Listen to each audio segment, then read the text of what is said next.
He's coming, leave any doubts at the door. Only good times, let the DJ take us on a tour. A little disco, and maybe some classic soul. Once we get started, you will be wanting more and more. To the right, to the left, show me what you're working with. To the right, to the left, I can't stop, let's lose ourselves. To the right, to the left, I think we got a little situation. To the right, to the left, show me what you're working with. To the right, to the left, I can't stop, let's lose ourselves. To the right, to the left, I think we got a little situation.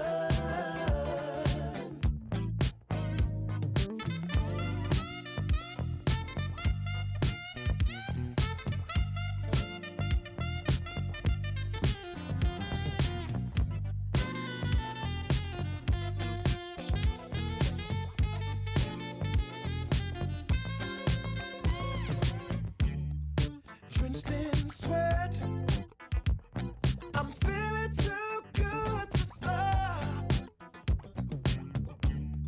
She keeps moving, and I do my best to keep up. Out of body experience, as if we on the move set. Two figures dancing, I can see the move and connect. To the right, to the left, show me what you're working with. To the right, to the left, I can't stop, let's lose ourselves. To the right, to the left, I think we got a little situation. To the right, to the left, show me what you're working with. To the right, to the left, I can't stop, let's lose ourselves. To the right, to the left, I think we got a little situation. We got a little situation. We got a little situation.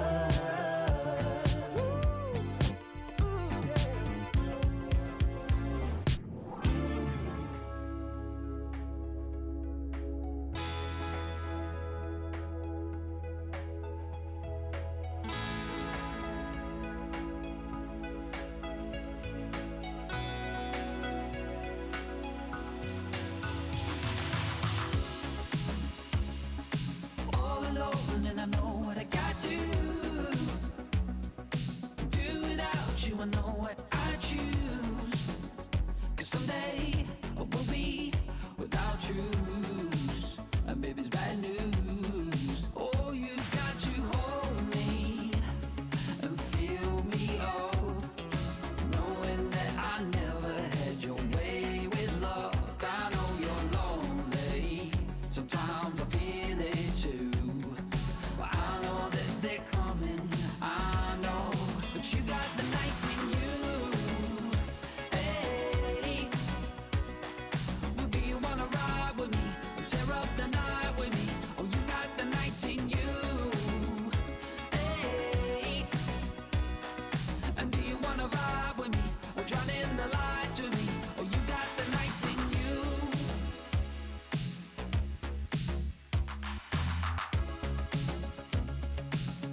the fierce fire on your desire, and I've gotta know, do you wanna come back? Oh, it's a heart attack. There's a room I see, it waits for me in a nervous wreck. You got the nights in you, hey. And do you wanna ride with me, or tear up the night with me? Oh, you got the nights in you, hey. And do you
when you don't pick up my calls.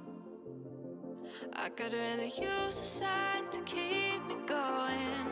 Oh, give you everything, but you leave me your love.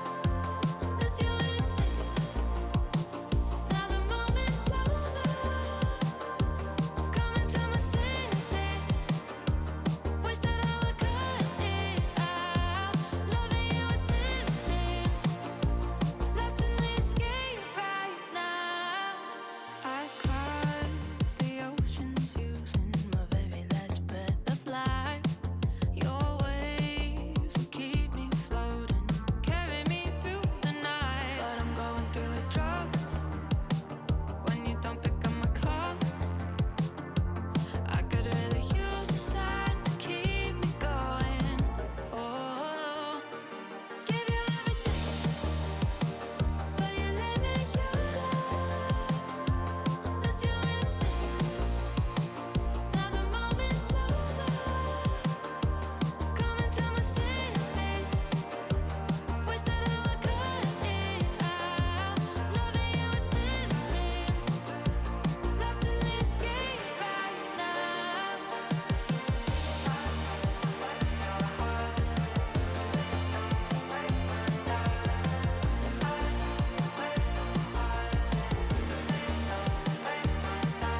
It looks a lot like you when I walk into the room. My mind is so confused, yeah, why am I so confused? I try to find a view that's a different shade of hue, but my heart is always blue, yeah. Give you everything, but you leave me your love. Miss you instinct. Now the moment's over. Coming to my senses. Wish that I would cut it out. Loving you is tempting. Lost in the escape right now.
He's coming, leave any doubts at the door. Only good times. Let the DJ take us on a tour. A little disco and maybe some classic soul. Once we get started, you will be wanting more and more. To the right, to the left, show me what you're working with. To the right, to the left, I can't stop, let's lose ourselves. To the right, to the left, I think we got a little situation. To the right, to the left, show me what you're working with. To the right, to the left, I can't stop, let's lose ourselves. To the right, to the left, I think we got a little situation.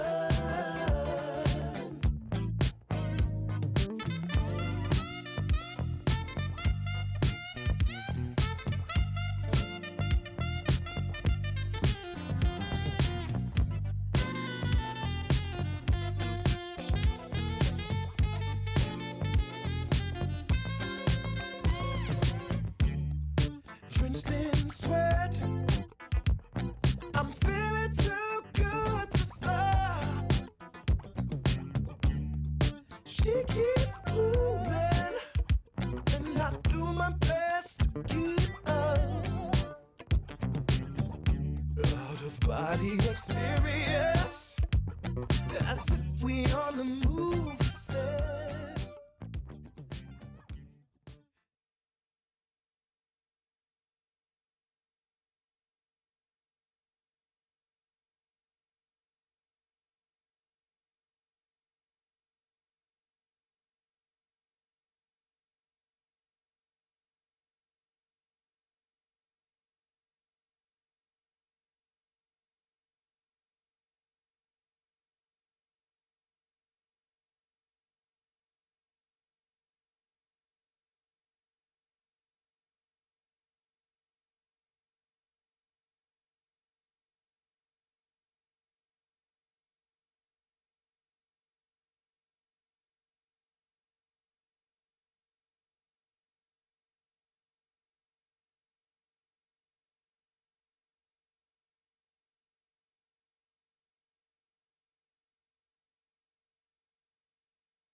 To Les Sables d'Olonne. It's going to be a long and interesting Sunday here on the west coast of France. We have as many as 4 finishers coming into the finish line on this 10th edition of the Vendée Globe. And of course we're looking at Kojiro Shiraishi, the Japanese skipper, who is coming in to complete his 2nd consecutive Vendée Globe, looking at following up from his 16th place on the last race. It's going to be about 2 days quicker than his 2021 race.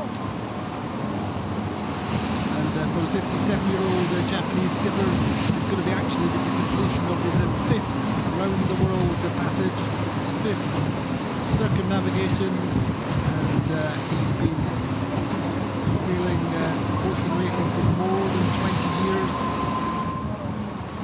And he's sailed a pretty solid race. He's had a few technical problems along the road, but he's really just tried to look after himself and his boat. And this will be the conclusion of a fantastic race for Koji. First Asian skipper to finish the Vendée Globe at the 2nd attempt in 2020-2021. He finished on the 11th of February 2021 when he became, they say, the first Asian skipper to finish the Vendée Globe, and therefore carrying on the legacy of his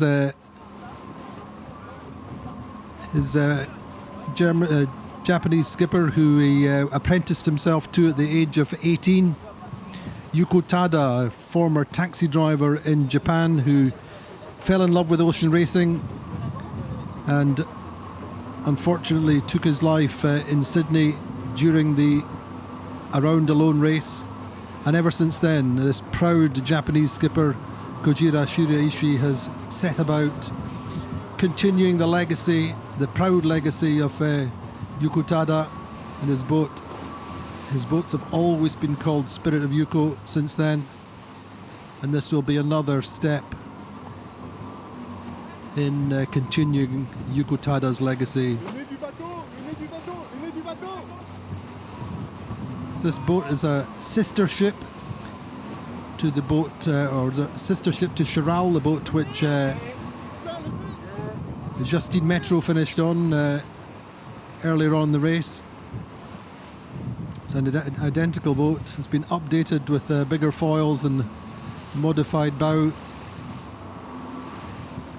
But really this race for Koji, after he had a setback early on, he had two unexpected jibes and damaged 5 battens. He had to stop, or pretty much slow, for 2 days to repair these battens, and that left him out of touch with the group in front. But ever since then he's been fighting back. He's had a pretty solid race in the South Atlantic. He's been through big storms using all of his experience, and this should be his final tack into the finish line.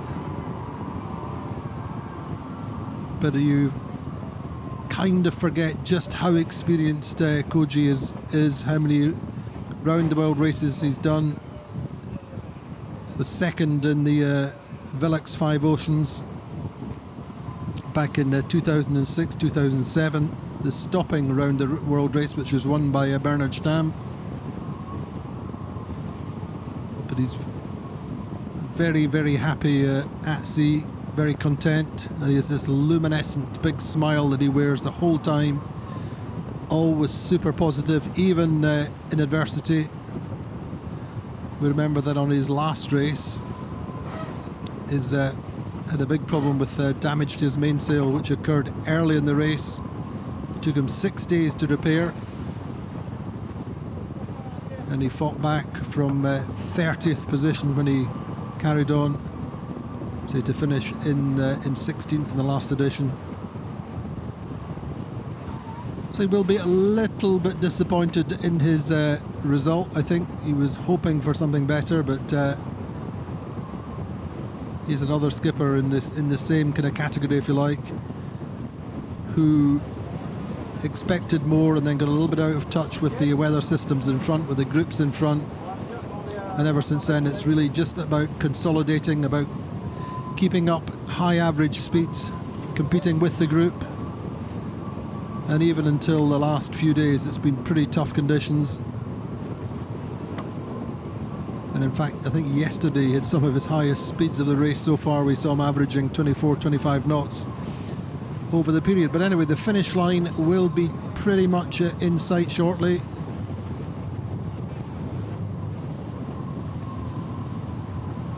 So not the nicest of mornings for a finish, but he has the his technical team out with him, and the race direction team out on the water. Japanese media, international media, French media out on the water following the finish of this renowned Japanese skipper. He said what he's missed most of all, what he wants to do, is get ashore, enjoy some green spaces, some open countryside, and play some golf.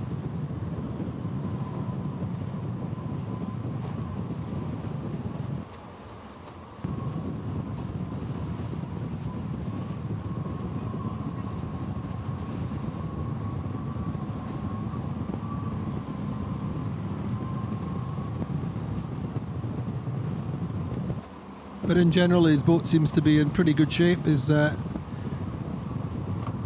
no major technical issues. He's had water makers issues. He's had problems with his charging and with his hydro generators at different times.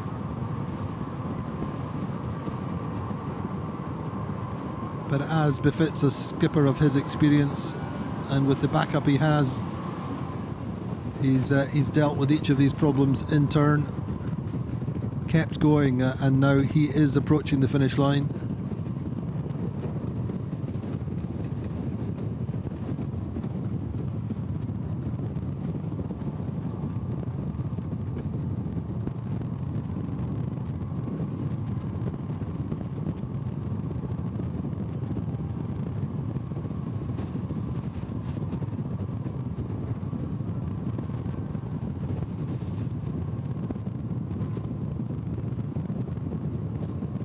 So he worked hard to prepare for this race, but even so, he still had to complete the final transatlantics this year to make sure that he qualified.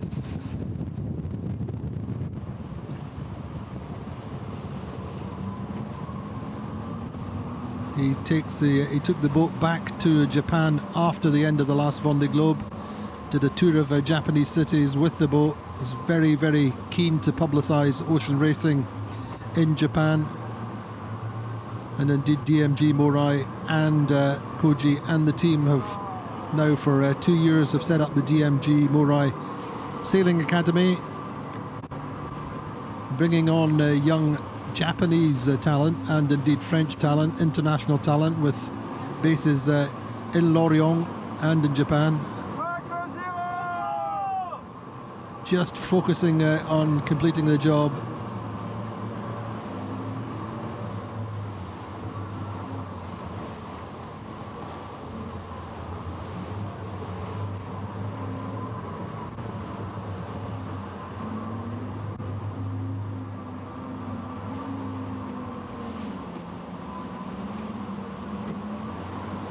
He's got a good breeze, good wind to get into the finish line. It's been like this most of the way since yesterday.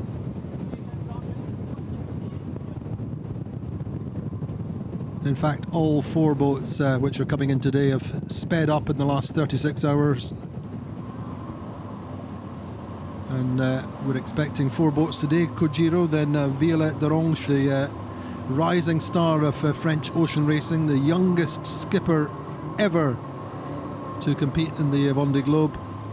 Then Louis Duke will be not long after Violette, and then Seb Marsset later on in the afternoon. So a real cavalcade of IMOCAs coming in today. 4 boats we're expecting in the channel,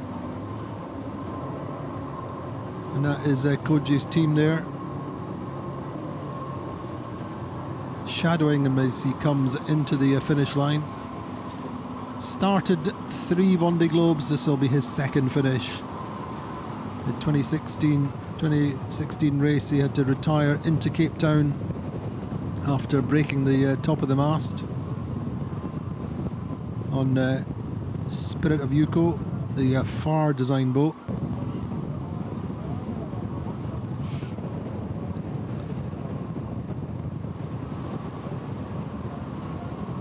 And in fact, he wasn't far past the Cape of Good Hope when he had that 2 big jibes which damaged his mainsail this time. And I think ever since then he's really sought to be careful and a little bit more conservative than we might have expected.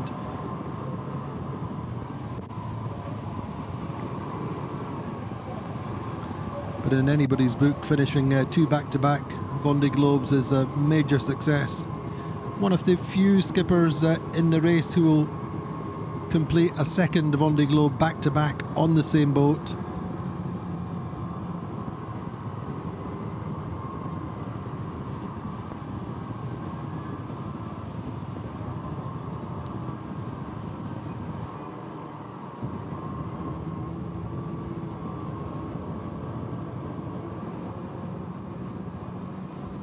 But he grew up in a town called Kamakura, just as south of Tokyo.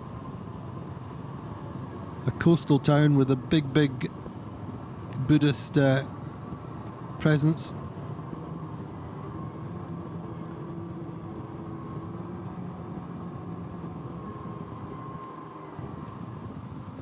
And Koji is the very epitome of Zen. He really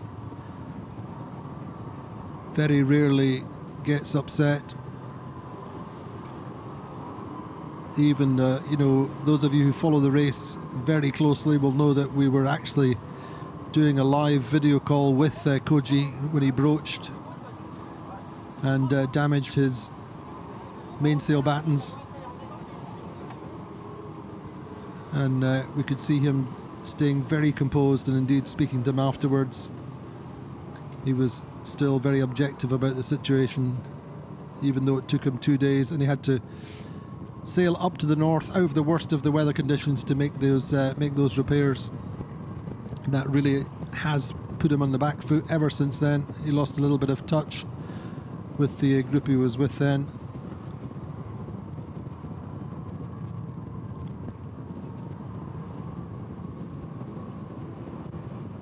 But he's supported by, been supported by DMG MORI since a couple of years before the last Vendée Globe. They built this boat with him. DMG MORI are a German-Japanese machine tools group and industrial group.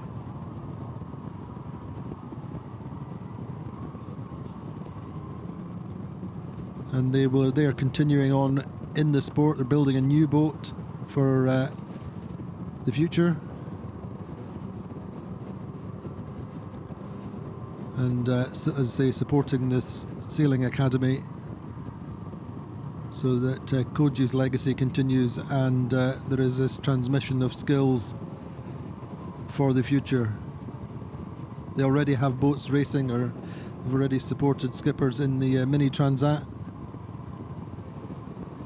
It'll be interesting to see where Kojiro goes next.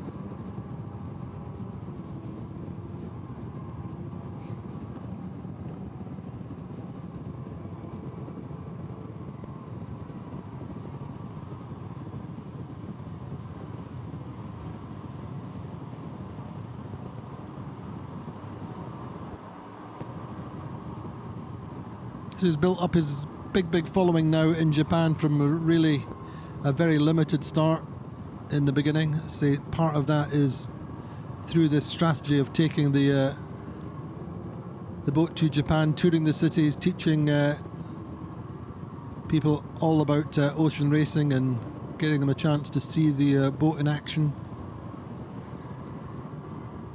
So Koji just looking for getting a visual on the Nush Sud, the cardinal mark that marks the end of the finish line. When we came on air, he had about 3 miles or less than 3 miles to the line, so he should be there fairly soon.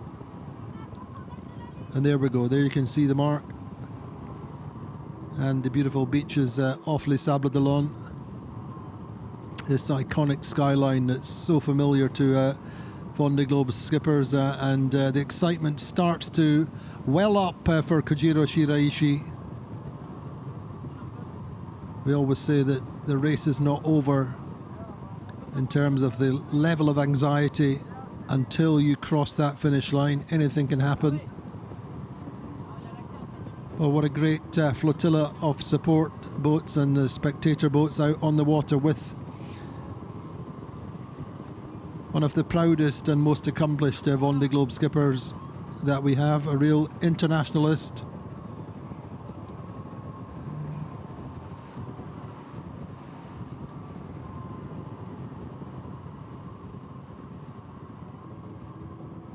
But he should finish his second Vendée Globe in the next few minutes, maybe 2 minutes to the line, 2.5 minutes, something like that. What an accomplishment. It's never a right, no matter how well you've prepared, no matter what team you are, whether you've got the newest boat and the biggest budget or the smallest, oldest boat and a tiny budget, no one has the right to complete the Vendée Globe. But all credit to Koji and his team getting this boat to the finish line. Very accomplished, solid race. So you're probably a little bit disappointed in the final performance, the final number. But that's also a measure of how competitive this race is. record number of entries with 40 boats on the start line way back on the 10th of November. Koji there with his pilot control in his right hand. Just making some small final adjustments just to take himself through the finish line. And say starting to get a little bit more excitement. He's a little more excited.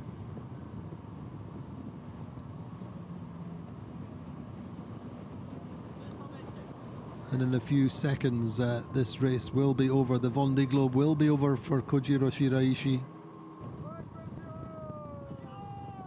And the celebrations will begin on what promises to be a fabulous day for this Vendée Globe. Fabulous day for 4 different skippers. Kojiro Shiraishi, the first of them,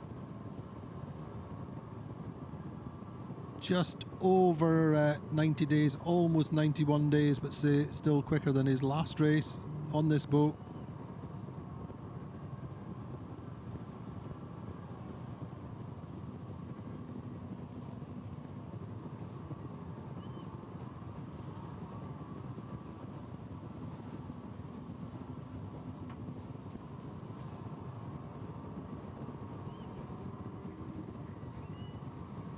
So he's been through the storms, he's been through the calms, he's dealt with all his technical issues around the course. This is the moment that Kojiro Shiraishi has been waiting for nearly 91 days. Just waiting for the final seconds, saying, am I there yet? Am I there yet? I'm nearly there. And it will be coming up. There we go. Kojiro Shiraishi completes his second Vendée Globe, kisses his boat, thanks everyone for coming out. He is the most respectful, humble, down to earth and incredible character.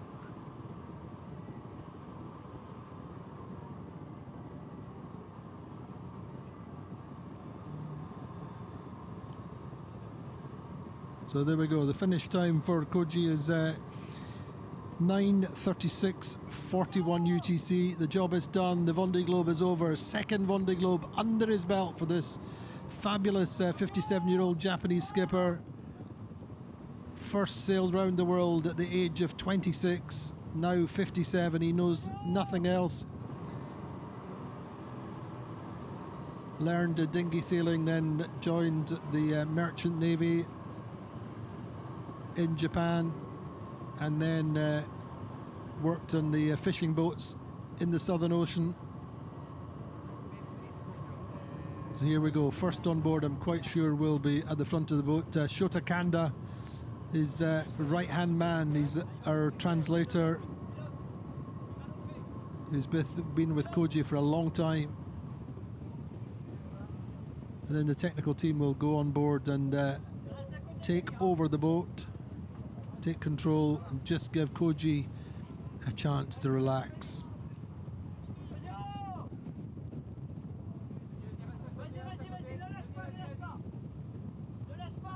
So Koji's just going to bring the boat round into the wind a little bit to slow down.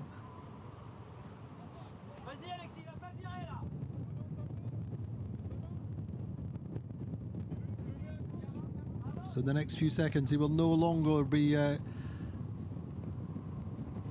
solo. He will be joined by his technical team.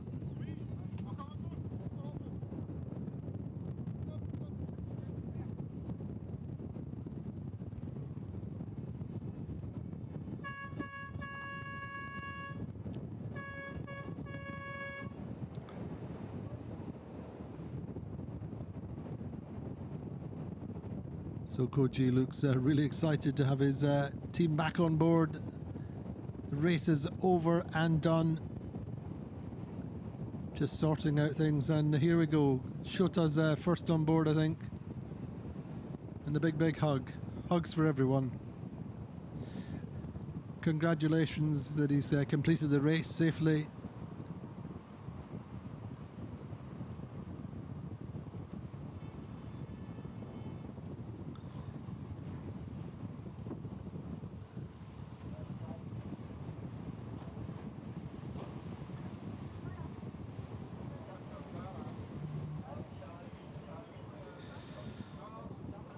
So the official time, 90 days, 21 hours, 34 minutes and 41 seconds. He's 26 days and 2 hours behind Charlie Dallan. 1 day and 1 hour behind the preceding skipper.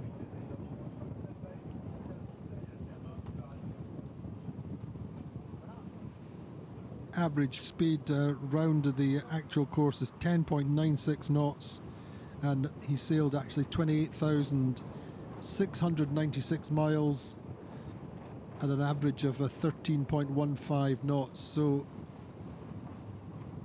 like I say, a pretty solid, determined performance from Koji.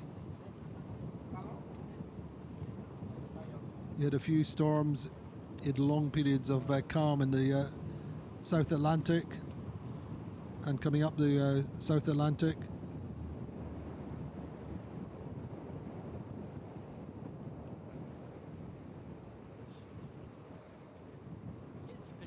But the race is done. He can relax now, the pressure is off. And I say he is the first of 4 skippers, finishing in 24th place.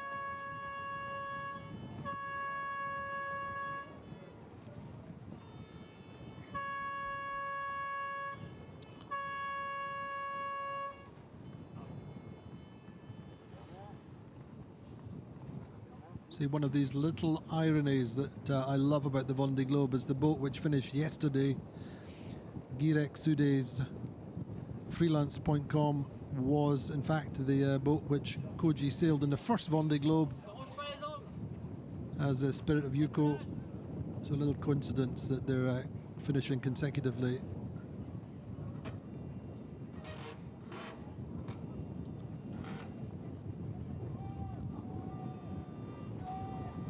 Meantime, Violette Dorange is less than 10 miles to the finish line,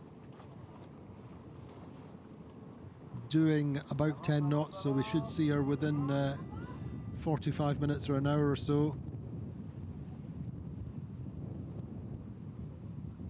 Koji looks a little bit tired and stiff, you have to say, but who wouldn't be after 91 days racing around the world, mostly confined inside that living space.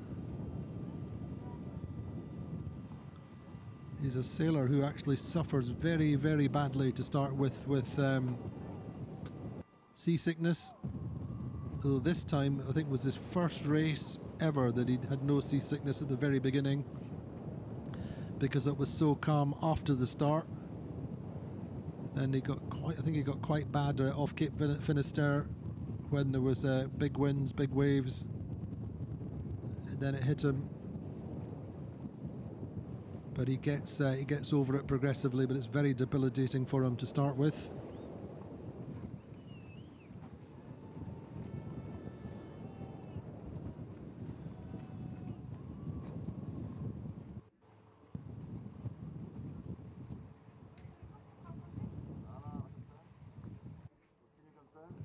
So huge congratulations to Koji and his team.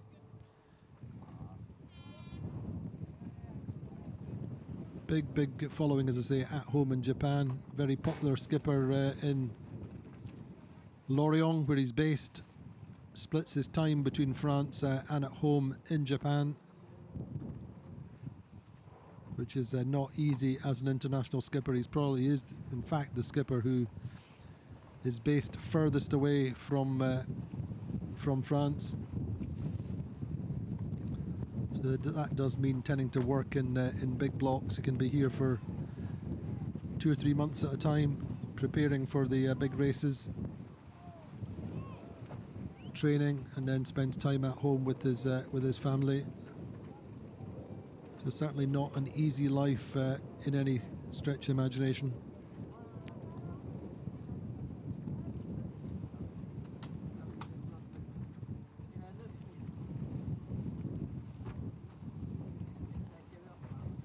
And in fact, one of the big moments of the race, beyond passing the Great Capes, was passing the longitude. When he passed the longitude of his home in Japan. So there we go, Kojiro Shiraishi.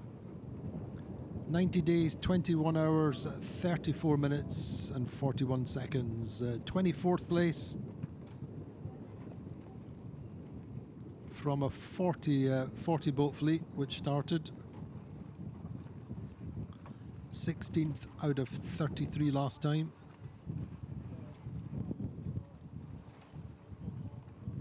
But for sure this is a much more competitive race.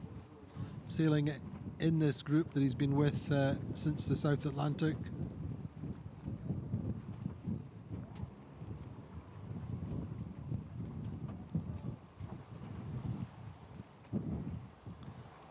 So I think we're going to see how things work out in terms of timing. There is a probability that if Violette finishes fairly soon, then he will let Violette into the channel first as a true gentleman. But anyway, that's the rough programme. We will be back for the live finish of Violette in an hour or so, or 40 minutes or so, we think, and then it will be the channel. So thank you for joining us. Do join us through the day. I say we should see 4 Vendée Globe skippers finishing today. That's Kojiro Shiraishi, then Violette Dorange, Louis Duke and Seb Marsset, all finishing one after the other, as you might expect in a race with 40 starters. So join us for Violette's finish and then the channel. See you later.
don't pick up my calls.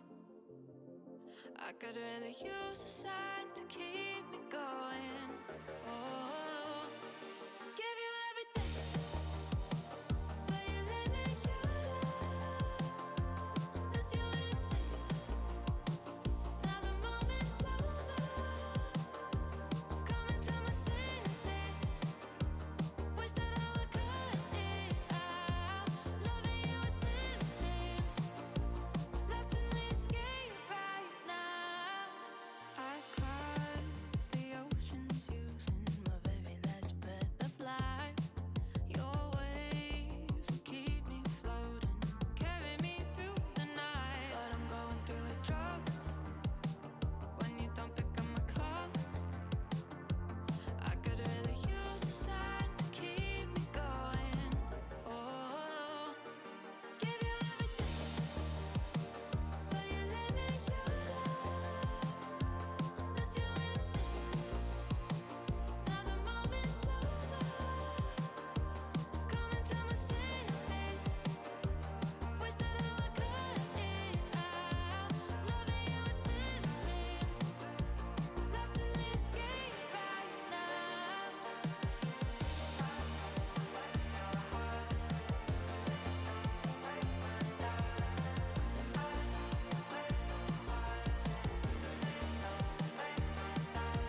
It looks a lot like you when I walk into the room. My mind is so confused, yeah, why am I so confused? I try to find a view that's a different shade of hue, but my heart is always blue, yeah. Give you everything, but you leave me alone. Miss you instinct. Now the moment's over. Coming to my senses. Wish that I would cut it out. Loving you is tempting. Lost in the escape right now.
Here's to me. I raise my glass real high tonight. So here, yeah, here's to me. Tell myself I'm gonna be alright. So cheers, yeah, cheers to me. So cheers, yeah, cheers to me. So cheers, yeah, cheers to me. So cheers, yeah, cheers to me.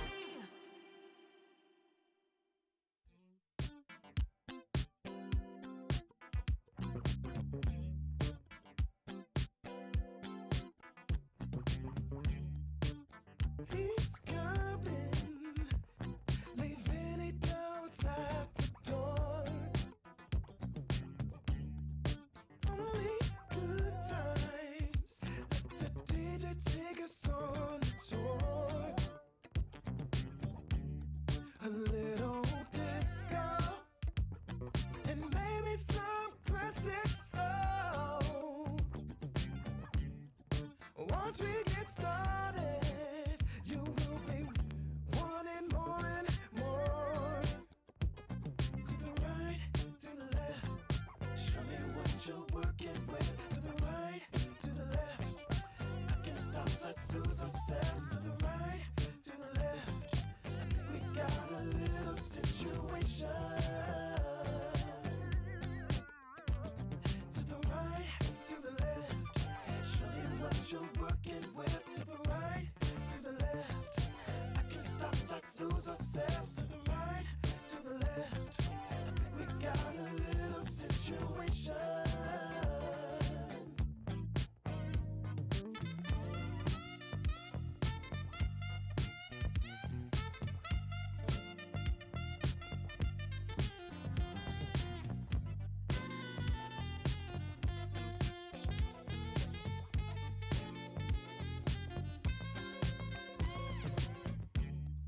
Drenched in sweat, I'm feeling too good to stop. She keeps moving, and I do my best to keep up. Out of body experience, as if we on the move set. Two figures dancing, I can see them move and connect. To the right, to the left, show me what you're working with. To the right, to the left, I can't stop, let's lose ourselves. To the right, to the left, I think we got a little situation.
Do you wanna come home? There's a fierce fire on your desire, and I've gotta know. Do you wanna come back? Oh, it's a heart attack. There's a room I see, it waits for me in a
Well, here we go then with the first images of Violette Dorange, the youngest skipper ever to race on the Vendée Globe, and very soon to become the youngest skipper ever to finish the Vendée Globe. She's closing into the line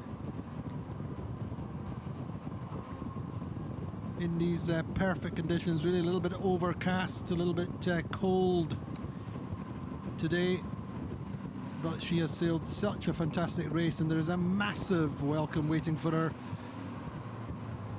along the shores of Les Sables d'Olonne in the Channel. She's been truly inspirational. She is the shining star of this race, only 23 years old, racing this very, very famous IMOCA. Previously Jean Le Cam's boat, which finished 4th in the last Vendée Globe and won the Vendée Globe in 2008 as Michel Dejoyeau's FOUSSIER. She has overcome all the technical problems that would come her way. She has sailed fast and competitively when she's needed to. She's taken the foot off the throttle when required. She's been conservative. She's been combative, and really so far her career trajectory has been pretty incredible since she was a young optimist sailor. Won medals at youth world level in the 420, moved into the mini class, did the mini transat at the age of 18, did the sailed in the Figaro class and made steps from 30th in her first Figaro, 20th in the second Figaro she did, La Solitaire, and 10th before moving into the IMOCA, very much mentored by Jean Le Cam, who recognised her talent and her ambition and her tenacity.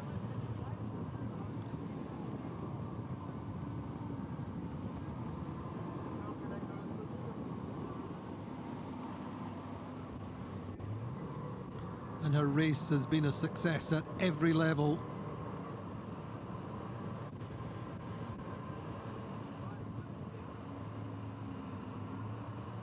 So not far to go to the line for Violette Dorange. See, she's just 23. When she crosses the line, she will be the youngest skipper to finish the Vendée by a matter of 8 weeks. 8 weeks younger than Alan Roura. Alan Roura was twice the youngest skipper to start and finish the Vendée Globe. And she is a little bit younger than Ellen MacArthur, who was 24 when she finished second in the year 2001. But it's really hard to draw comparisons between one Vendée Globe to the next in terms of the level of performance, in terms of the different diversity of IMOCA designs. Violette has said recently what she's looking forward to most is meeting up with and reuniting with her close family, super close family, been so supportive of her career so far, and her friends and her sponsors.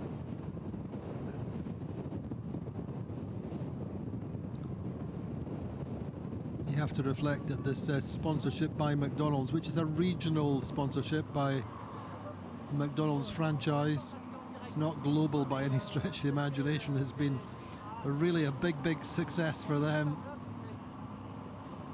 They've supported her since the outset of this programme.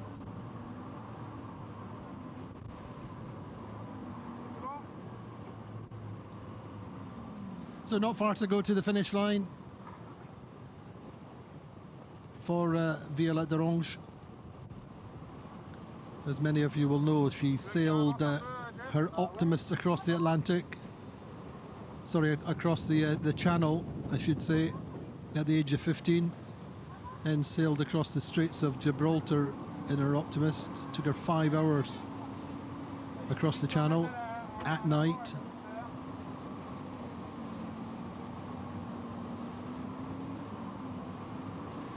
Of course, this is a very, very well prepared and optimized boat. It has been consistently so. Steadily updated over the years by the master technician Jean Le Cam, who's was fourth in the last race on this boat.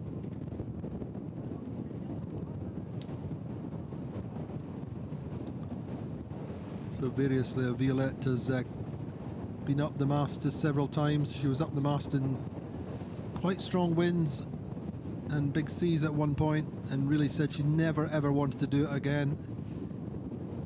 She's had significant engine problems. She's rebuilt the main pedestal winch, which took her 7 or 8 hours at the time.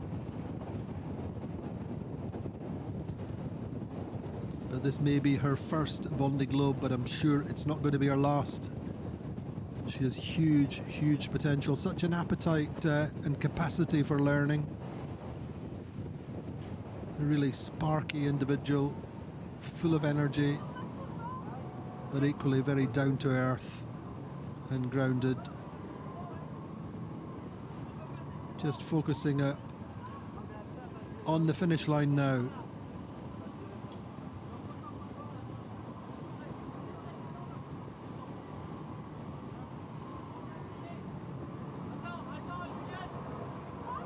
Few little squalls starting to go through, little rain showers.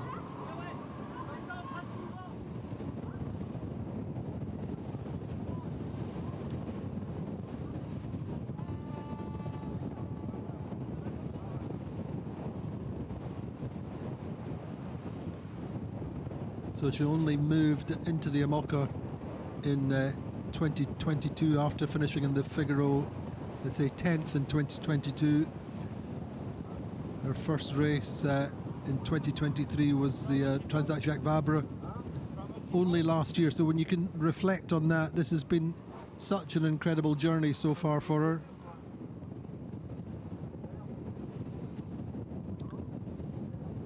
But it really does feel like her destiny when you consider those passages across the Straits of Gibraltar and indeed the Channel.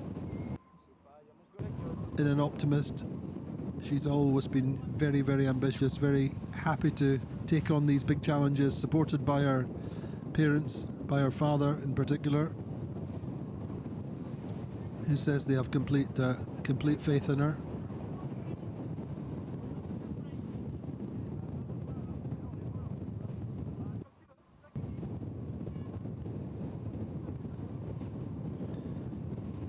I think this is the 6th round the world passage for this boat.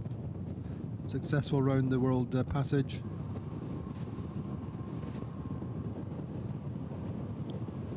To won the Barcelona World Race with Jean Le Cam and Bernard Stamm in 2015. IMOCA DeVenir pour tester tout mon sang. Est-ce que tu peux me donner tes intentions pour qu'on contrôle un peu toute la... A little bit of comms, a little bit of communications with the race management on the finish line.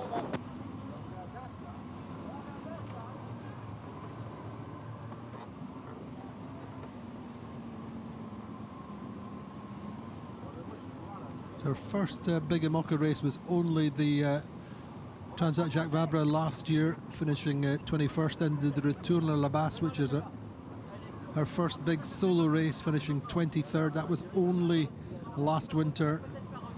Then did both the transatlantic races earlier on this year in the spring-summer Transat CIC and the New York Vendée, finishing 18th both times.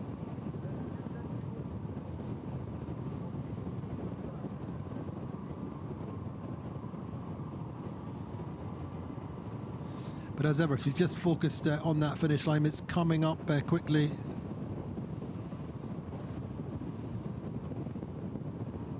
Doing probably 12, 13 knots, maybe a little bit more. But overall, the boat looks to be in quite good condition.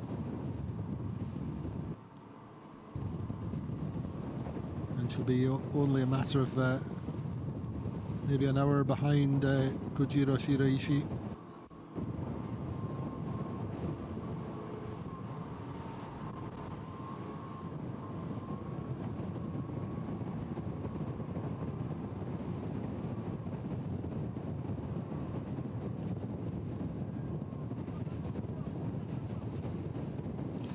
But I say it's been a very measured, modulated Vendée Globe for her. She's been cautious when she's needed to be, and read the conditions coming up well to be conservative, but also pushed hard when she's been in the groups.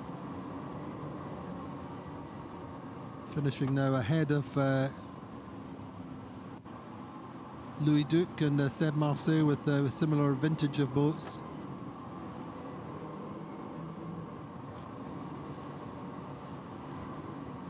She was 26th at Cape of Good Hope, 26th at Cape Lewin.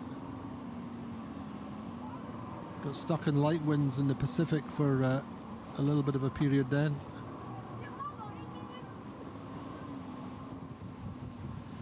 She and indeed Eric Bellion and Cali all had to slow down coming into Cape Horn because there was a huge storm coming down the Andes. Big low pressure system which required them to slow down, so they lost touch a little bit with the group in front at that point. Then in the middle of January she had to climb the mast after a sail had fallen in the water, retrieving the halyard.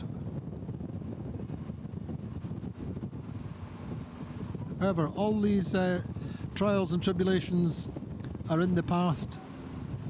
She has minutes left to complete this Vendée Globe.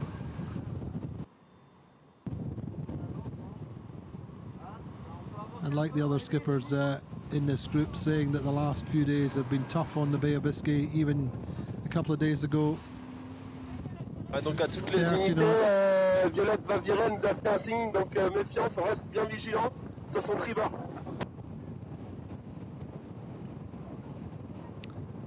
Quick message there from Hubert Lemonnier, our race director, just asking everybody to stay well clear of Violette's boat in the final approach.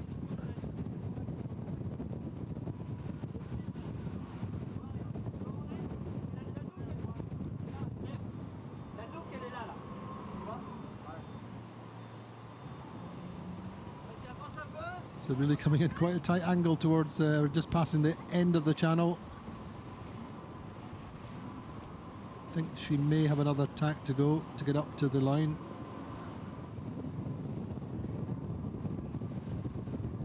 Looking at her angle just now.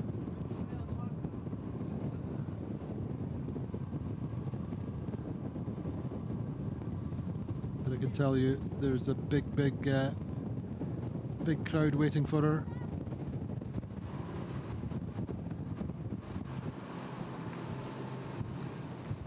Her social media following on Instagram has gone up from I think 90,000 in the weeks before the start. She's now over 500,000 followers.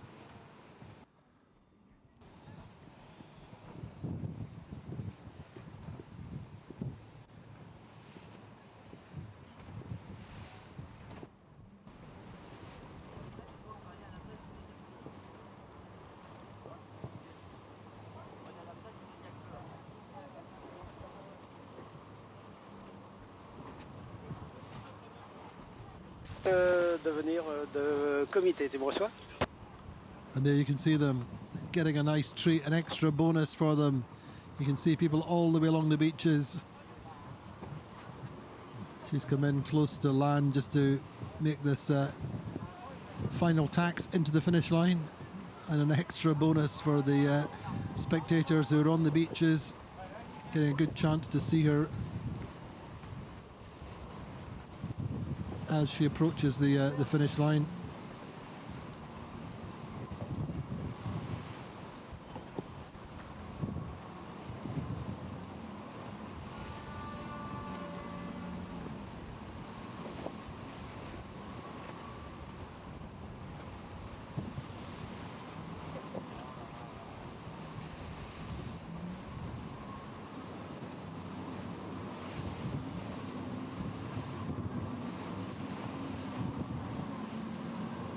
And DeVenir is a social responsibility program, in a way mirroring some of the other programs that we've seen with the likes of Tanguy Le Turquet's program with Lazargue.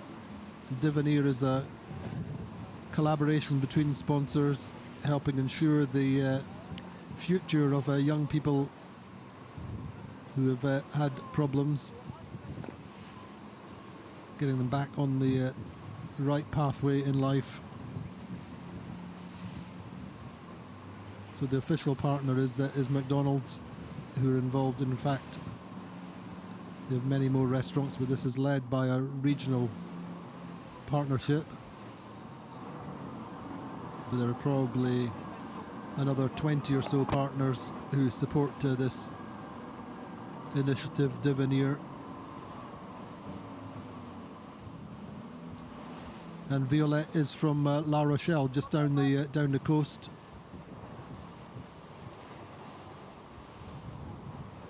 Hence, we'll have many, like. Imagine we'll see a similar situation to Guirec Soudé's finish yesterday. We had such a big Breton community coming down to see and support Guirec. I'm sure that we'll see big number of supporters from La Rochelle and from the Charente-Maritime area come up to support and celebrate the finish of Violette Dorange, this amazing young French skipper.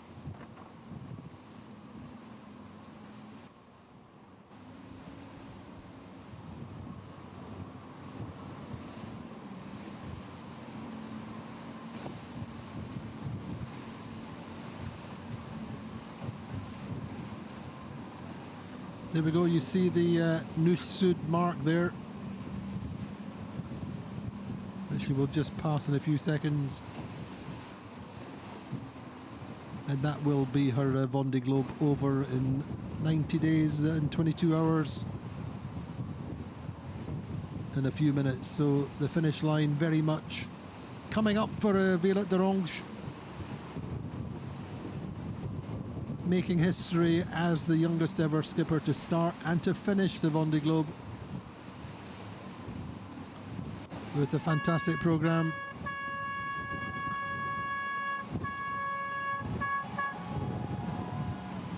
So big cheers from all the support boats, from all the media, from the friends and family who are on the water as she goes through the finish line. What a finish for Violette Dorange.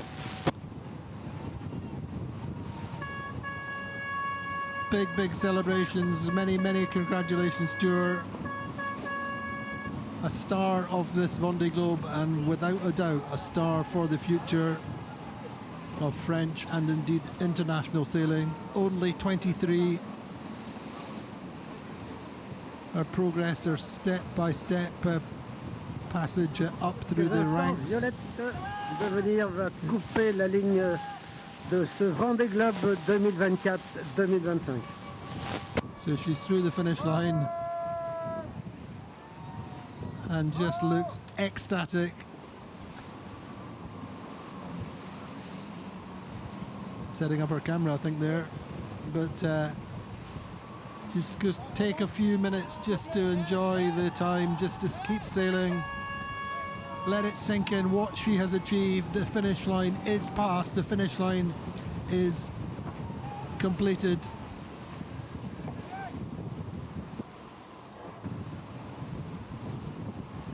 And I think she will just, as I say, take a few minutes, just drink in the emotions, drink in the achievement. Ouais, donc t'as vu, il y a beaucoup de monde là, n'hésite pas à me donner tes intentions quand tu décideras d'abattre et de faire monter l'équipe, merci. So just talking with the Hubert. Je vais abattre après la ligne pour rouler le J2 et après je fais monter mon équipe à bord. She's going to roll up her... Ok, parfait, donc on va libérer ton côté tribord, So she's going to roll up her J2 head sail. But what a turnout.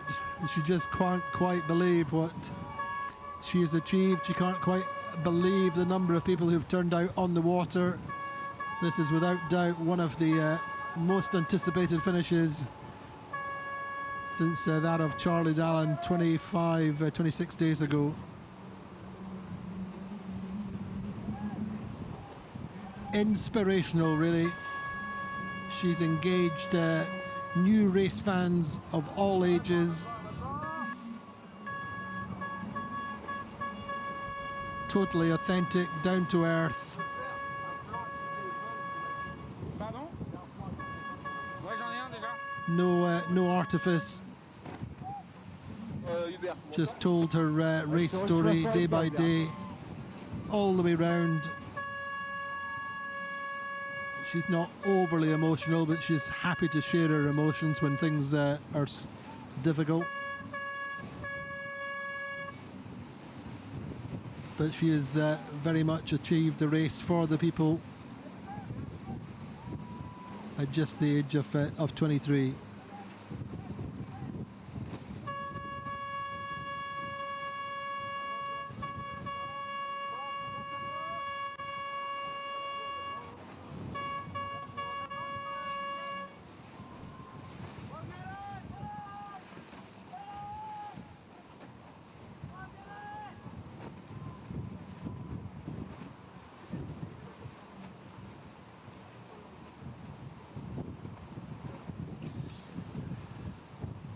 And certainly one of the biggest spectator fleet we have seen in this race. Say perhaps other than the top three.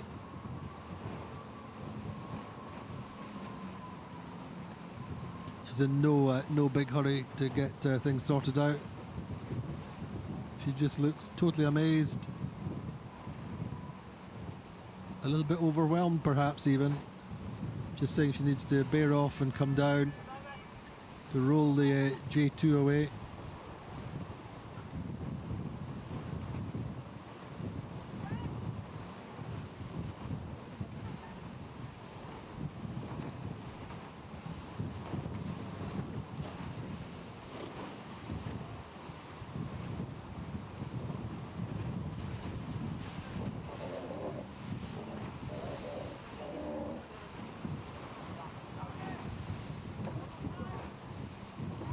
It's a very historic and reliable boat.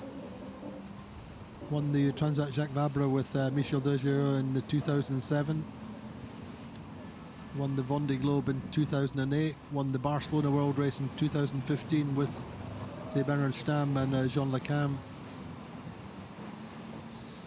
Fourth in the last Vendée Globe. Sixth in the 2016 Vendée Globe.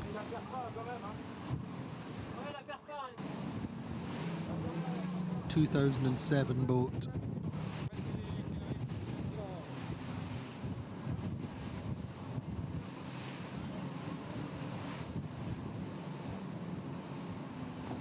So these Farr design boats all finishing close together. Yesterday's finish was of course Guirec Soudé, and then Violette's boat finishing now, the former FOUSSIER, and then the next boat in will be the former PRB. All these reliable, renowned Farr designs,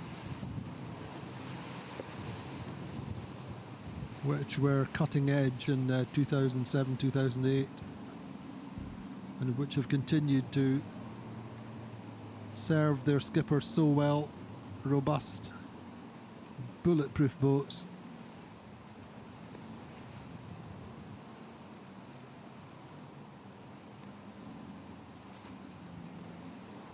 So Violette just waiting to roll the J2 head sail away.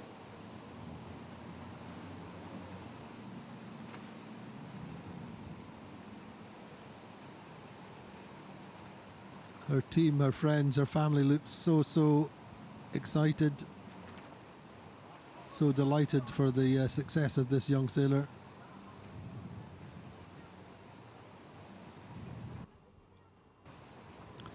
Who really has become the media star of this race.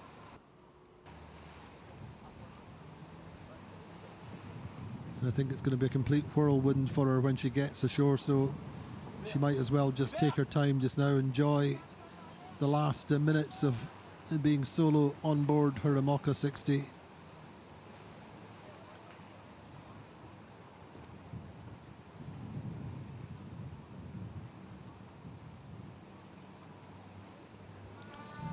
She had, in fact, race winner Charlie Dallin flew over yesterday in a French Navy plane and contacted her by radio, congratulated her for her race.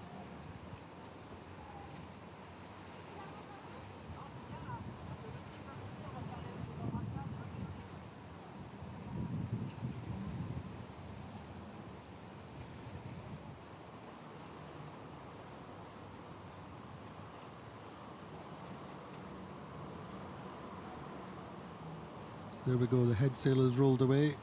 The boat is very much under control, and I think in a few seconds we'll see her team coming on board, and she will no longer be a solo racer.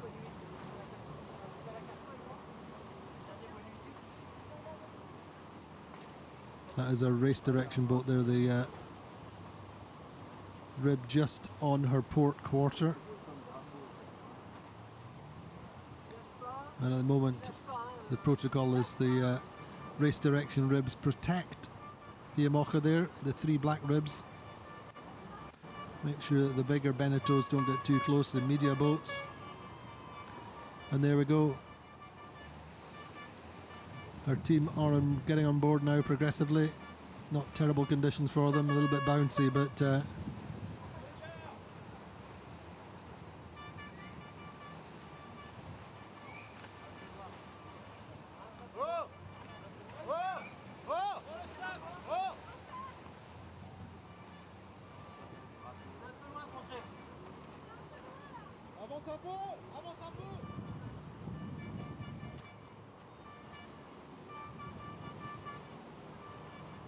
so our whole team coming on board, our media person, technical team, they'll take over the boat now. She can just afford to take a few minutes and relax as best she can. Big hug. Chapeau then, Violette Dorange. 25th place.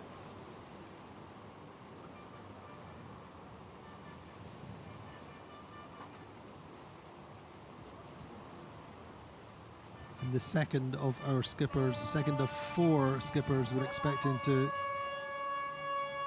finish today.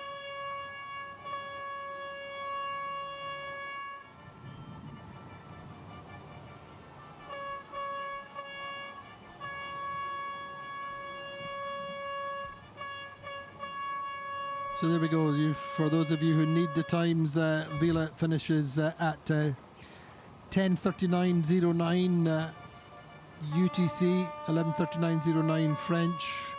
90 days, 22 hours, 37 minutes and 9 seconds is her time for the course.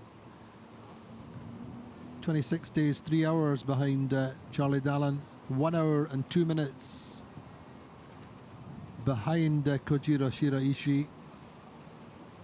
Average speed 10.95 knots on the theoretical course. 12.85 knots, sailing an actual distance of 28,057 miles. So there you go. A few minutes ago she was a solo racer, solo single-handed racer who's been through the isolation, the solitude of 90 days, nearly 91 days, and now she's got hardly room to move in her own cockpit. But I'm sure she wouldn't have it any other way.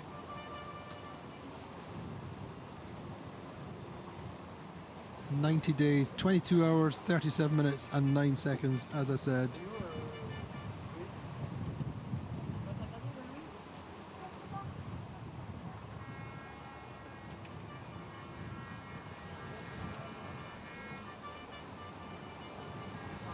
A cacophony of horns just heralds her arrival into the channel. They say this is going to be a big finish. We've known that for many days. Even in January, the local authorities were planning for Violette's arrival, planning the same level of road closures and traffic diversions as we see at start time.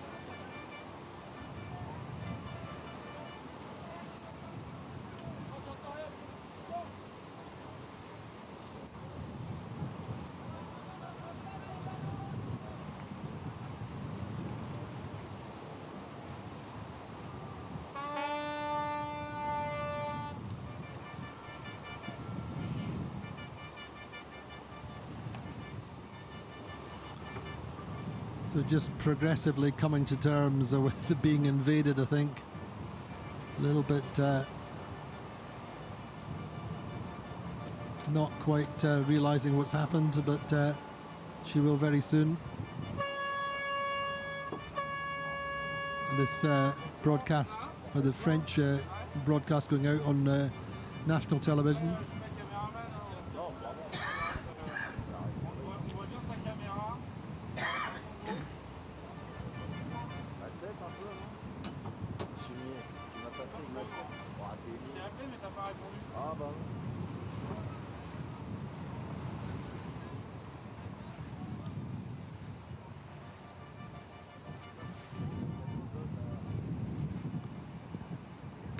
So Alan Rura finished the race at the age of 23 in 2017 in 105 days. 2021 he was 27 years old and did it in 95 days. 2025 Alan completed the race in 84 days. So you reflect on that and wonder,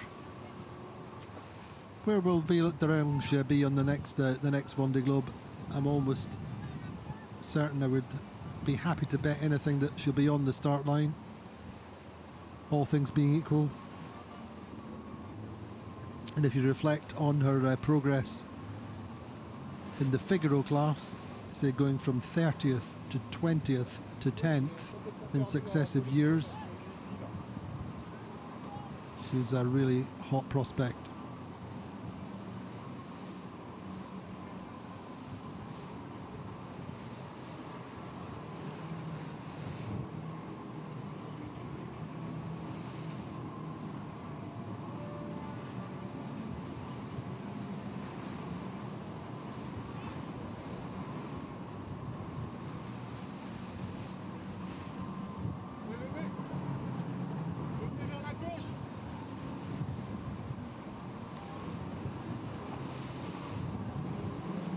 Just sailing in towards the channel.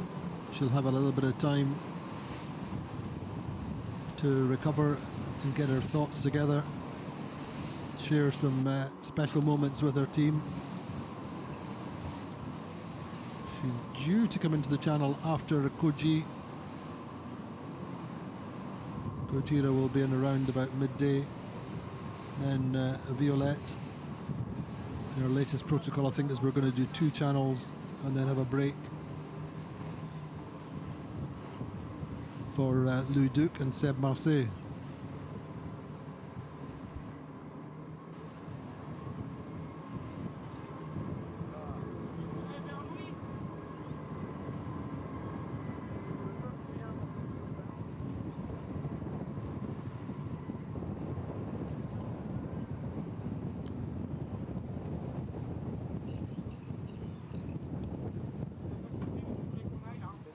So say she's about 8 weeks younger than Alan Rura was when he finished his race.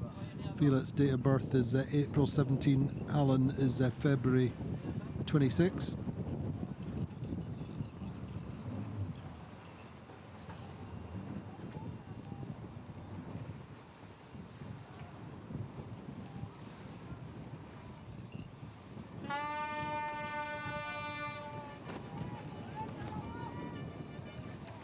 These two particular occasions when she really throttled back to avoid the big storms, really, in terms of self-preservation and preserving her boat, and that was before the Cape of Good Hope.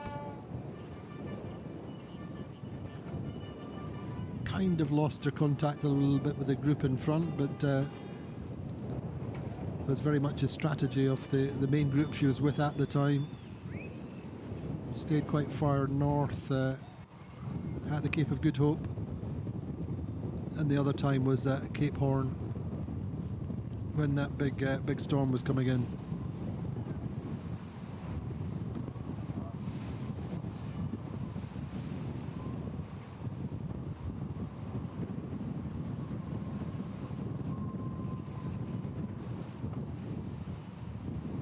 We're just going to take a moment on the bow of our boat. Thank all the people who've turned out on the water for doing so.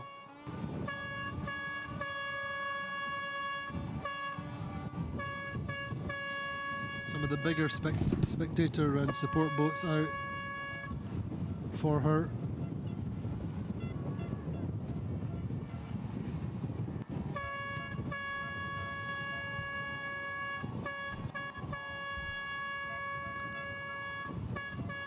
Seeing who she recognises, many friends and family from La Rochelle, and indeed the whole region I think will be up to see her, and as many as possible I'm sure will be out on the water.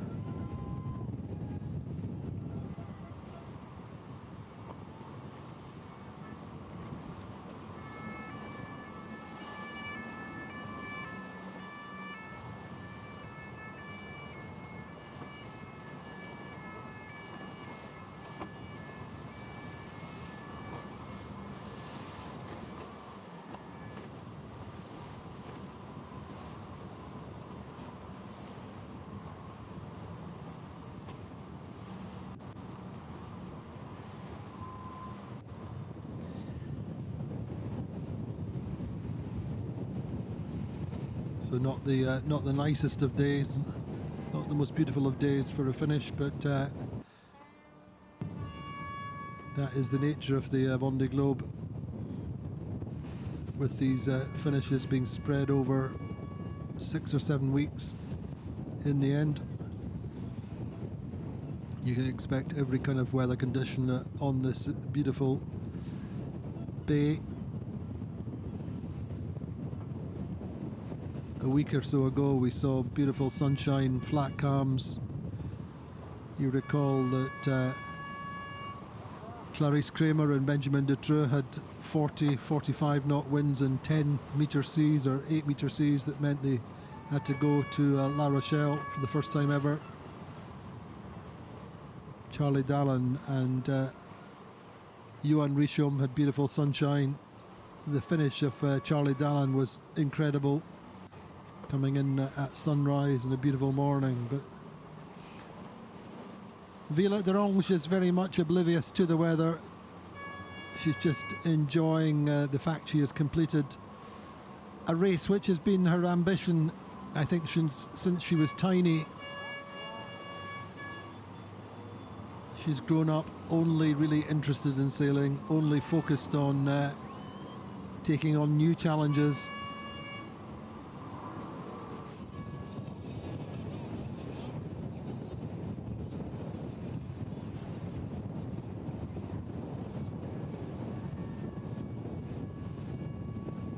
And I think you have to reflect and give thanks, I guess, for the mentorship of Jean Le Cam,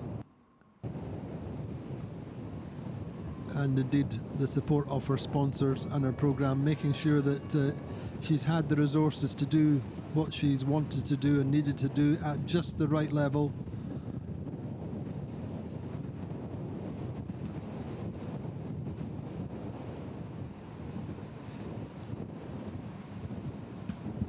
So nice moments for her just to stand on the bow of her boat, no longer racing, able to look round to enjoy the salute,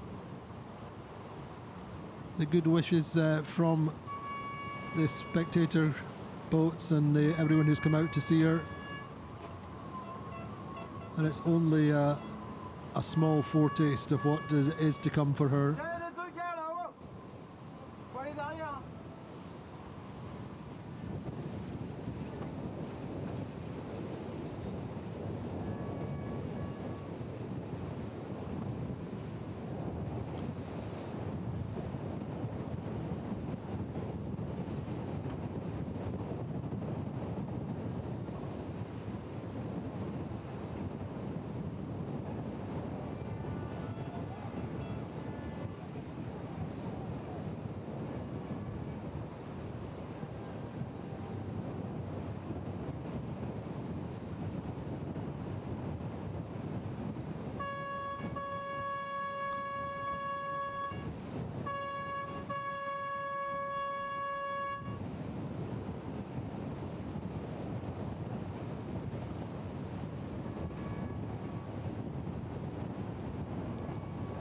So 2 more skippers to come in today. Louis Duke, who's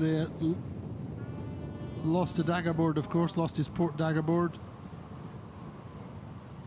And then after that, Seb Marsset, another skipper who's hugely experienced, but always crude racing. Really took on the Vendée Globe on a super small budget. Really marginal whether he'd get onto the start line. So that will be another success story. Later on today, he is about just over 2 hours from the finish line is Seb Marsset. It's been a real pleasure to communicate with over the course of the race. He raced on Alva Medica in the ocean race. Backup crew with Frank Camas on Groupama before. As ever, you have such strong, interesting stories all the way through the Vendée Globe fleet. You can almost say more so as you get into the second half of the fleet, where skippers have perhaps struggled to get their programs to the start line. But the great thing about this race, with 40 starters, is it's been so much more competitive. There's been great competition all the way through the fleet. You know, even in this group of 4 or 5 boats, Gierek was just a little bit ahead.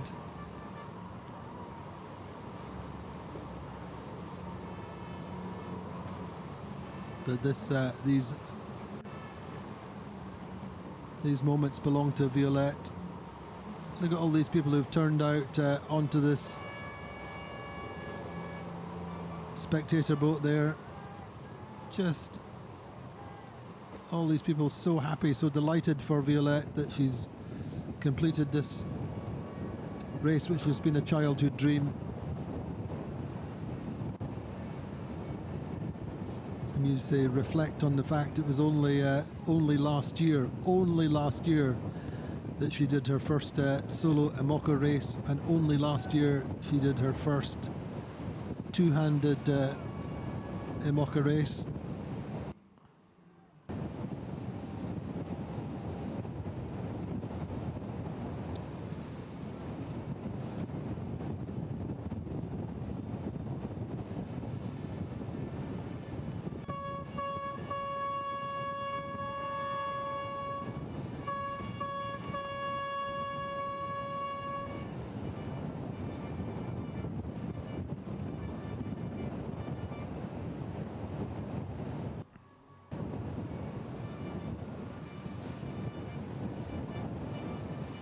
And of course at that point, obviously, she became the youngest sailor in IMOCA to sail across the Atlantic in the New York Vendée in the spring of last year.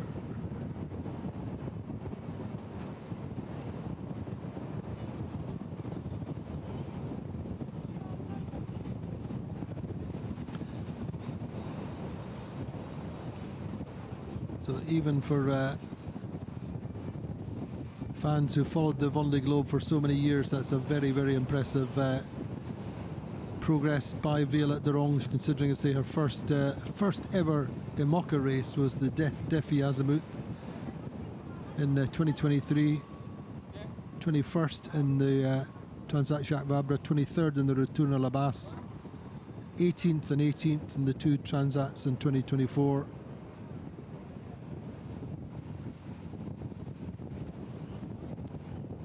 And this is only her 7th ever IMOCA race. But anyway, the channel now belongs to Kojiro Shiraishi.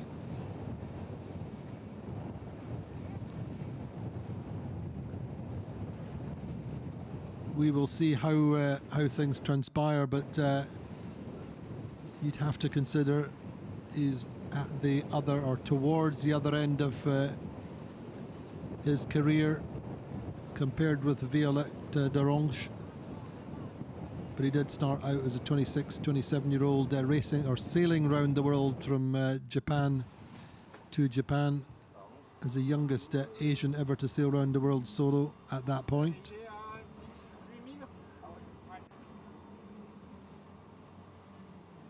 But the great thing, as I was saying in our earlier broadcast, that Koji and his team really want to bring on young talent for the future.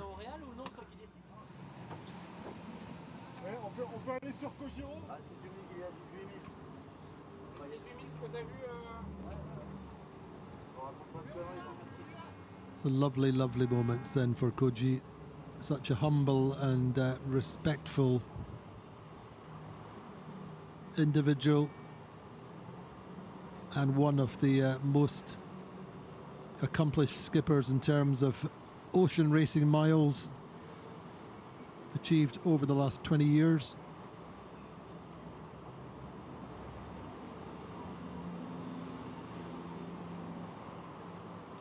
Getting a nice warm welcome. You have to reflect that a proportion of this crowd for sure are here to see Violette, but they will nonetheless appreciate the achievements of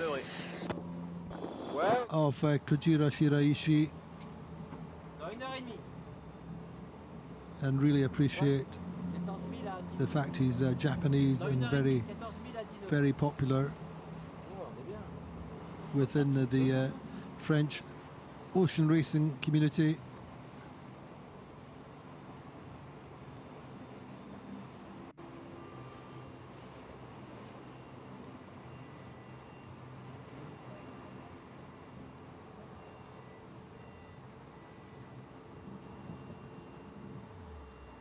And that smile rarely leaves his face.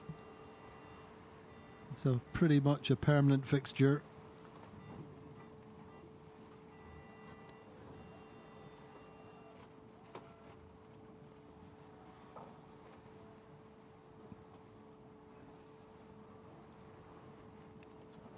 On va faire le chenal.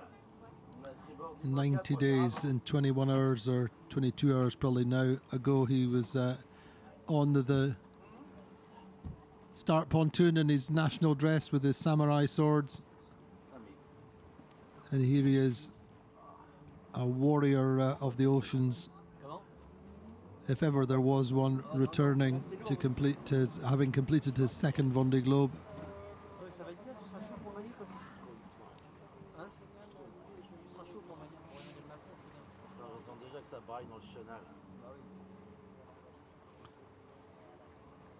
Many thousands of people out on the channel, and I think you can see as they go past. It's a great slice of life in terms of the demographic, the age range of people who come out to follow the Vendée Globe, and particularly today, lots and lots of young people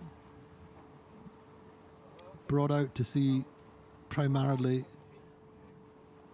Violette, but also will appreciate and understand the success of this incredible Japanese athlete.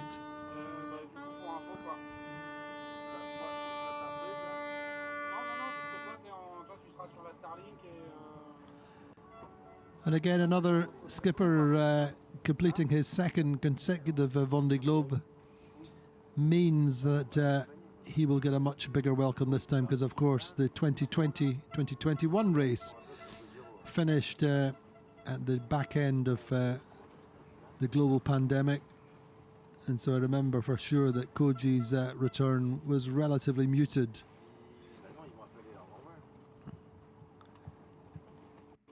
So a double bonus for him today.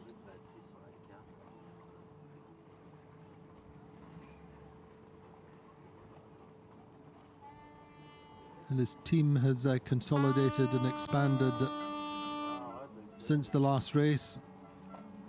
Made some changes and updates to the boat. A few Japanese flags out there on the shores or on the side of the channel.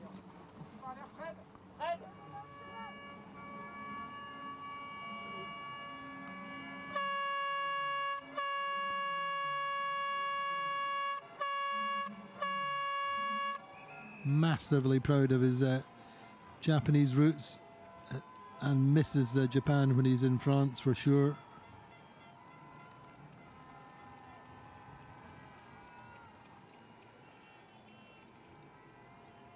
But equally he's very much at home, having spent so much time here.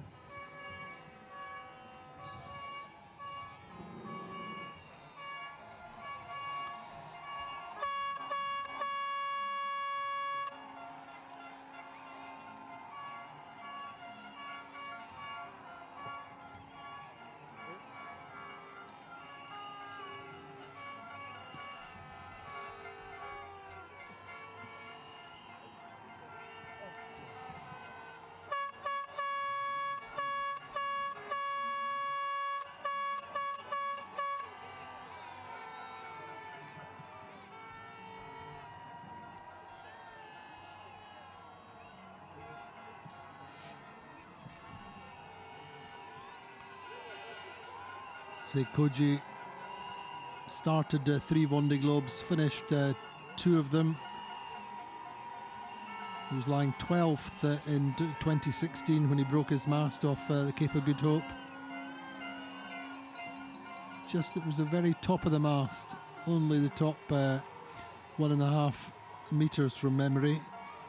But there was no way of repairing it, and he had to abandon the race into Cape Town at the time.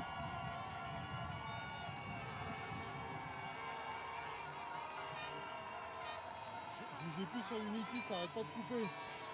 Je vous ai plus sur Unity.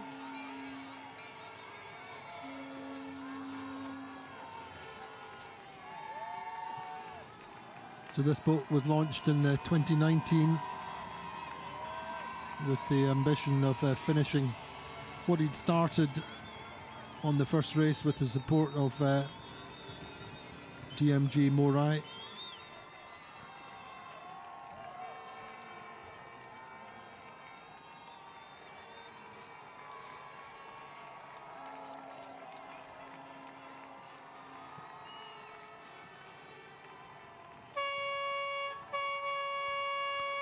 He's always wanted a simple, reliable boat, a minimum number of bells and whistles.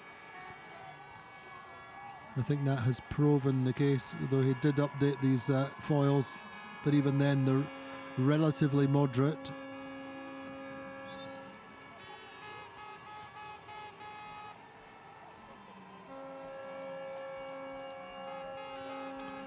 And as I say, as far as we know, there's a new boat planned for DMG MORI.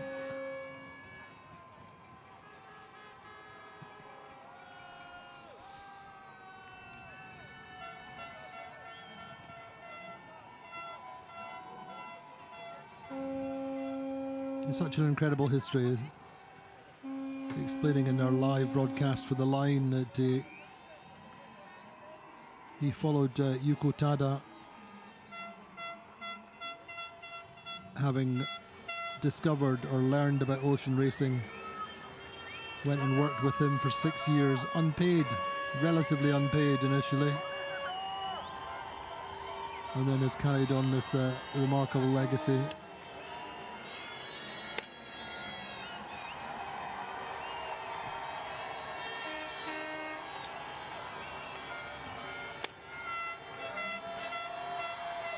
So the iconic images of a Vendée Globe skipper coming into the legendary Les Sables d'Olonne channel. Huge welcome for him, as I say. No bones about it. Many of these people are here to see Violette, but they're giving Koji the warmest possible welcome, and in every way making up for 2021 when he came back in the middle of the end of the global pandemic, when we were still locked down. So double bonus, double bubble all round, double bonus for Kojiro Shiraishi, getting a huge welcome, and also for the crowd getting more than one skipper today. He is such a lovely skipper, is Koji. infectious enthusiasm for everything in life, but looking forward to a round of golf.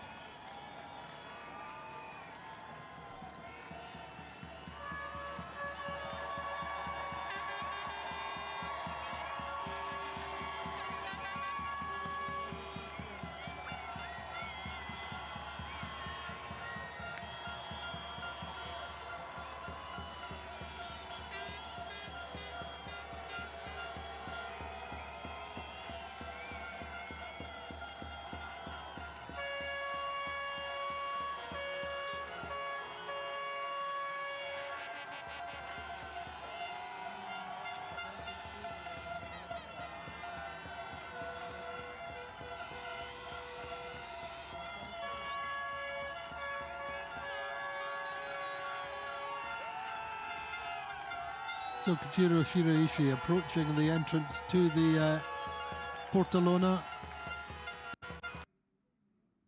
Really enjoying this fabulously warm welcome in this grey and slightly damp February day.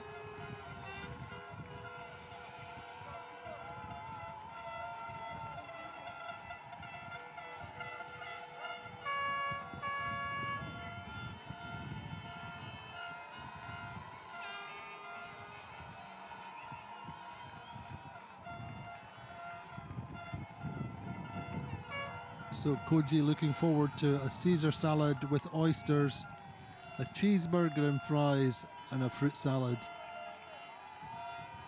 And while I remember, I can tell you that Violette is looking forward to a farcis ravioli, chocolate gâteau, and apple juice.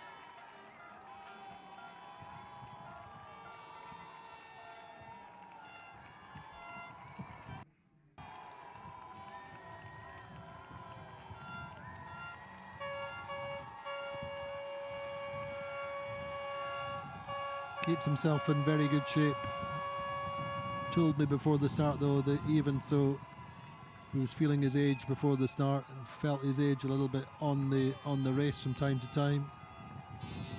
Actually had heart surgery a matter of months before his last Vendée Globe in 2020. Recovered from that, was given the all clear.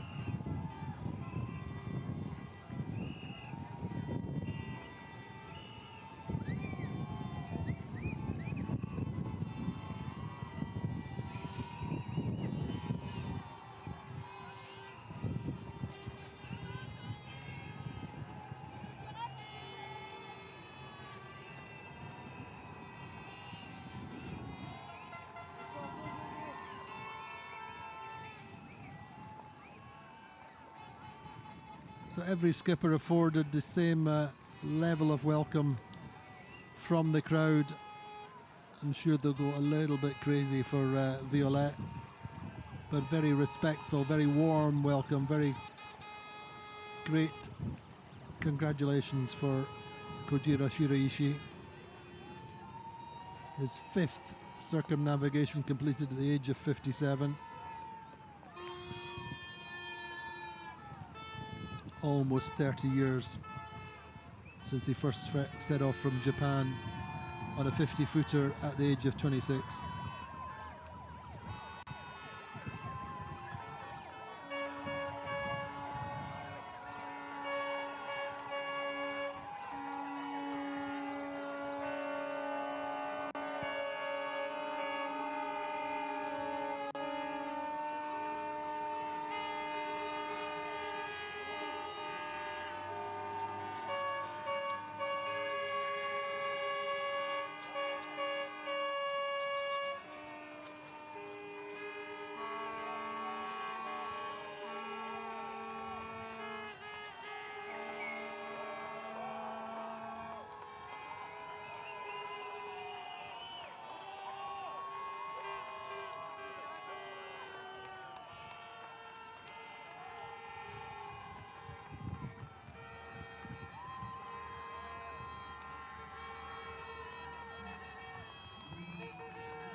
So Kojiro Shiraishi starts to approach the main marina, just passing the Capitanery on his left and his port side there.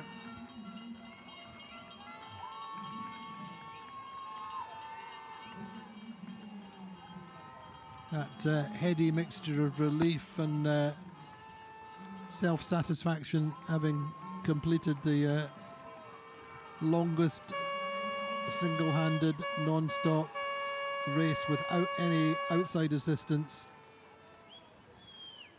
in sport.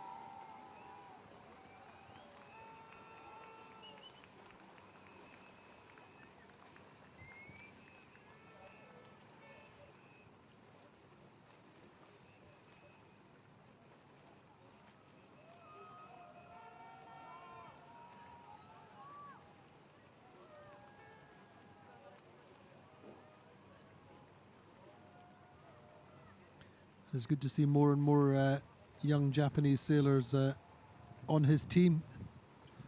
All part of the transition, the transmission of knowledge and experience onto younger Japanese sailors on what was very much a French team or a French orientated team.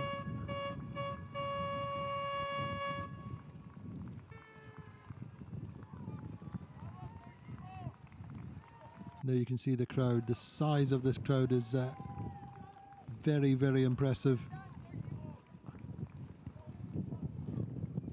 And they are awaiting the arrival of the youngest skipper ever to finish the Vendée Globe, Violette Dorange.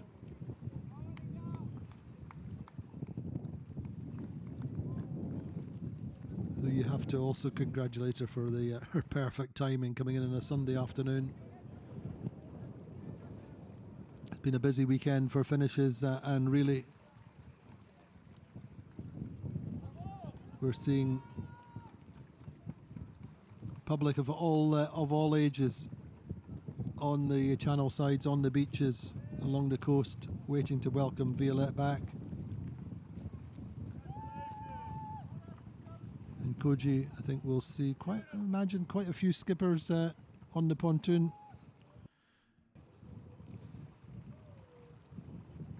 You know that Sam Davis is on the pontoon. Miranda Merrin from the previous Vendée Globe is here, waiting to welcome back Louis Duke.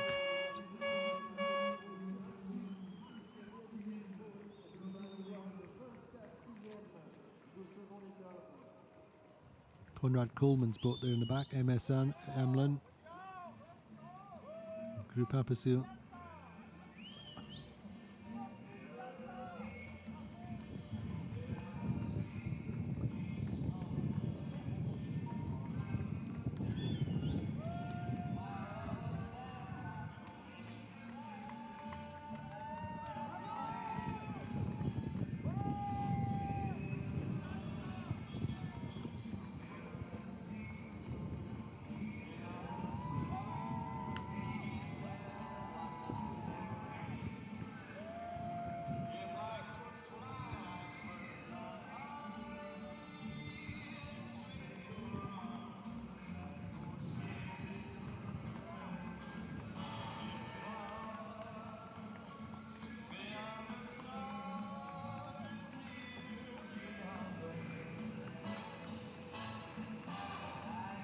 So he'll be alongside it in the next few seconds. Kojiro Shiraishi, after finishing 24th on this Vendée Globe, 16th in the last race, but it's really both races so very different. Much bigger fleet this time, much more competitive. You have to also reflect within that equation that all the boats who have done this Vendée Globe have had to qualify through the IMOCA's Ocean Globe Series. So for sure it's a much more competitive fleet with much more strength and depth, and also reflecting that a much lower rate of attrition. This time 40 starters and many fewer boats having dropped out. Only 7 boats have abandoned.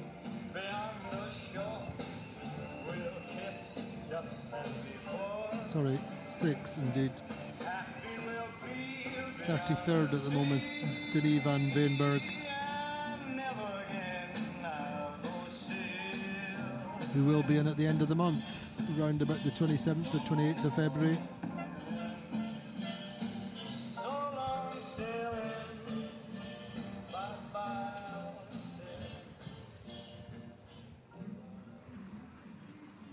Kojiro Shiraishi, s'il vous plaît, mesdames et messieurs.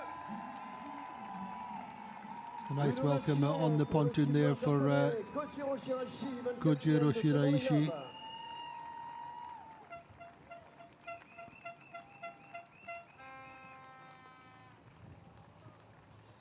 Reconnected with land with the pontoon where he left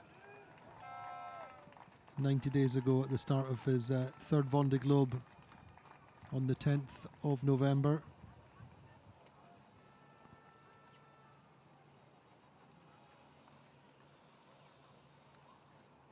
And these people in our compound, in the Race Village compound, waiting at the stage to welcome the skippers and hear their first words.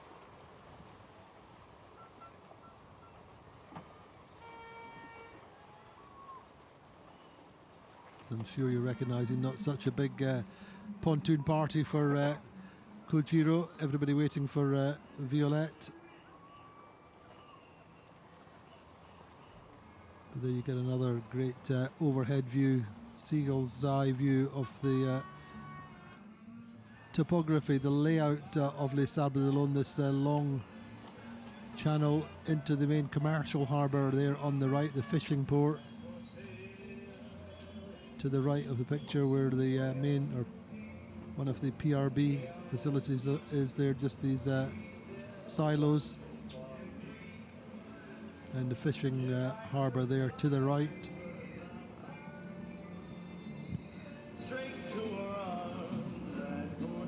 And then flying out this new building works and reclamation work there on the right, and the La Chaume, the reef gauche, if you like, of the Les Sables d'Olonne channel on the left.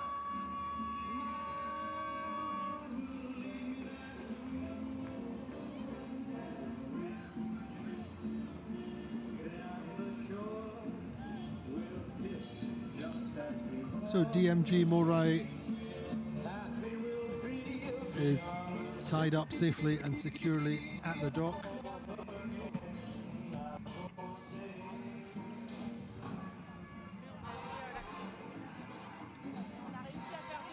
A boat which has only ever had one skipper, and again it'd be interesting to see where it ends up for the next race.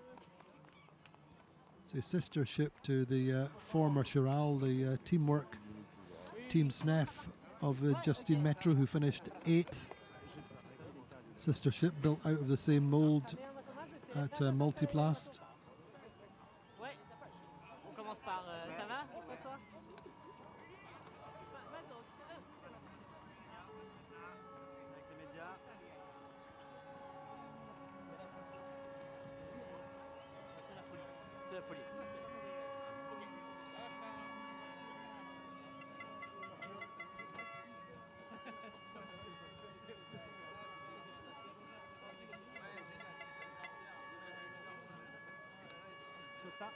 Je me mets où Bah tu te mets à côté de moi pour que je t'entende. Okay. Il faut que je vais dans le...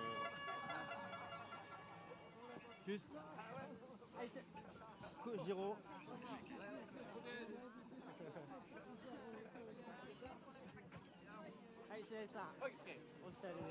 Ok. Quelle émotion. So we're just hearing Kojiro's interview.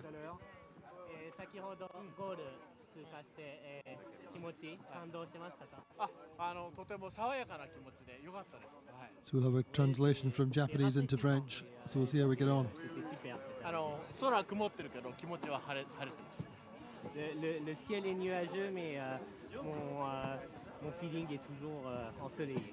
He's saying the sky is a little bit overcast, the weather not so good, but my emotions, my happiness is all about sunshine. I feel sunny inside, I think he's saying. He remembers Cape Horn, great moments on this race. Quelle sensation, quel sentiment, qu'est-ce qu'il retient de ce tour du monde? What's he remembering? What's he going to recall? What's his special moments in this Vendée Globe? いやいつも思うんだけど何かを見つけてるんじゃなくて自分自身を確かめに行くねやってよかったなと本当にバンディグローブの皆さんに感謝してます参加できてよかったです Je sais jamais vers qu'est-ce que je vais avoir pendant le Vendée Globe. Je vais toujours, je prends toujours le départ d'un Vendée Globe pour trouver ce que je vais. You always set off on a Vendée Globe looking to find. Du Vendée Globe en ayant trouvé une réponse à ma question.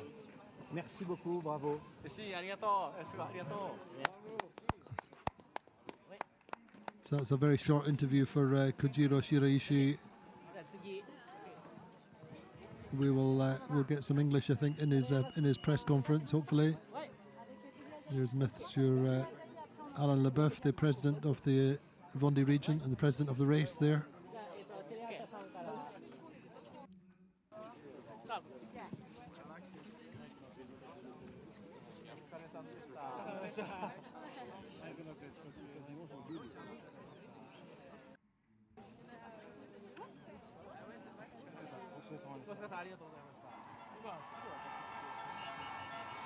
And then we're with Violette Dorange, and flares are lit. She is in the channel.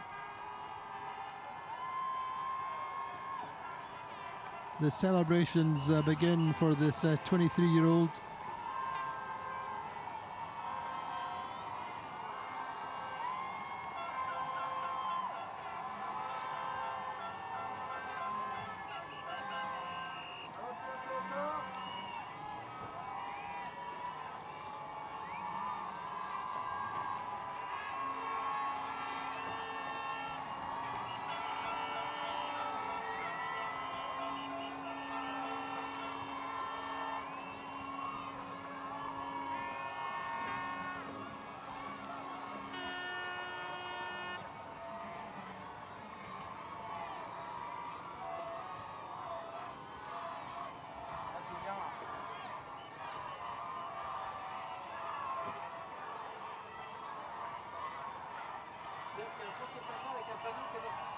So bravo, Vio, tu l'as fait. Bravo, Violet, you've done it.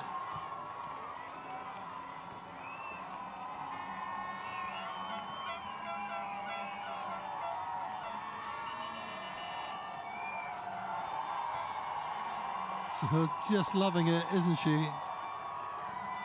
Getting the flares lit. So many tens of thousands of people have come out to welcome this 23-year-old from just down the coast in La Rochelle.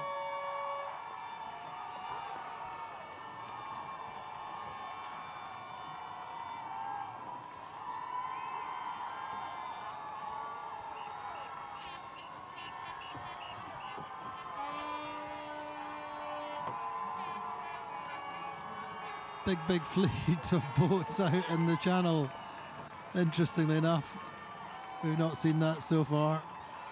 Quite a lot of boats on the water, but mainly close to the line.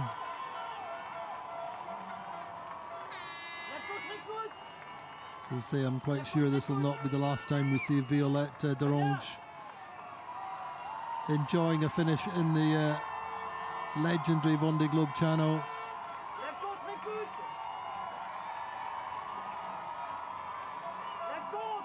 A really special moment for her and indeed for the race.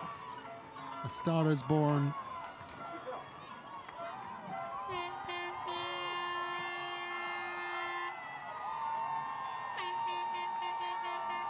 I don't think there was any doubt about her potential when she set off from the start way back on the 10th of November. She had the capacity to finish.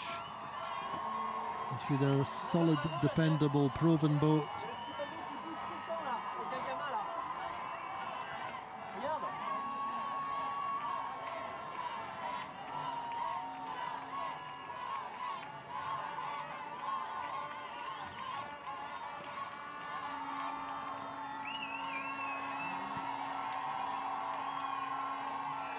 But even so, she's had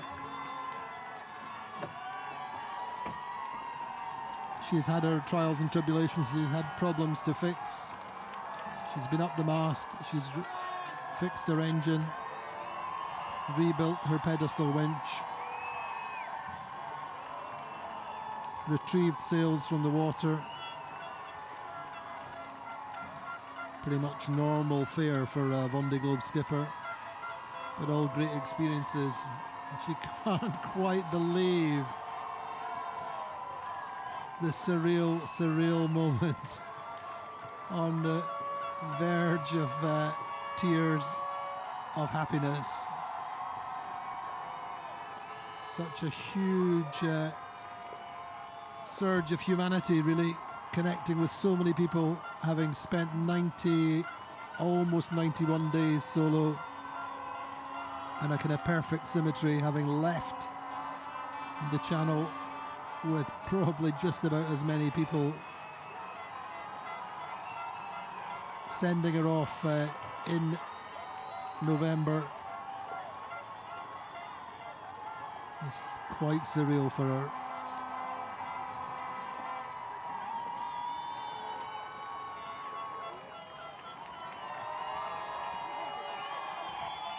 And you can also reflect that some of this is to do with the massive growth of the Vendée Globe over the last edition and this one.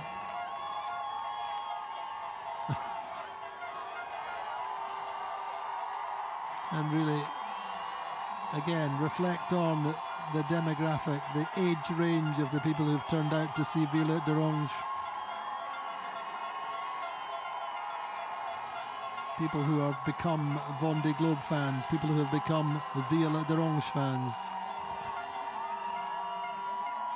It is an incredible, incredible sporting event like no other. And these are members of this DeVenir initiative, which is supported by all of the sponsors. Social responsibility program which supports young and vulnerable people who may have had problems.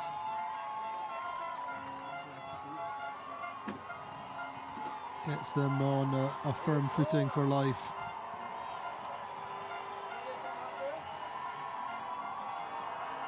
Of which McDonald's are a lead sponsor.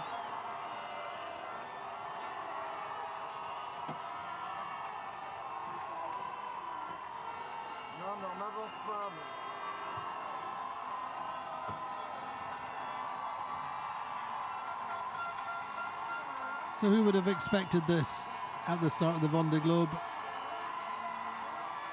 I think there's plenty of people who expected or hoped she would, or imagined that she would finish successfully, but not many people would have thought her finish would be this big.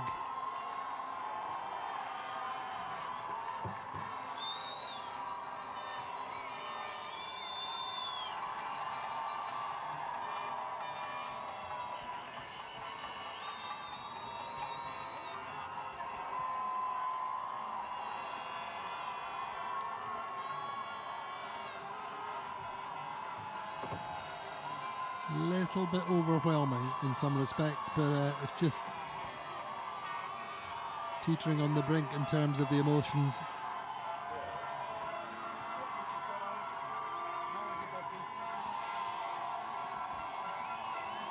But that is the nature of the Vendée Globe and the nature of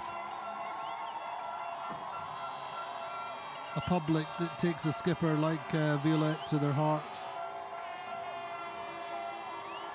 for the significant accomplishment of sailing solo non-stop around the world, unsupported at the age of 23.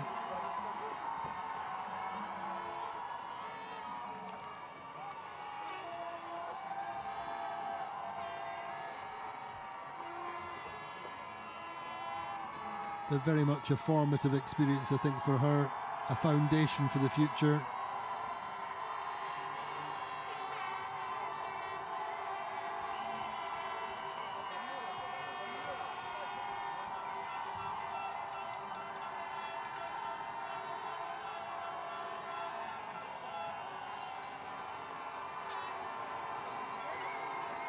You will probably see some numbers published at some point, but I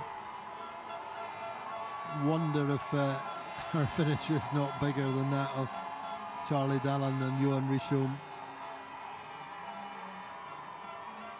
But it's a different thing entirely. This is about celebrating her youth and her success and how she's inspired and engaged so many people and given everybody hope,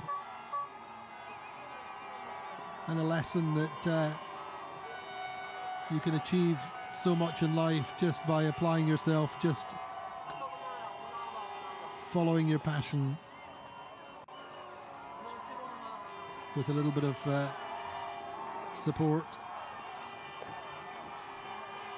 from the right people at the right time.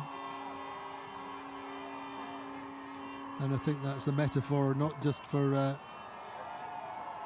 her and her future, but also for this DeVenir social program that she believes in so strongly, and her sponsors' support.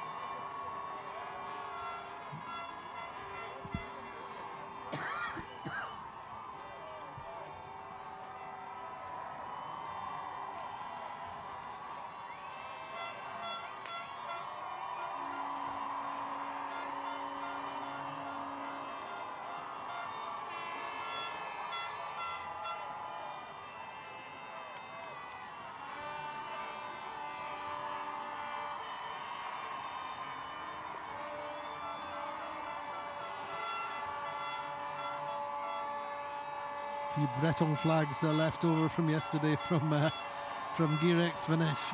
As you might expect, everybody wants to be here to see Violette Dorange. Tens and tens of thousands of people all the way through Les Sables d'Olonne. It's funny because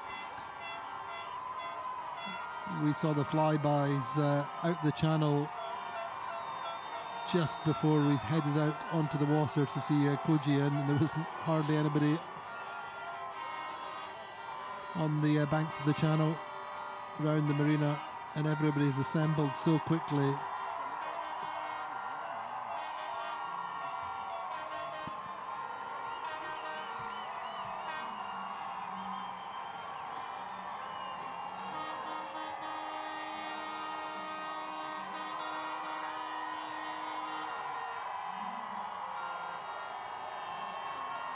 And the further she gets closer to the centre of Les Sables d'Olonne and the Portelona, the bigger the crowds, the bigger the noise.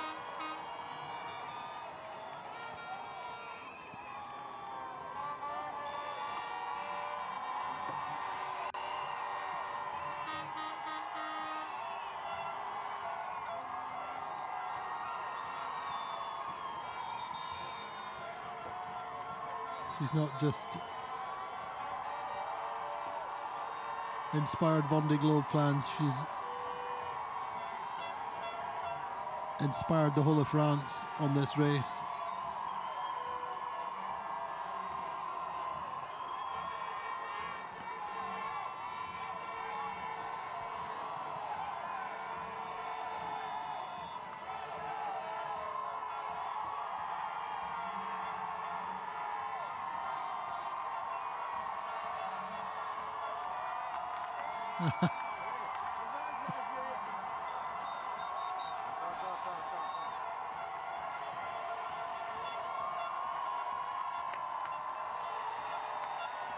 And what a welcome.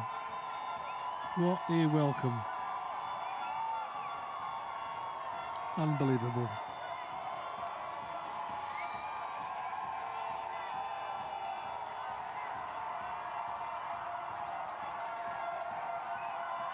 It's not just about the success of completing the race. A lot of it's to do with the way she has communicated, and obviously the strength and reach of social media nowadays just means she's been able to share so much further and wider than the likes of 25 years ago when Ellen MacArthur was finishing. Have to reflect on what social media has done for the sport of sailing in that respect, and particularly for the Vendée Globe. And really, you can't compare the performances nor the race of Ellen and Violette Dorange today. But the fervour, the support on land is incredible.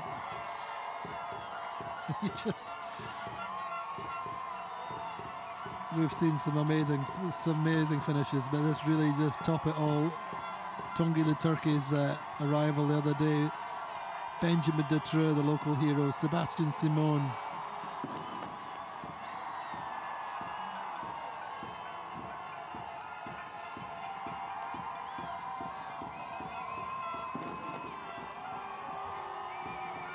Not quite sure what's going to happen next.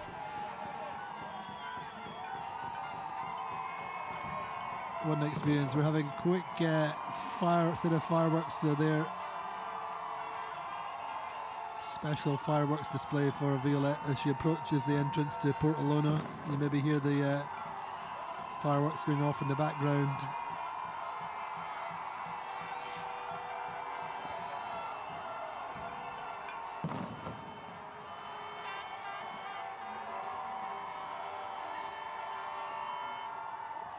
I think she's gradually coming to terms with the size of her welcome. I think she was a little bit overwhelmed, as you might imagine, coming into the channel, and now she's getting too used to it and just thanking people.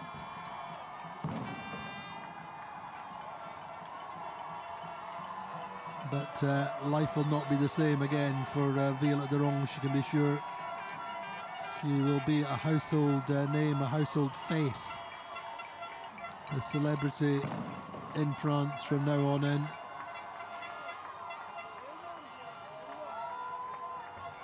And we're pretty sure the jungle drum suggests that she will be able to leverage this level of support to move up to the next level in the Amoca class and with her career.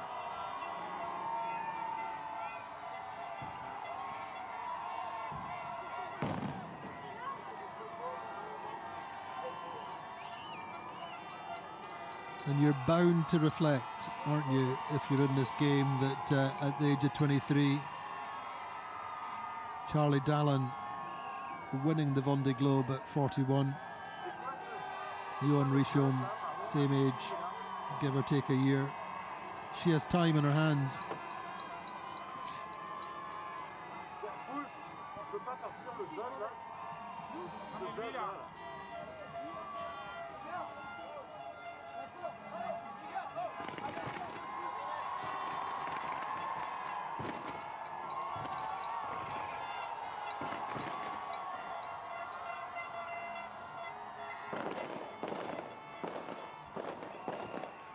Bless her.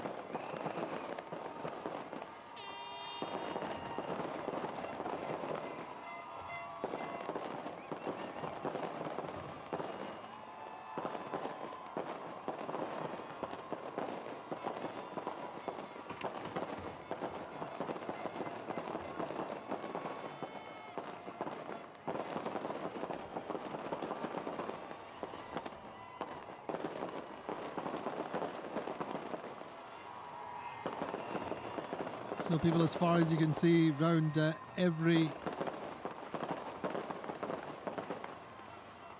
piece of the promenades, the edges of the channel, all the way round. Every space, every vantage point is taken up. Said much more reminiscent of the level of people for a start. Number of people for a start is very, very similar to what we're seeing now for this incredible young French skipper.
So significant media presence on board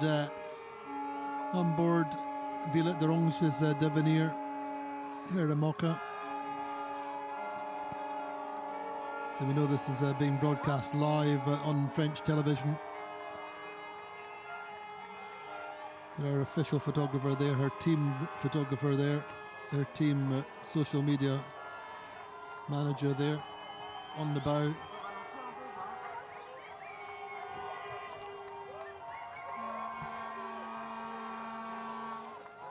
Everyone is going to be wanting a little piece of Violette Dorange over the next few weeks, I'm quite sure.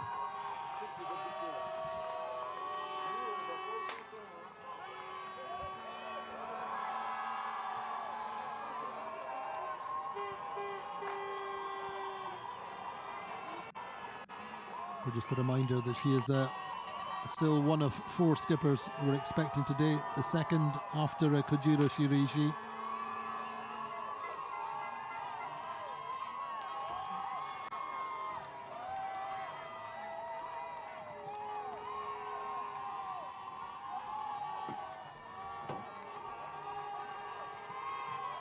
Duke presently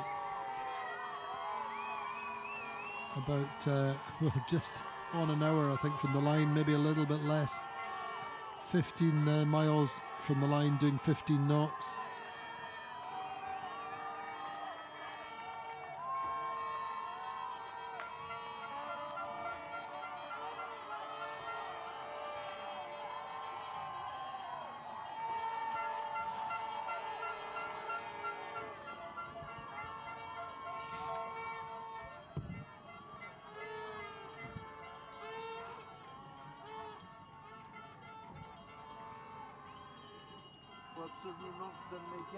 So DeVenir, the Mocha of Violette Dorange, starting to approach the Ponton d'Honneur, where I'm sure we will see all the VIPs from the region.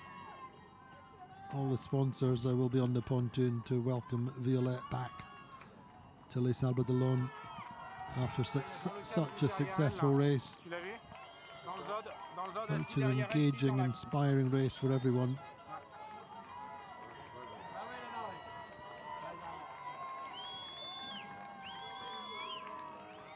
And we know there will be a few skippers there as well.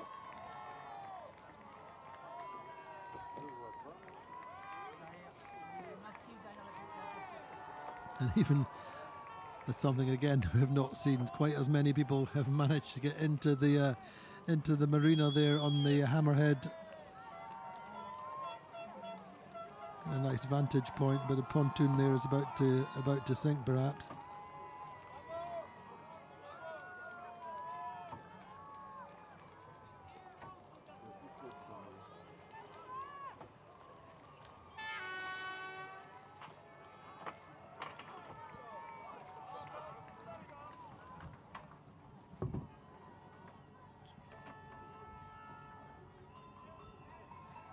pas les cartes maintenant, ça va être long après. Hein.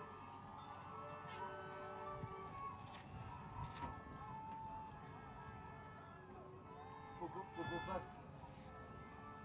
fasse un stop and go pour montrer les cartes de la cam. Il faut qu'on fasse juste un touch and go.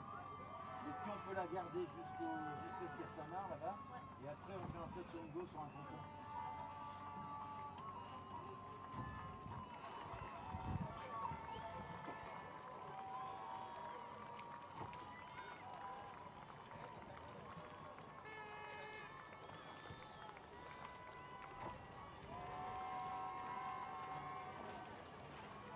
So Violette then starting to recognise a few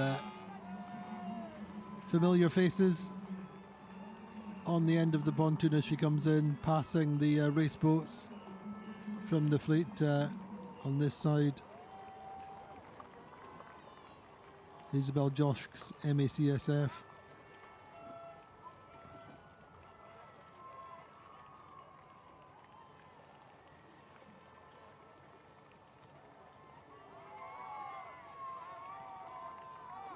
A few quieter moments now as she comes into the pontoon.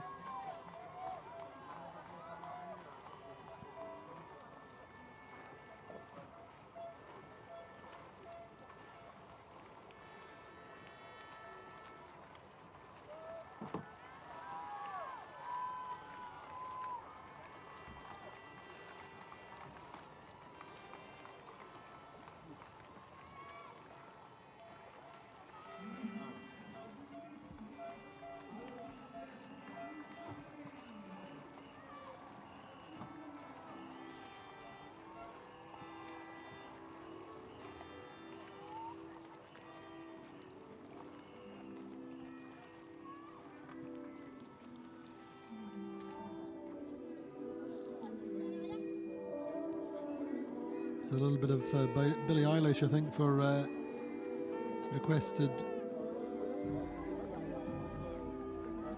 by Violette as she comes into the dock.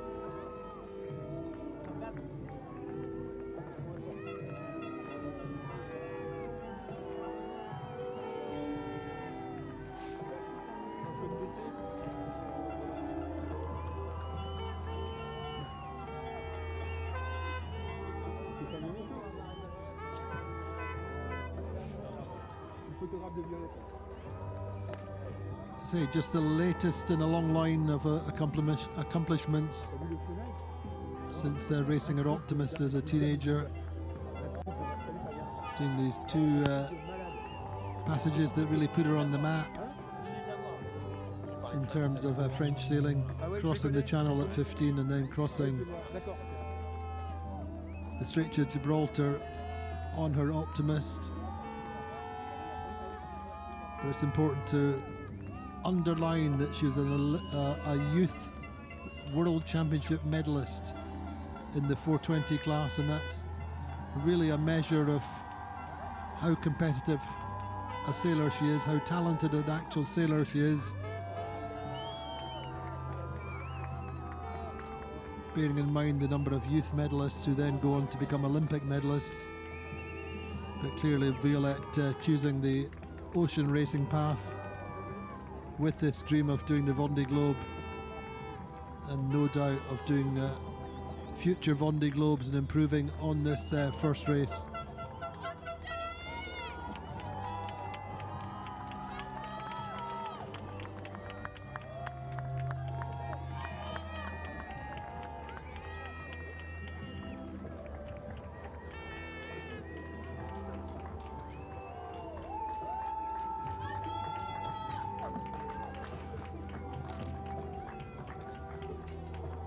Just able to stand back and let her boat be parked for her. Again, that little moment when she can pass over control is never easy. We've seen so many different skippers accepting that moment or not, as the case may be.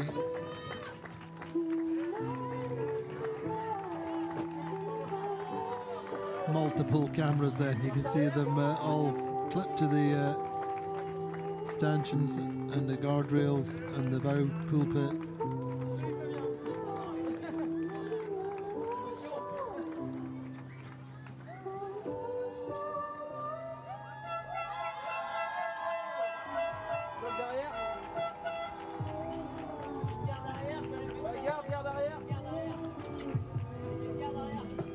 as the French say, she's been well served by this boat.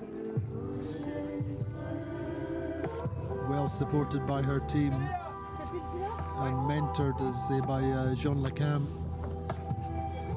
Has been very much responsible for two of the, you could almost say both of the upcoming stars of this Vendée Globe. Both of them with very short, sharp trajectories into this race. Benjamin Ferry, adventurer turns ocean racer, who is mentored by Jean, and also this young lady, Violette Dorange. Not quite, I think, able to come to terms with the size of the media pack waiting for her, but Monsieur Alain Leboeuf, then there will be no show without him, and this welcome. Monsieur Yannick Moreau, then the mayor of Les Sables d'Olonne, and the champagne for Violette.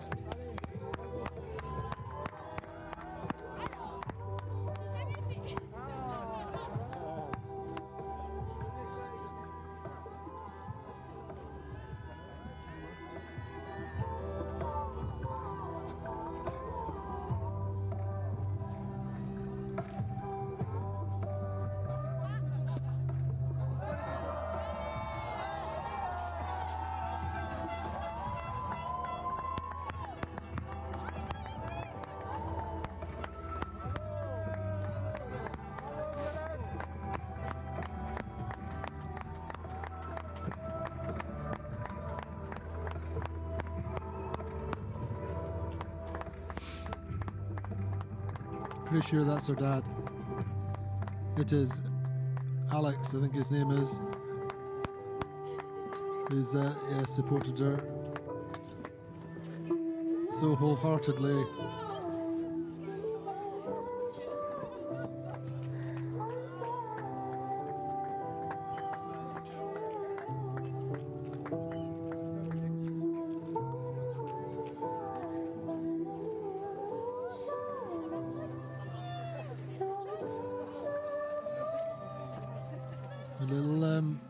Little Jacob then.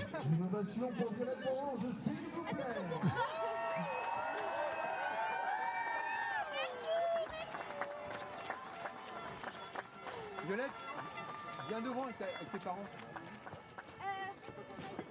Avec ta famille.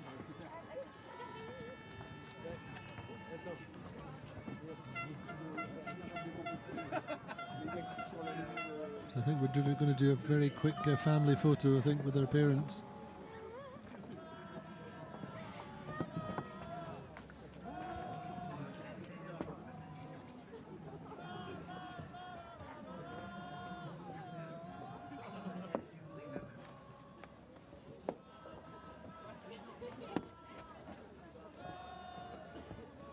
Certainly with their team.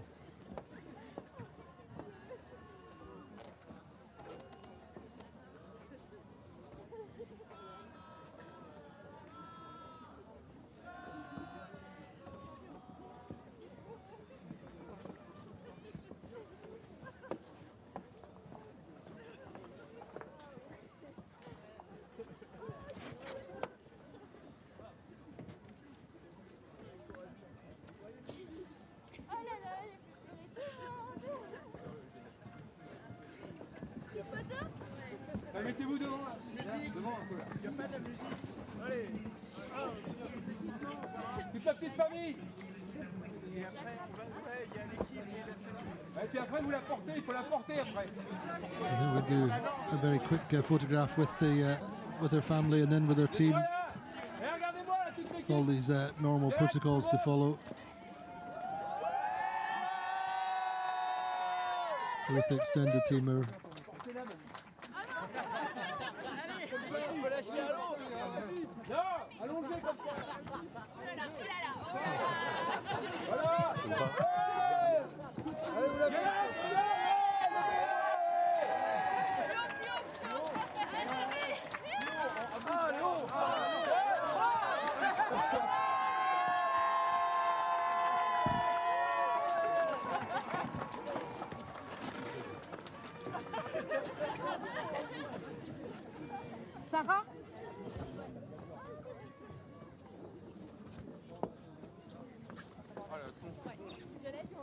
Je passe sur l'antenne encore.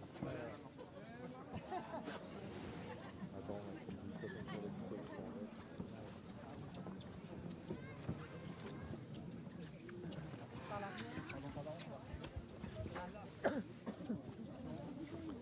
We'll do our first interviews, I think. Certainly, another thanks from Monsieur Leboeuf.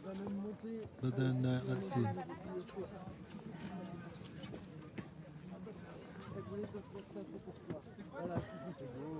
Special present for her.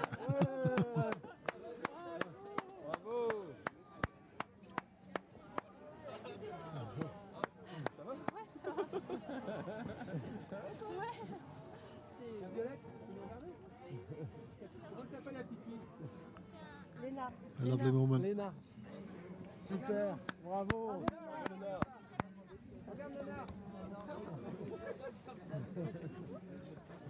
Allez, super, tu reviens.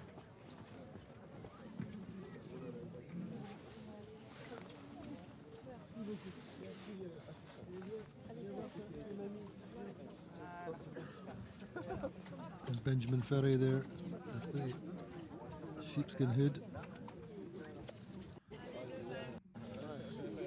Quick embrace from her family, I'm sure.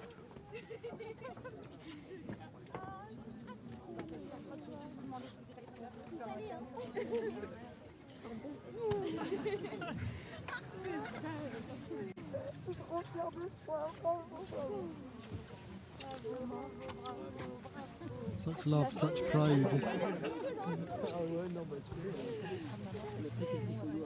Nobody can quite believe that she's back, I think.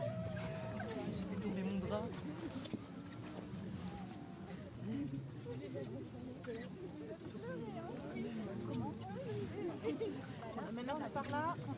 On prend.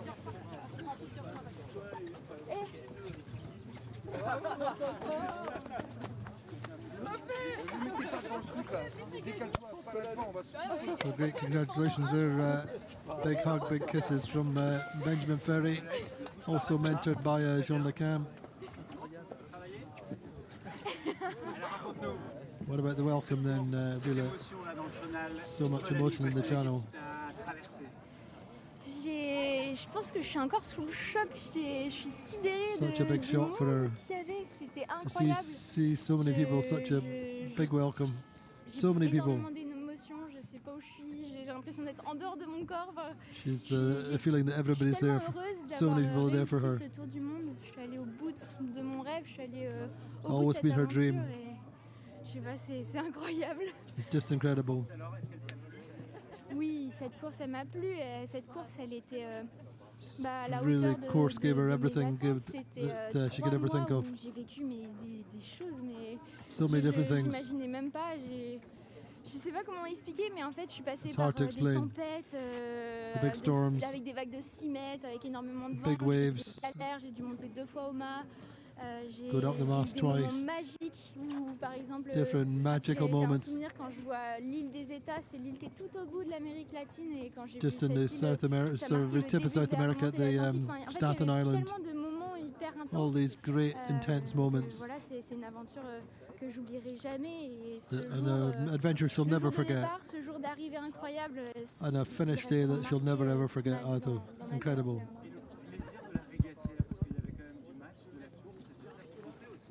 Oui, bah, j'étais dans le match pendant 2 mois quasiment. J'étais She à said she's fond. been in the Il y a match, eu, so competing j'étais avec closely le with other paquet boats des for bateaux à 2 months. dérive, et c'était une super The bataille. Dagger boats. Et ensuite, j'ai pris la décision d'attendre 2 jours pour passer le Cap Horn. She took the parce que decision to slow down for 2 days passing Cape Horn, or just before passing Cape Horn. Après, j'ai rien lâché, j'étais quand même dans la compète, même si je me suis fait un So peu she had to décrocher just du do paquet. that. Petit à petit, j'ai remonté, et puis au final, And she j'ai rattrapé adapted des places sur to la remontée changing d'Atlantique. circumstances and how things Donc non, changed. j'étais à fond. She's tout come le back since then. C'est ça parce que tu laisses quand même Louis et Seb derrière toi aujourd'hui. Oui, bah oui.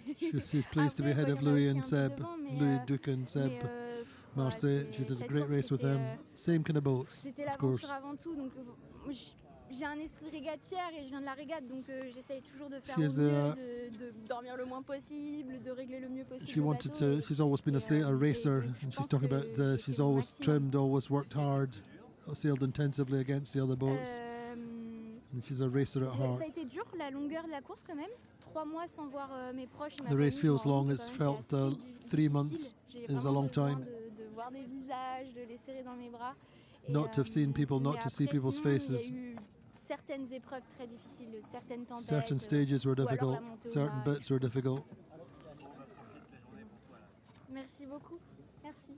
Merci à tous en tout cas pour cet accueil. Thanks to everyone for the welcome.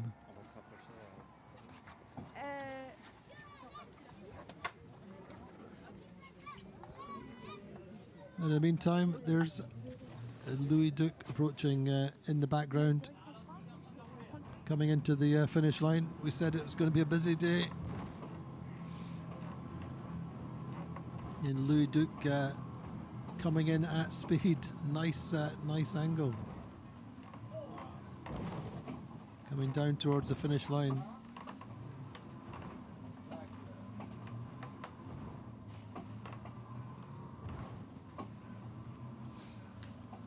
He's got a great story in himself as Louis Duke, having restored this boat. This boat previously went on fire before the start of the Transjacque Vabre. He bought it for not very much money and reconditioned it, restored it. He's a long time career sailor, but that has been his modus operandi, often getting hold of unloved boats or boats that have had damage and restoring them. But he's always wanted to do the Vendée Globe, has Louis. Ever since he was a kid, he's come up through the Mini.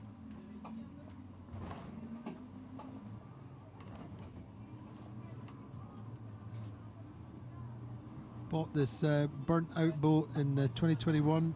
It was formerly Clément Giraud's boat. As race fans will remember, perhaps, that it caught fire just before the start of the Transjacque Vabre.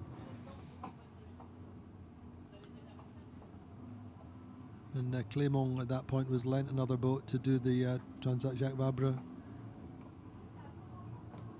But nonetheless, this is quite a famous boat in its own right. It was originally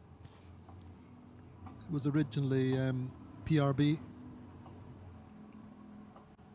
So in fact, finished third in the 2008 Vendée Globe. But so Louis Duke through the finish line. His Vendée Globe is complete in 26th place. Came in with speed. Was making 17 knots through the last hour or so. Coming in the early afternoon to complete his Vendée Globe, which has always been, as say, a big dream for him. His team are on board.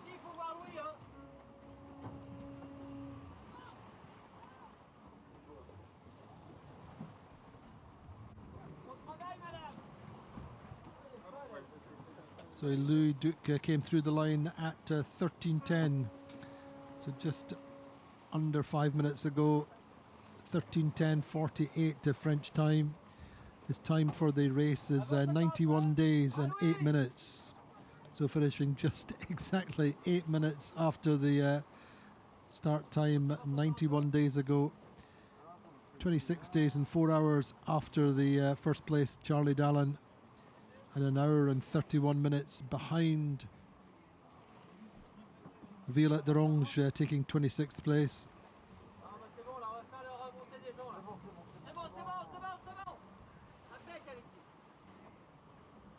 So there's Louis, his team are getting on board.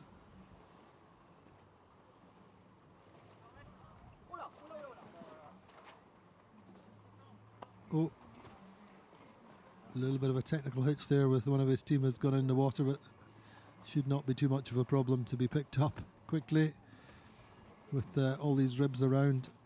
But that is an occupational hazard on a day like this with the waves building. Quite choppy. Louis Duke, super happy to be finished. Really tough competitor. Lost his port dagger board.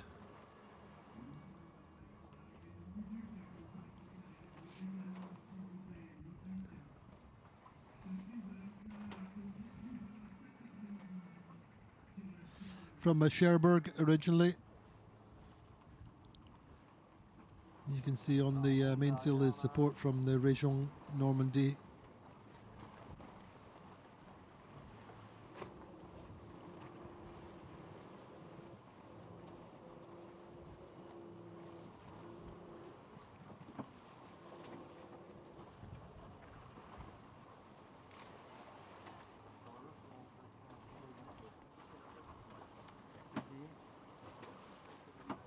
So Louis had a pretty tough race as well. He's had his moments which he's overcome.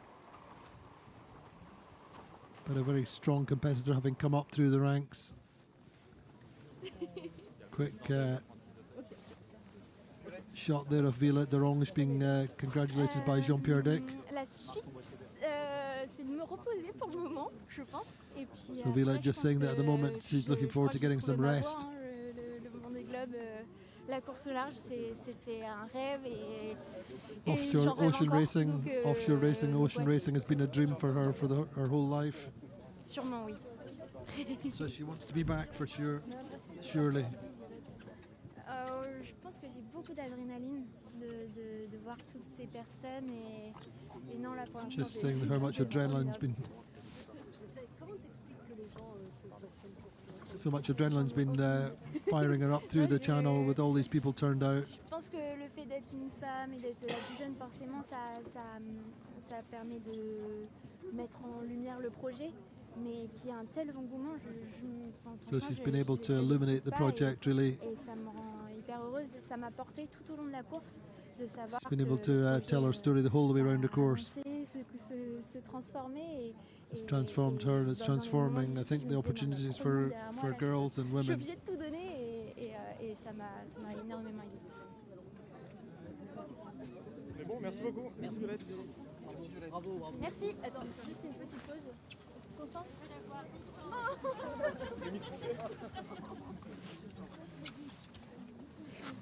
Bien joué. So Louis Duke has got his team on board now. I think they've rescued the team member who fell in the water. At the same time as Violette's getting a chance to meet some of her nearest and dearest.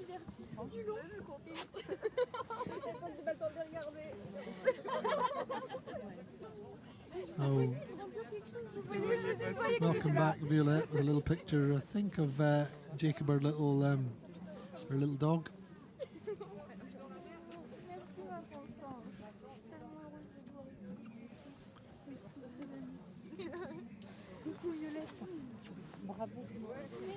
Congratulations all round for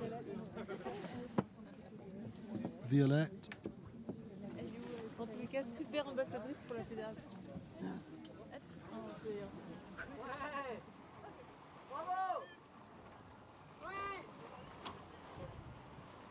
Louis looking a little bit wet.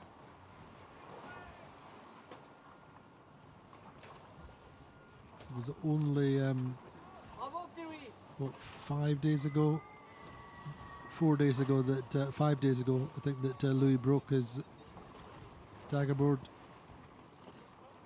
But nevertheless, there's his race time. 91 days, 8 minutes and 48 seconds. He is an incredible character, larger than life. Remember him at the start. He was the one who did a little lap round the Vendée Globe trophy.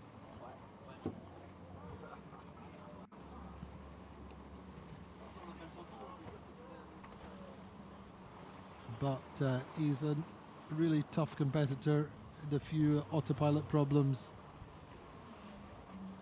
And he's had wind indicator problems. He's been sailing in compass mode pretty much since the middle of January.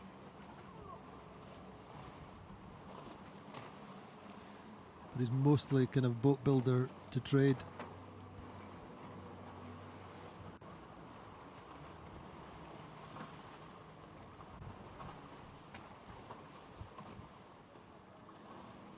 He was a little bit disappointed to lose touch with the group in front. He felt he was 4 or 5 days behind, or he still felt he was 4 or 5 days behind where he'd hoped to be. I think he wanted to be a little bit closer to Tanguy Le Turquet and Benjamin Ferry, which is pretty ambitious. However, he's a very, very experienced sailor, having come up through the ranks of the Mini into Class 40.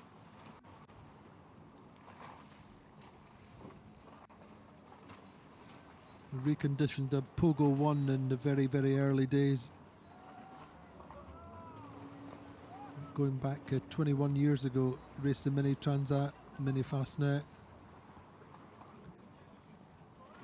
Class 40 was in between 2007 2012. Raced double-handed with Jean-Edouard Cricoche, who's the, I think, president of the class now. In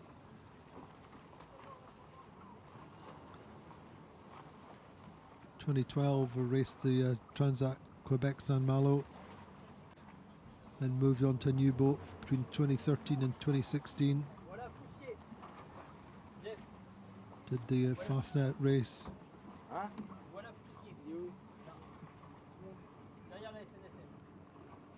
2014, Louis did the Route de Rome in Class 40, had to stop into Brest with autopilot problems.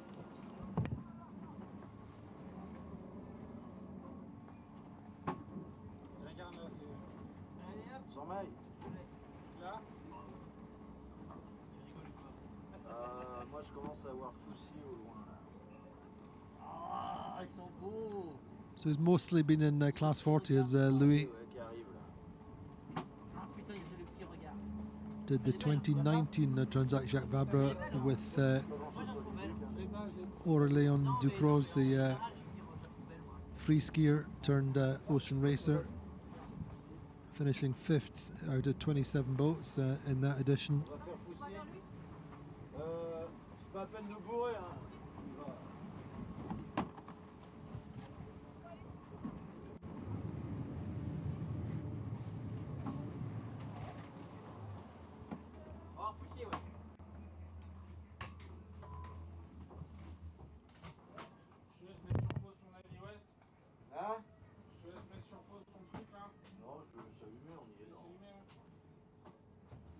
C'est incroyable. Pour les médias, on va vous laisser en conférence de presse. On va la laisser faire des bisous à ses copines. So waiting for Louis Duke to come in with this boat. T'es prête, Violette? Which was to say initially launched as a PRB Pour l'instant, on va te ramener. and a 2006 boat.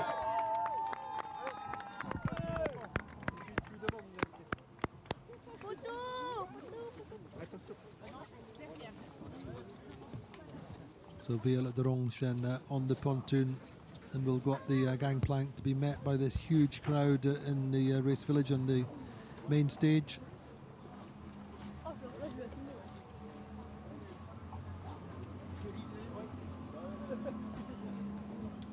Nous on va aller manger, moi j'ai super faim. Ah oui.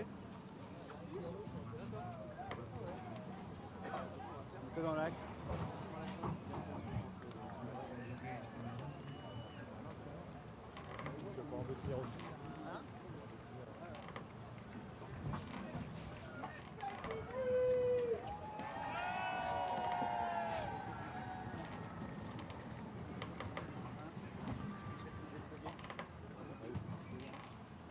An official confirmation there that everything's right with all Violette's seals and all her safety gear, everything's in place, which is always important.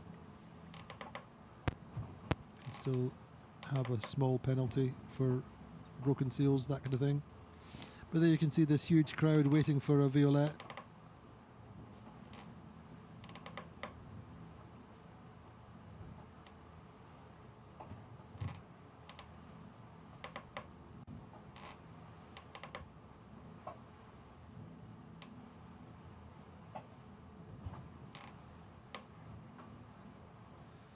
And indeed, Koji's going to come first.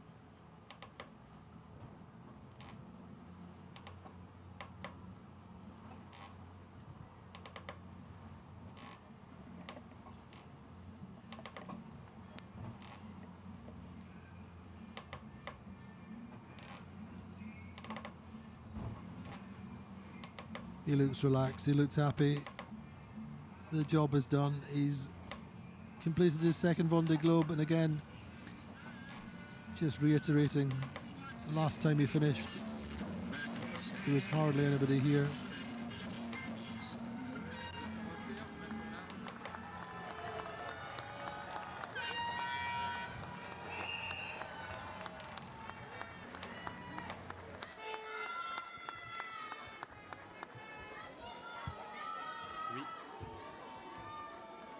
So he'll be on the official stage in the next few seconds, and then followed by Violette Dorange.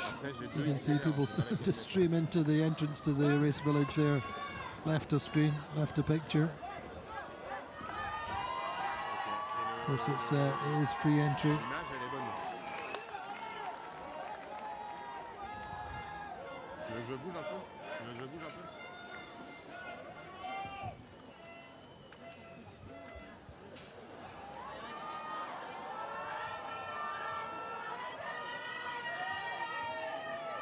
But everyone's waiting for Violette there.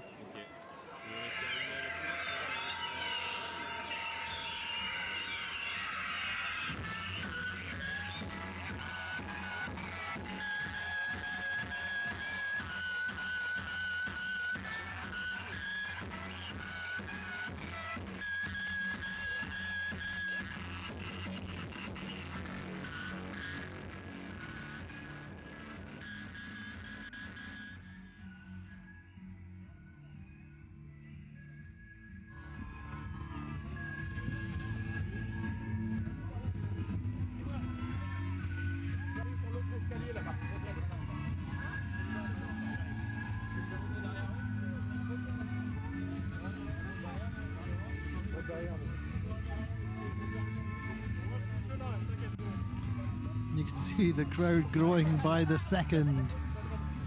Everyone waiting to see and hear Violette Dorange and of course Kojiro Shiraishi, both together. Say respectfully, the different ends of their Vendée Globe careers, but hugely respected ocean racer is Kojiro.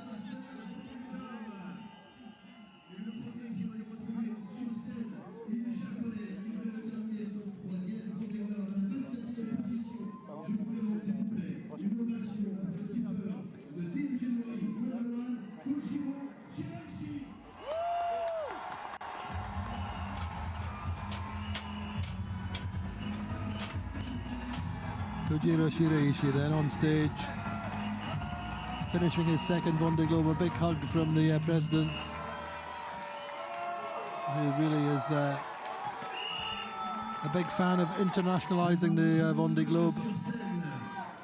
Elle doit terminer son premier Vendée Globe à la 25e position sur l'IMOCA DeVenir. Je vous demande une ovation, s'il vous plaît, pour Violette Dorange. And a big cheer for Violette Dorange, and it comes to the stage.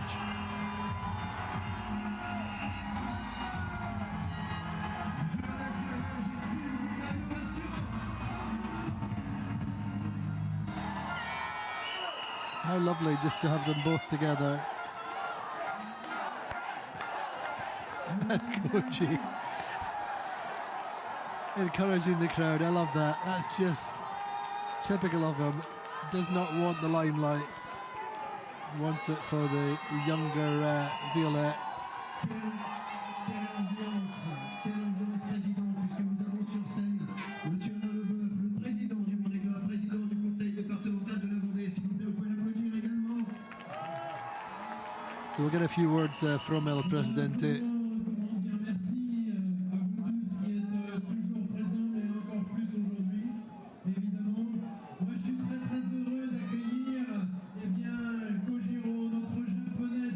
Not quite picking it up, I'm sorry, but as ever, thanking the skippers for their races and inspiring everyone.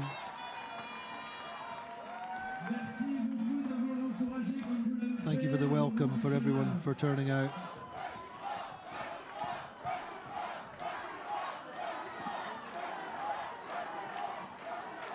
So an equal welcome given to Koji in the end from the crowd.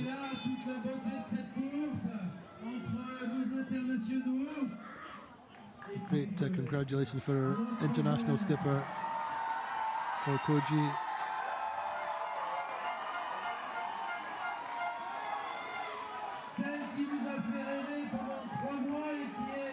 Thank you for letting us dream, for making us dream for 3 months.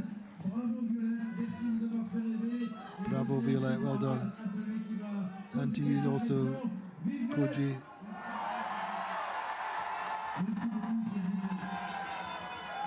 Merci beaucoup, Monsieur le Président. La première question, elle ira à Kojiro qui termine à cette 24e position. Alors, il est accompagné de Shota, son traducteur, qui vous applaudir, s'il vous plaît. Et ma première question ira surtout sur les impressions sur cette arrivée. Comment Kojiro a vécu cette Just asking about the emotions for this arrival for Koji, I think. sa deuxième arrivée ici. Comment il a vécu ça aujourd'hui? Avec vous tous, bien évidemment. So Koji, as ever, will speak Japanese and translated by Shota.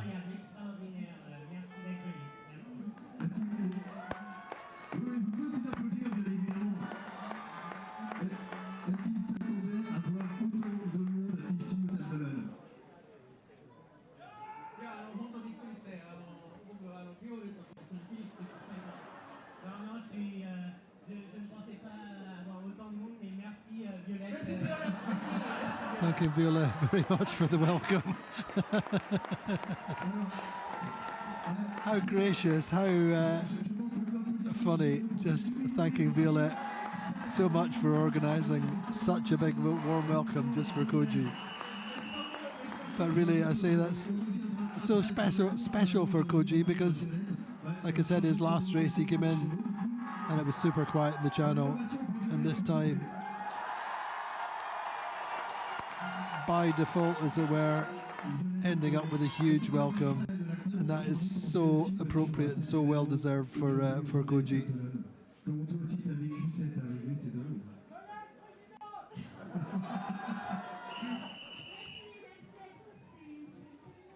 So Violette just saying thank you so much for this huge welcome. Did not expect it.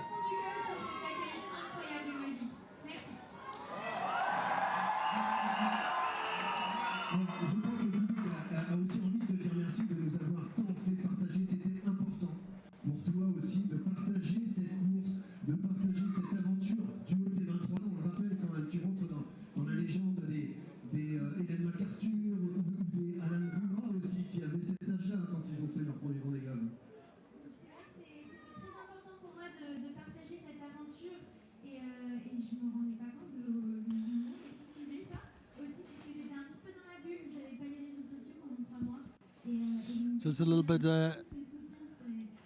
overwhelming when you've been in your bubble for 3 months to come back to this size of welcome. It's been an incredible adventure.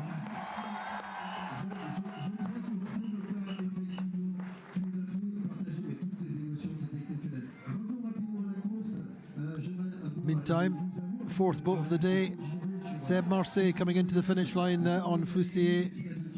He's only less than half a mile to the line is Seb. Incredible sequence of finishes today. Seb, another skipper who's dreamt of doing the Vendée Globe, I think since he was young. Was not such a focus in his early sailing career. Raced around the world, crewed with Alva Medica, the international team led by Charlie Enright. Was part of the backup and support technical team with Groupama when they won under Frank Camas, and also sailed an unsuccessful Trophy Jules Verne with the Spindrift Racing team. just missed out on the record, 47 days at the time from memory. But Seb financially really struggled to get his budget together in the end. But he's stuck to his task, managed to do the qualifying races and get qualified. He's had energy problems. Quelques instants, arrivée de Sébastien Marsset, FOUSSIER. But he's overcome them and he's coming in at speed on this end of his Vendée Globe. Breezy finish, coming in at speed. This is a huge moment for Seb, as he came so close to not being able to do the race because of the lack of money. Job is done. Sébastien Marsset then finishes his Vendée Globe. A personal odyssey, supported by his family, his young kids, by his sponsors. A really tough guy, multi-sportsman.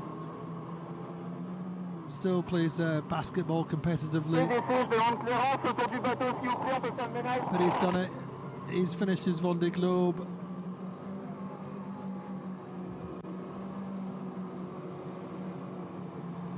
Just chasing Louis Duke through the line, not far behind.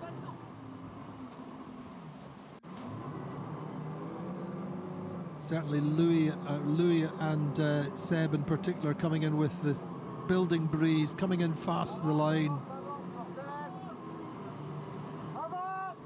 So bravo, chapeau to Seb Marsset. Really accomplished sailor in his own right. He was Roman Athanasio's preparateur on the last race. Good friends.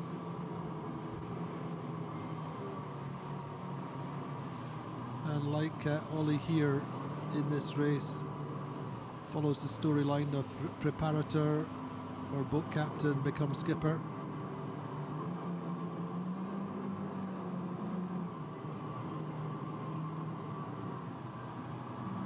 So Seb just making contact with race direction, confirming what the protocol is.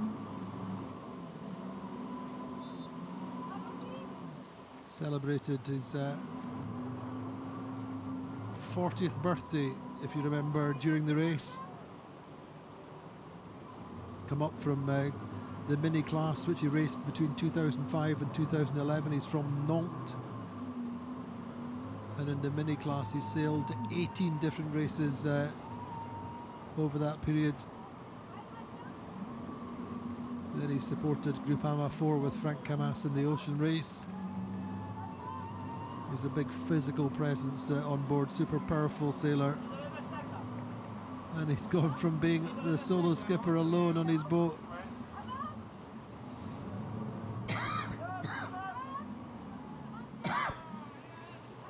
So his boat is actually one of the oldest in the fleet, but still a Phare design of the same design as the boat in front, Violette's boat, and indeed Louis Duke's, all built from Phare designs between 2006 2007. And Seb's boat was launched originally as Delta d'Or, which was Jeremy Biou's boat for the 2008 race, which he didn't finish. And it actually took 7th, I think, in the hands of Louis Burton, as Bourreau Valley, as Violette Dorange and Kojiro Shiraishi give thanks, or final thanks, to the huge crowd in our race village. We're watching Seb Marsset, who's taken 27th place in his Vendée Globe.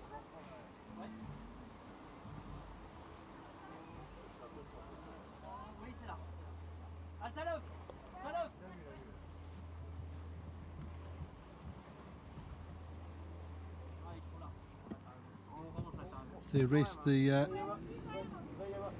Volvo Ocean race in 2015 with Alva Medica, with Charlie Enright. Then sailed with the Spindrift and the Trophy Jules Verne in 2016. As say 47 days of 1 hour. Sorry, 47 days or 1 day over the record, missing the record by just over a day.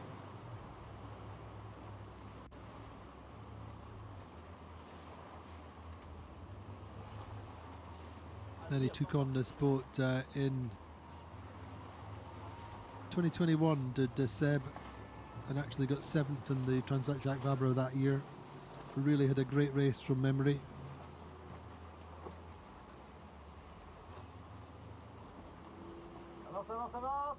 And in fact, I think a little bit like Louis Duke, maybe expected to do better in the Battle of the Dagger boards than he has done, but he too had different periods in the race when he was slowed by systems, and more recently with this energy problem, but that was very late in his race. So Seb's race times then, he finished at 12:37:35 UTC, 91 days and 35 minutes. Only 25 minutes and 47 seconds behind Louis Duke. They've had a great race really latterly, great adversaries, similar boats. Louis hampered by that broken Dagger board recently. 91 days and 35 minutes. 26 days and 5 minutes behind Charlie Dallan. And it just emphasises once again how there's been competition, boat for boat, little groups all the way through this race.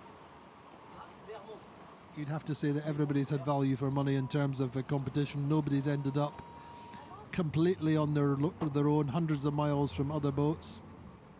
A couple of periods during the race when that was the case, but there you see once again in the end Seb Marsset pushing all the way to the finish to try and catch Louis Duke, a long time adversary, and ending up just 25 minutes behind after 91 days and 35 minutes.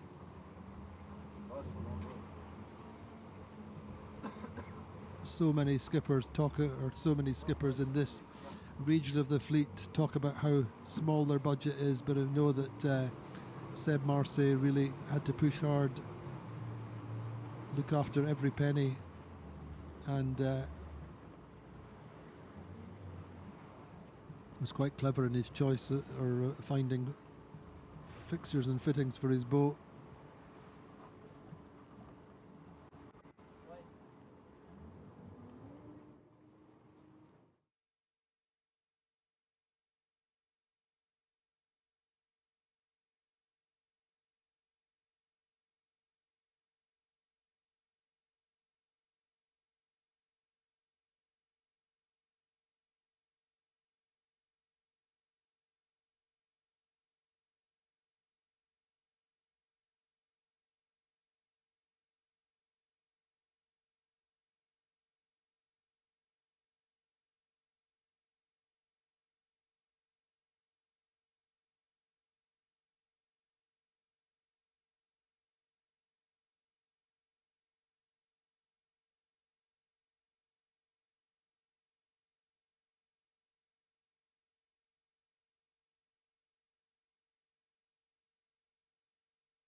dry.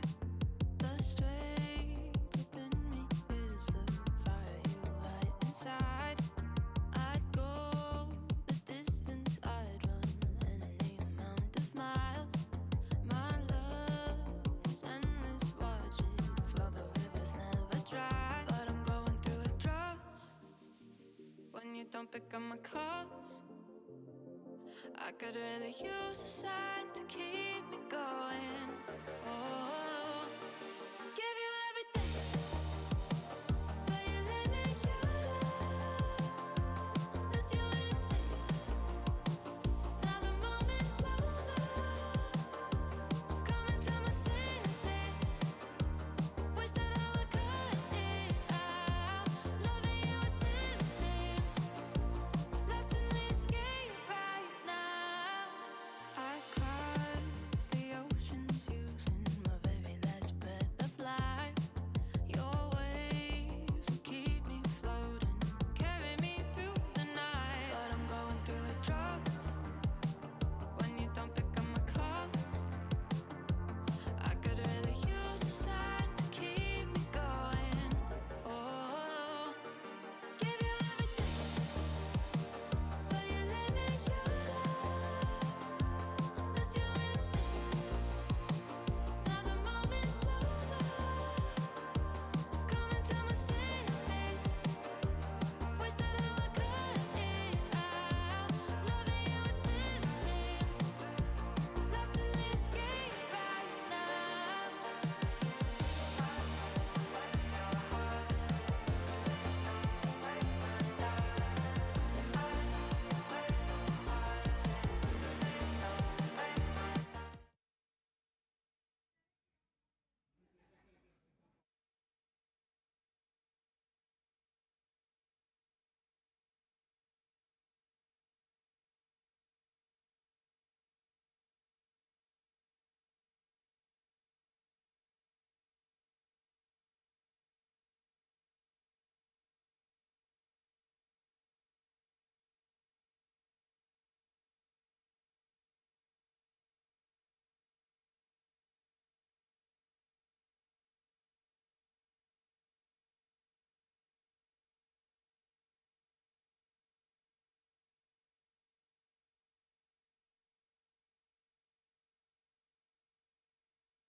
So welcome back to Les Sables d'Olonne for the arrivals into the channel of Louis Duke and Sébastien Marsset, coming one after the other, finishing earlier on this afternoon with the big crowds out for Violette Dorange, and before that Kojiro Shiraishi,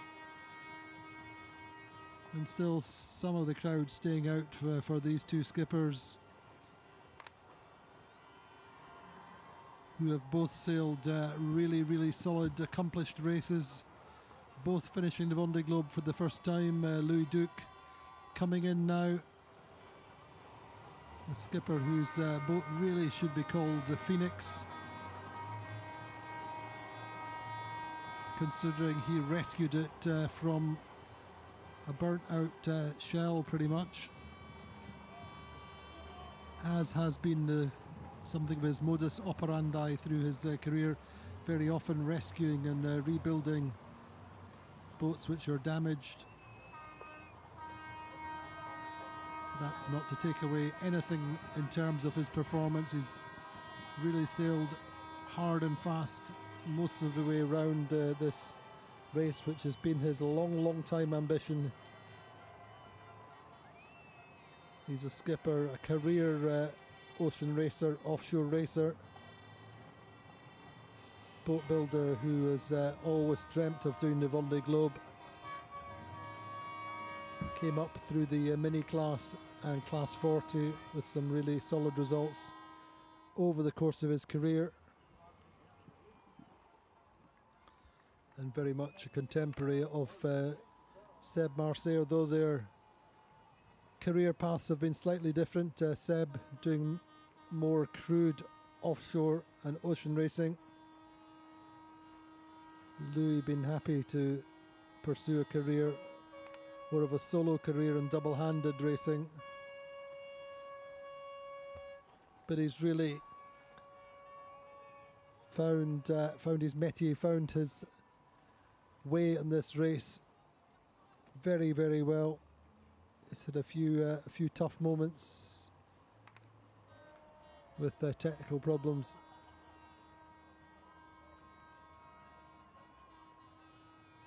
But generally he's overcome them and come in with a very solid result overall. Again, a very self-reliant, motivated sailor.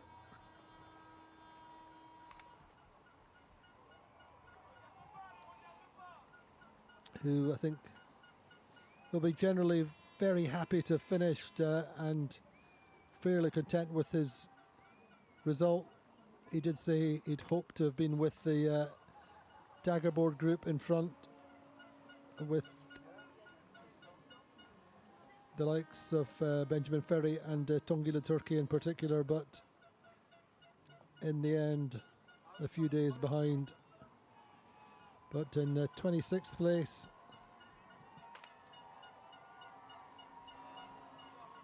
finishing just an hour or so, I think, wasn't it, 25 minutes ahead of Seb, both in very similar vintages of Far design boats.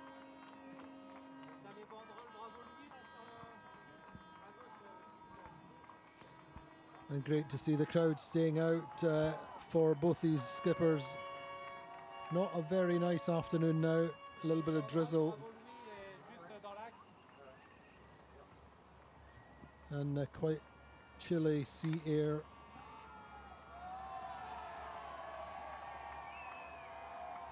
Very, very likeable individual as Louis, wears his heart on his sleeve. And he's been good fun through this race.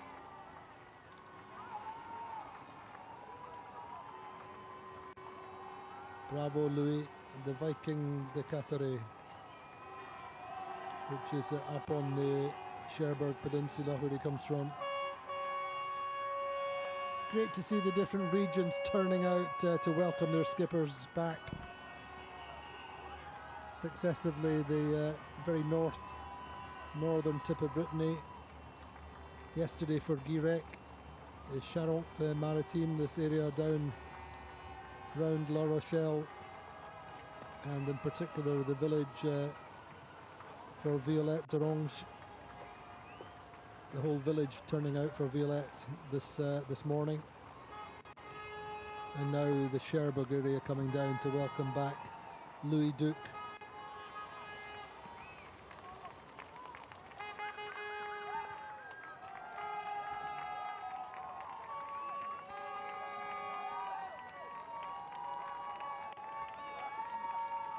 What a really special day it's been.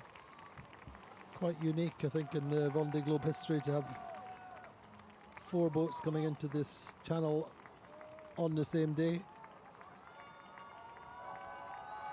But that, as I've said before, is a measure, a reflection of the size of this race with 40 starters. So Louis is 41 years old. And he's been sailing IMOCAs only since 2022. Those of you who follow the IMOCAs race very closely will remember Louis been a skipper. In fact, just thinking back all his races, he's been a skipper who's been very, very happy to back himself, to sail his own route. And we saw that in the Vendée Arctic, the race in 2022, the first race after the last Vendée Globe, when he sailed the very direct northerly route, which really worked for him initially, and he still held out to be 8th overall in that race, even up against all the top foiling boats.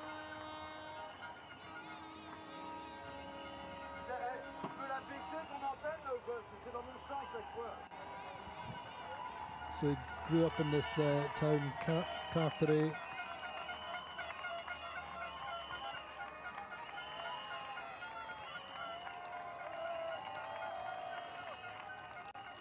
Went to school in Caen, and then ever since then he's worked in boat yards or boat building. Worked at JMV in Cherbourg, and they teamed up with the Halvard de Mabir, and he worked actually on the building of the trimaran Foncia with for Alain Gauthier originally, and that was when he was only 18-year-old.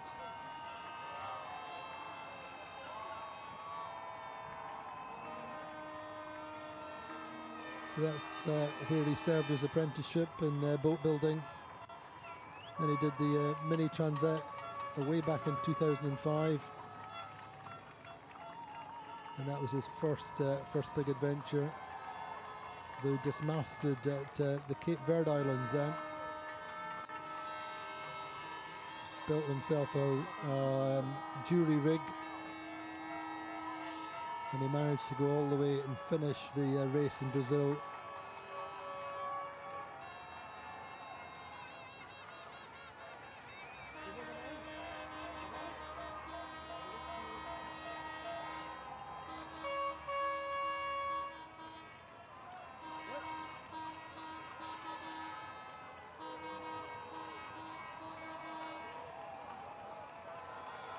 So I say he's always been very regularly been in the background as a boat builder, working on some of the big famous boats of the time.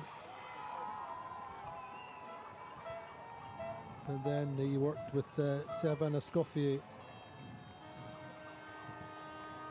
Louis Burton's wife, and got into class 40, and he's been in class 40 off and on since 2007.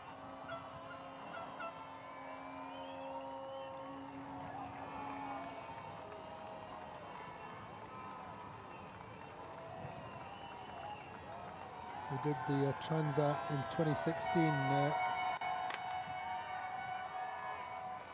in class 40 and finished second.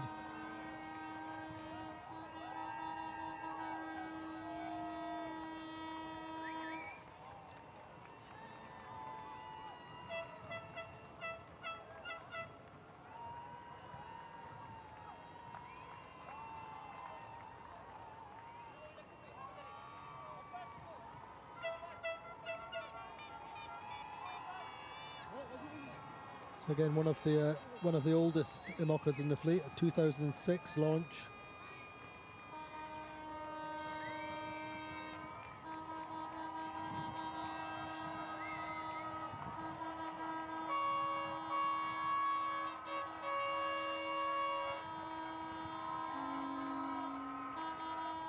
So there's much personal triumph in terms of getting round the world solo, non-stop and unassisted for Louis. As for him and bringing this project home, I say, which really started with the burnt out IMOCA. Little by little he's rebuilt it, built himself a very small team who've helped him.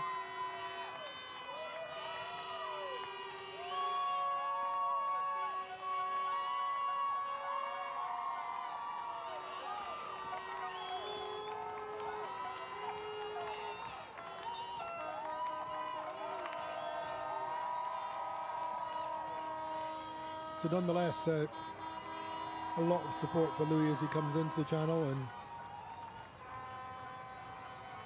approaching Portolona Marina.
Again, we'll get a shot of the boat again in just a few seconds as we fly over, but lost his port daggerboard about 4 or 5 days ago in a big squall.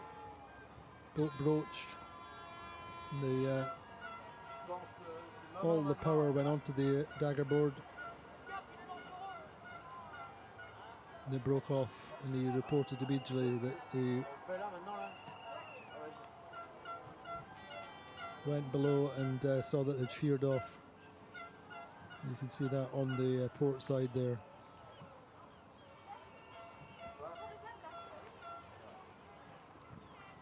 So wonderful then to see the crowd staying out, obviously.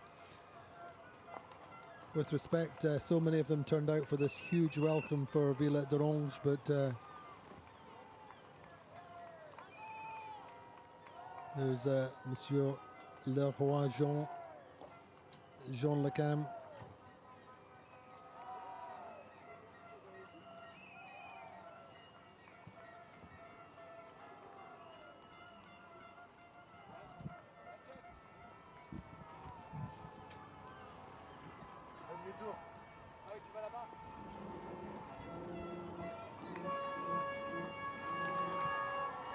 So he started his race quite well, did Louis? Was in the top 15 coming down to Cape Finisterre. Went offshore there, but he destroyed or he damaged 2 spinnakers straight away. Spent a couple of hours picking up all the pieces from the water around the daggerboards and on the deck. But it took him a long time to repair them. Was in 23rd coming across the equator.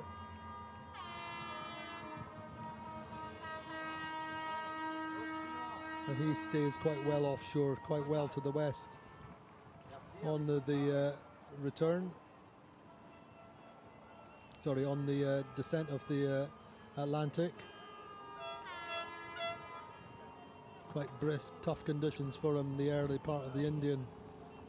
He was certainly quite, shall we say, brave, certainly happy to get down into the south and work the big depressions. And he was fast at times. He made nearly 500 miles at one point. 489 miles was his 24-hour record.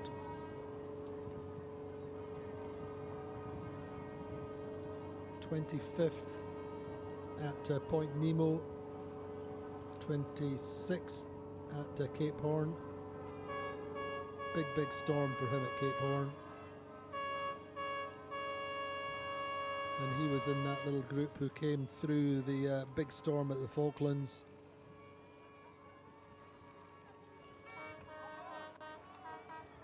Did the Transat Jacques Vabre there with Marie Taberley, you can see with the Pen Duick smock on.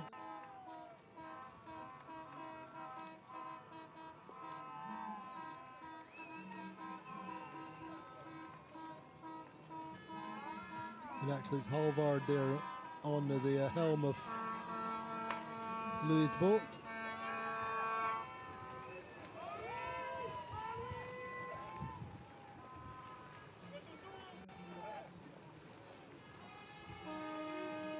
As Louis comes into the Portolona Marina, no fireworks for him, but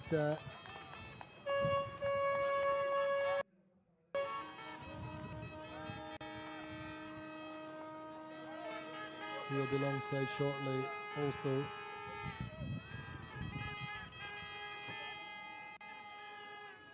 Keen-eyed observers will see Sam Davis on board, who's now in a relationship with Louis.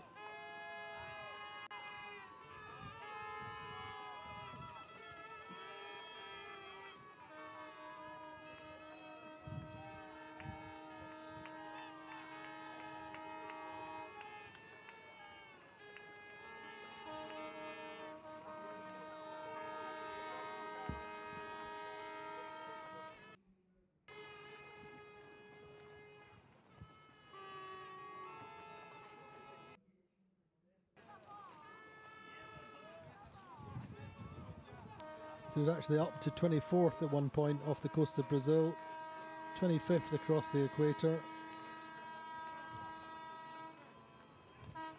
It was back in 26th coming across the past the Azores, and then it was in the strong winds just after the Azores that he lost the daggerboard.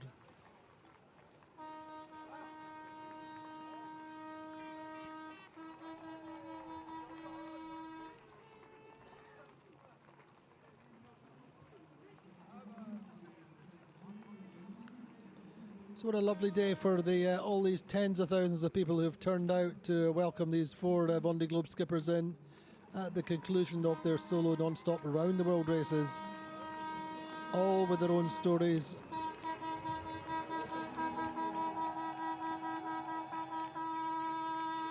All with their own projects that go way back.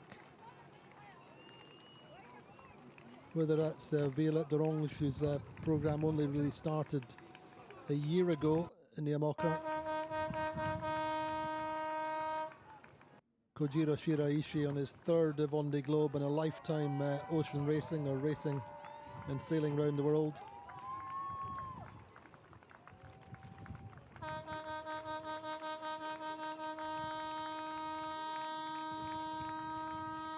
And Louis Duke now completing his long-held dream.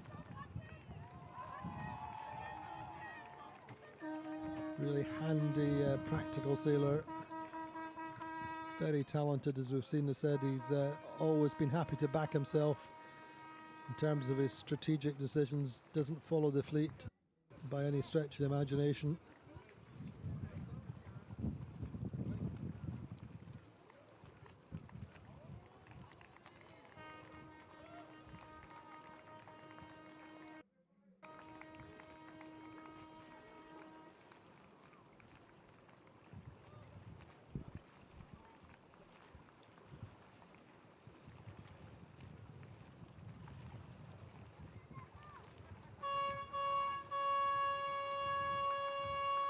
Remember, he finished in 91 days and 8 hours. 91 days and 8 minutes. So just 8 minutes after the start time. 91 days and 8 minutes after the start time.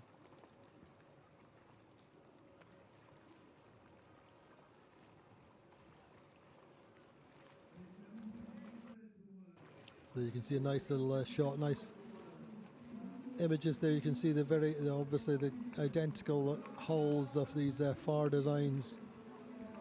They've served their successive skippers so well over the last 16 years.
So Louis Duke comes alongside the Ponton du Nord, looking really happy, doesn't he? Just thanking so many people for turning out, staying on the pontoon for his welcome.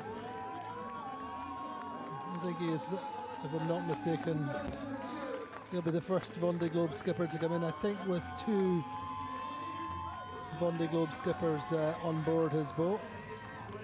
I'm pretty sure I saw Miranda Merrin on board as well. Obviously Miranda and Halvard, major players in the ocean racing world up in Cherbourg and in Normandy.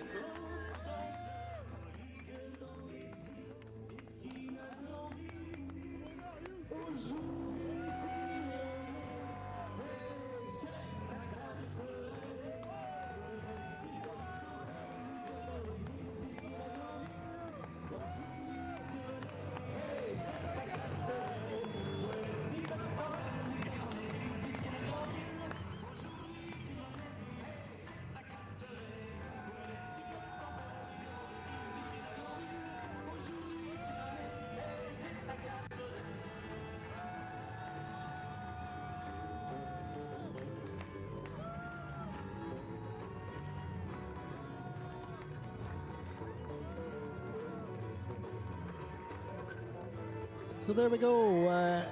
Louis Duke's boat comes to halt, is tied up, waiting now as Louis will take the stage after meeting up with the media. Very nice, relaxed, a low-key arrival.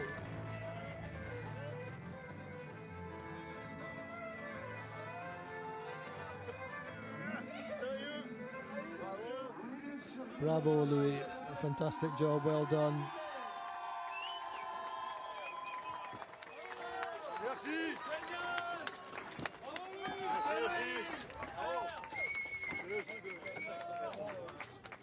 Ça fait beaucoup de monde d'un coup, ça, hein? Ouais, ça fait beaucoup de monde. There's just lots of people out, isn't there? Pendant 3 mois. They're all here for him. Allez, Louis. Ouais. Bon, bravo d'abord. Merci. Félicitations. Merci. On est heureux de te voir revenir comme ça, en pleine forme. On est bien. Hein, on est bien. On n'avait pas mis du beau temps Monsieur Leboeuf says congratulations, you're on form, and introduces him to Mr. Yannick Moreau, the On te remet ça avec beaucoup de plaisir. On va faire la vessie avec et tout. mayor of Les Sables d'Olonne. Je peux pas encore trop boire trop, j'ai pas bu d'alcool pendant 3 mois quasiment. He said he's not been drinking alcohol for a long time. Ah oui, c'est sûr, il faut le rincer. He's gonna enjoy this as Louis. Ouais, non, j'ai eu une bonne équipe, donc c'était super. He's got a great little team. Very experienced. Halvard, Marbier there. On a beaucoup de monde en contact maintenant sur l'eau, c'est quand même pas mal. Alors attention. Voilà, ça se passe. Déjà, je vais pas prendre le bouchon. Stand back, everyone. Ça serait con d'avoir un problème d'événement. Ah bah oui, on a eu au burner maintenant. Ouais. Ça, hop. There we go. Oh! a little bit for the boat, and well it might. A boat that served him so well. Quick squirt for the president, you hope. Oh, lovely. That is Louis to a T. Does not stand in ceremony for anyone, but a fabulous character. Another great story in this 10th edition of the Vendée Globe. Well-deserved finish, hard work, well earned. Ça fait du bien, hein? I think he's going to try and finish it himself. Au contraire. On l'a fait dans 3 jours. Le débit va être encore meilleur, ça va être bon. Ah, c'est sûr. Tu vas nous raconter même des choses que tu n'as pas vécues. Allez, vas-y. Ah, ça sait faire. Oh la vache. Quel bon moment. Et regarde ce public qui t'attend. Regarde. Ah oui, c'est génial. He said the public are waiting for him. Ah oui, c'est sûr. Ça va, Jaco?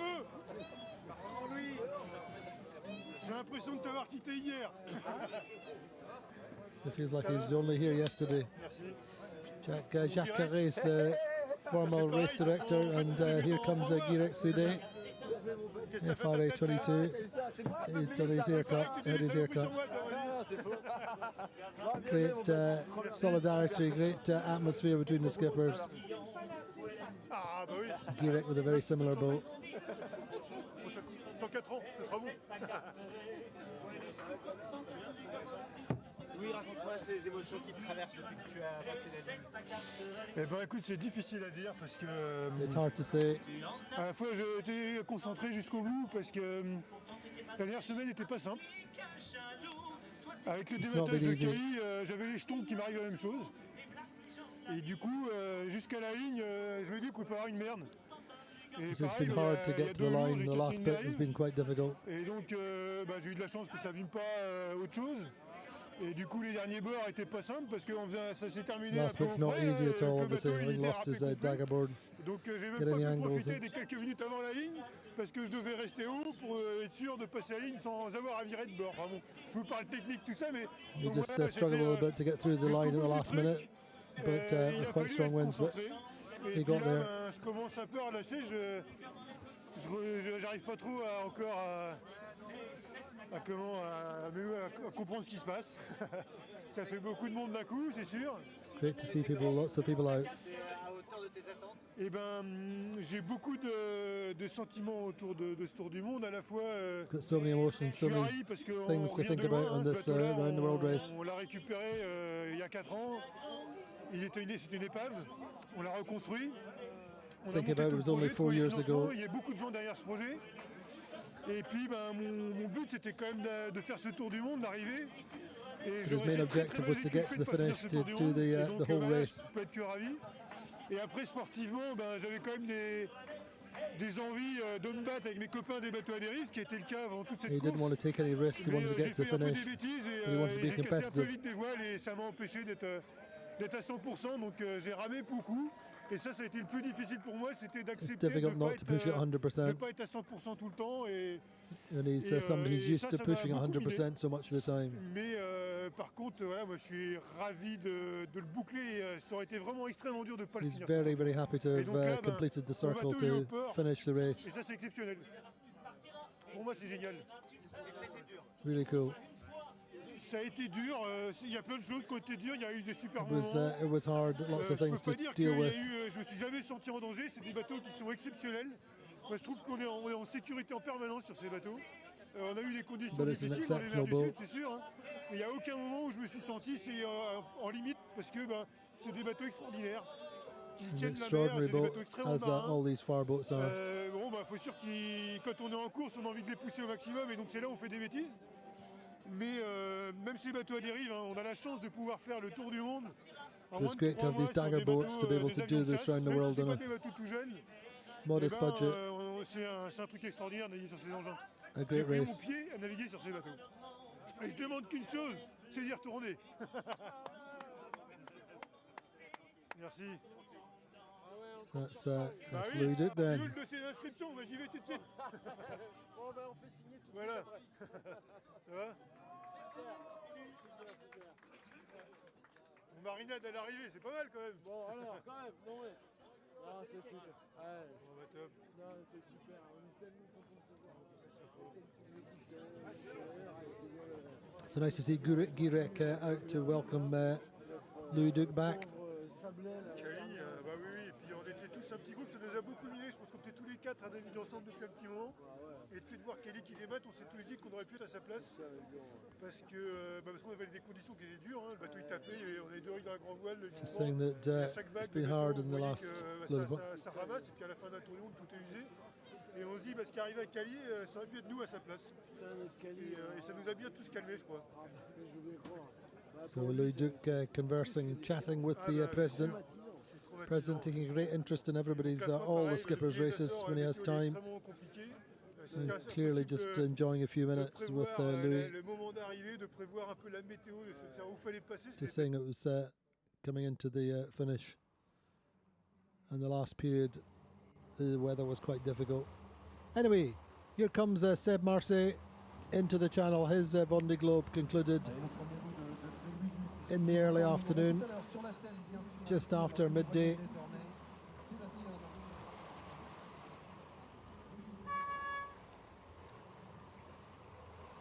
Ready to come in now, having spent some of the afternoon waiting. Coming in the last of the channel. A little bit of a pause just to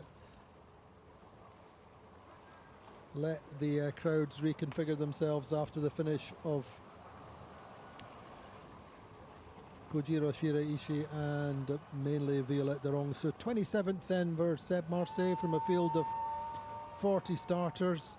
Again, he might have wanted to be just a little bit further up the fleet, but there's strength and depth all the way through this fleet, especially in the, or not especially, but the Daggerboard fleet has been as competitive in terms of ability and in terms of very similar, evenly matched boats.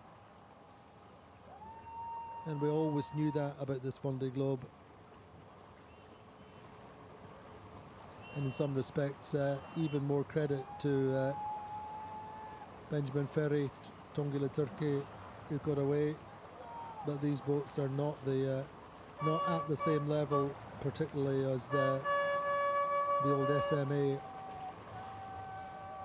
the old Massif of Benjamin Ferry.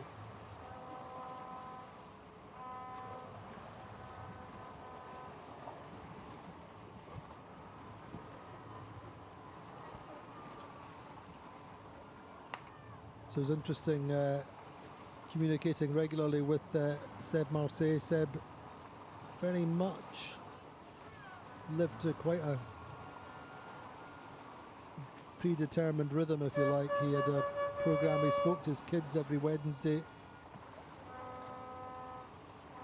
He listened to specific sports programs at the weekend, and in that way he really kept track of the days and the weeks. It allowed him to focus on his race. That was his choice, the way he chose to live. Everyone is different on this Vendée Globe, and that's the way Seb chose to do it.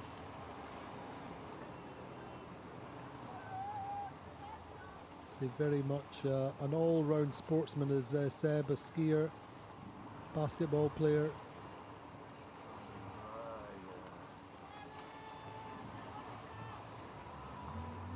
Everything outdoors, parapenting, canoeing, windsurfing.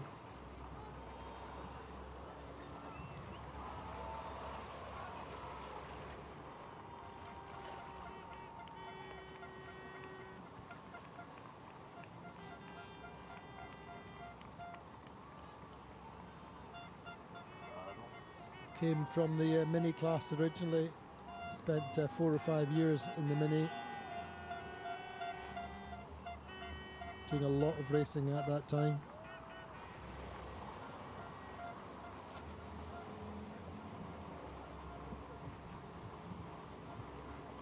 So he celebrated his 40th birthday during the race. He said, to be honest, nowhere I'd rather be on my 40th birthday.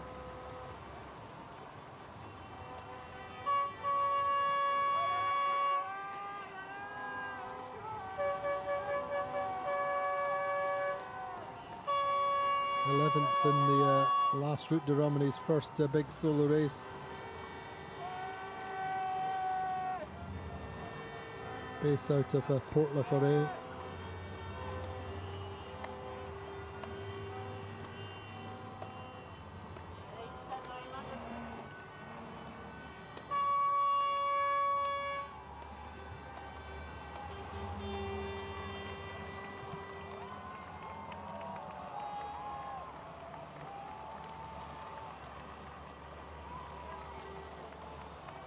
Also a very strong meteo strategist. Very strong technically on the boat as well. He was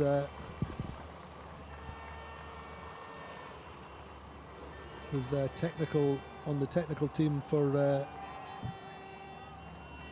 Franck Camas and the Groupama team when they won the Volvo Ocean race. He was boat captain for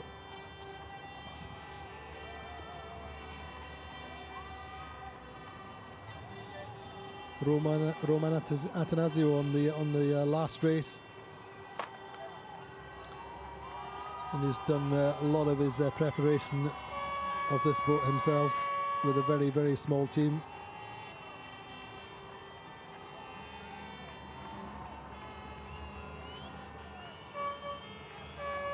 And he will be looking forward to being reunited with his little his kids.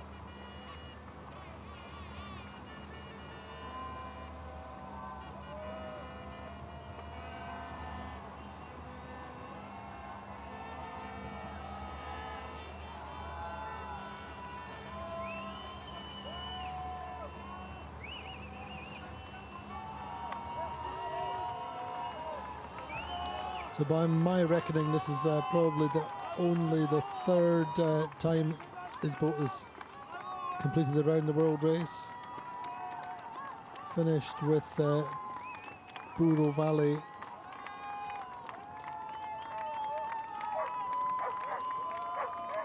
and also as a Compagnie de Lis before or after that. Buro Valley was Louis Burton's boat, I think got 7th in 2012.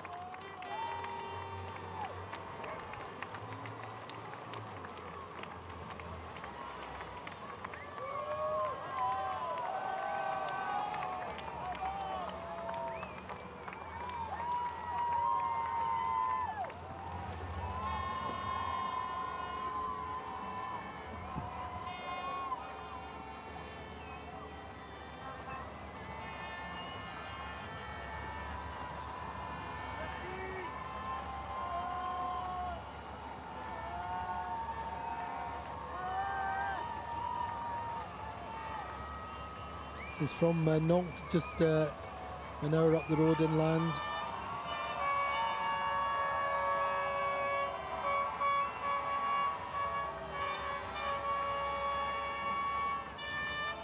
But as I said, probably one of the oldest boats, if not in fact it is the oldest boat in the race. 2006 launch, built at GMV in Cherbourg.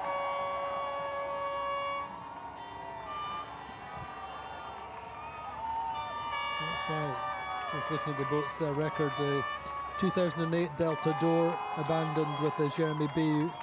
Actually, yes, it was 2012 Buro Valley with Louis Burton, and he was going well from memory, and then Louis hit an object approaching the Brazilian coast and had to abandon from memory. That was 2012. 2016 he was 7th. Was Louis on this same boat. Louis had a great Vendée Globe. Sailed in a high pressure system almost all the way across the Indian from memory. Stayed with the same system, really had the moderate winds all the way across and got that 7th place, and then got 21st in the last race as Compagnie de Lis Gilty.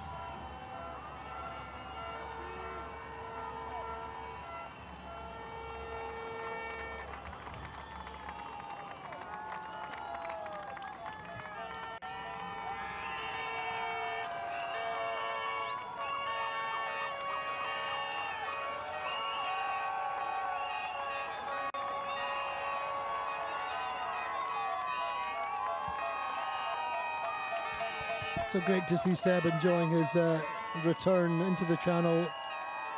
Many, many thanks. And you've put everything into not just your race, but say taken himself and his family and his friends, all those close to him, so close to the edge financially, as is the way of it for so many skippers getting into the Vendée Globe. Then these moments, once you finish the race, a matter of hours ago, when you're taking the celebrations, or enjoying the celebrations and enjoying the salute from the crowds, I think it makes the hard times really feel worth it.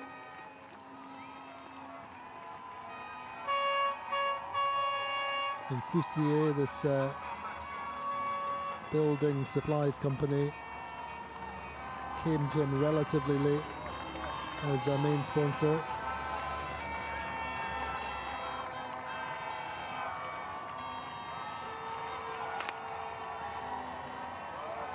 But he's delivered nicely for the sponsor, so is Seb.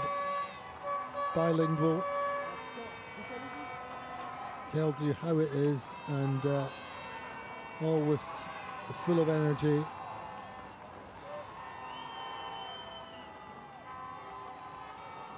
His own personal odyssey then complete. I'm not sure whether we'll see him back to do another one. It'll be interesting to wait and see, but I think for him, as much as a few other skippers, this was about doing it once, ticking the box, I think. Not super dissimilar really in some respects to Clément Giraud, who had the boat before, got 21st. He was very much an all-rounder. Clément did a lot of crude racing.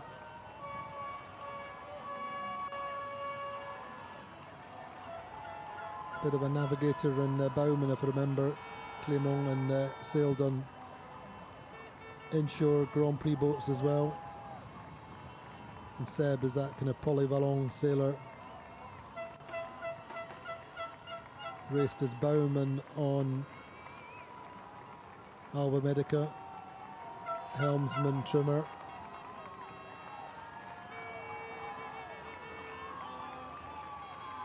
And you could certainly see him going back into crude sailing on the big multis and the big ultimes, perhaps. Still be one of your first choices. Big, powerful guy, 90-something kilos.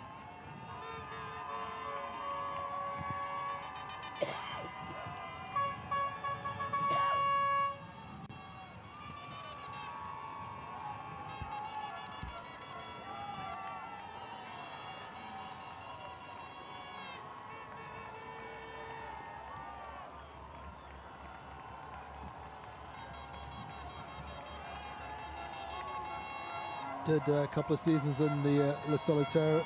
2019 was 14th.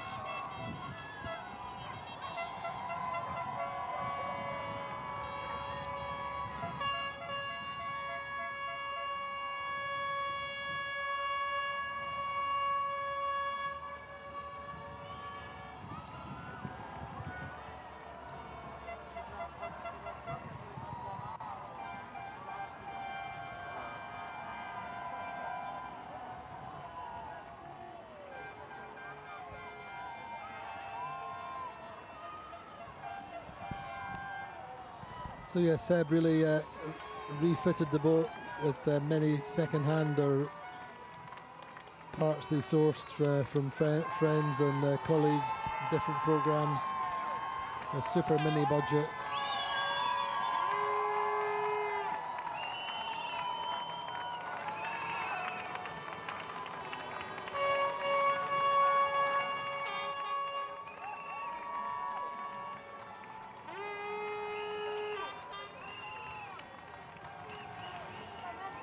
Bravo Seb.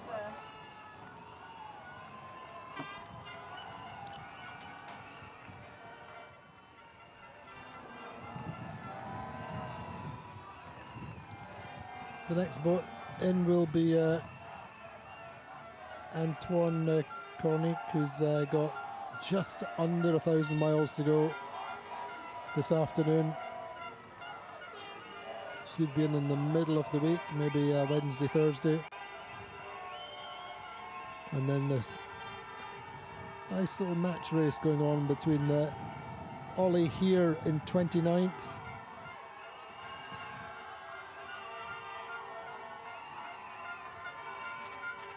Who is about 20 miles ahead of Yin Kun Chu, our Chinese skipper, in 30th.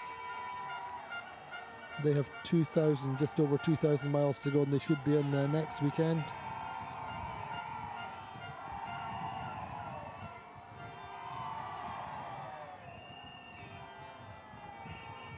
Seb Marsset then doing a great job warming the crowd up, keeping them engaged. Big smile on his face, I think.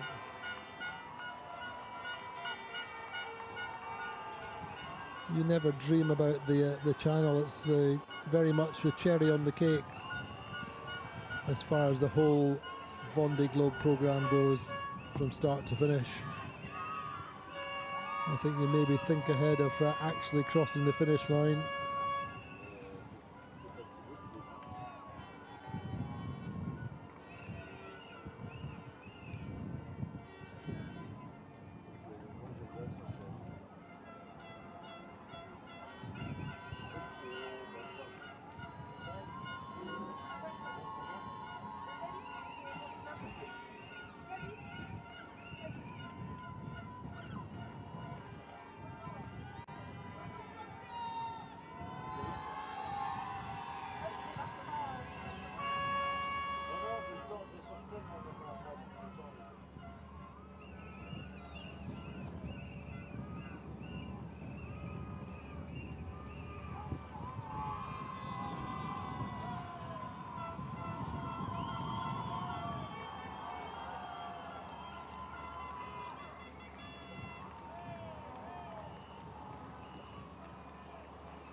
So Seb Marsset certainly got enough stamina, enough energy left to continue waving all the way down the channel. His arms must be getting sore, but all credit to him. A respectful thanks to everyone who's turned out for him, as he too passes the Capitanery there on his left, the Harbour Master's office, and the Harbour Master staff out on their balcony, as they always are, to welcome the Vendée Globe skippers back into the marina.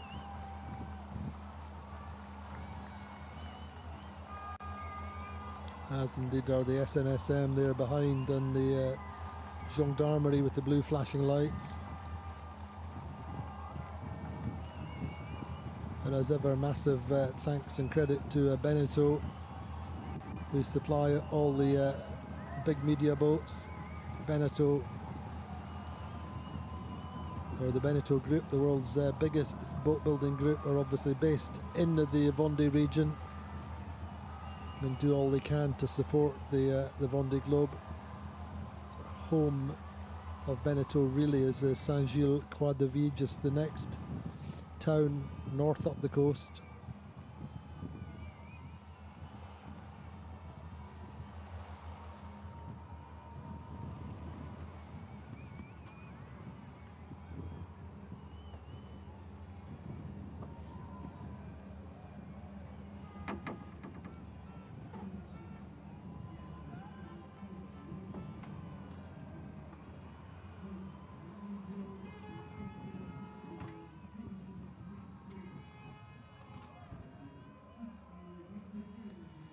So for me, it's been fascinating to see how this race for the Daggerboard fleet has played out. It was always going to be ultra competitive. And for sure, credit, I think, as much as anything, to the skippers and their programs. We've had, as you might expect, no real dropouts from the Daggerboard fleet. Super well proven, well founded, well prepared boats, albeit on small budgets. In terms of racing, they really offer great value, great bang for your buck. And some hugely talented and hugely experienced sailors, great characters in amongst that little group, or that big group. Overshadowed, you have to say, a little bit during the actual race, inevitably, but then when they start to finish, in the last week or 10 days of their race has been fantastic. Really, really close into the finishes. We saw Benjamin Ferry winning, but only by a whisker from Tanguy Le Turquet, and Jean Le Cam pushed all the way to the finish line by Conrad Coleman.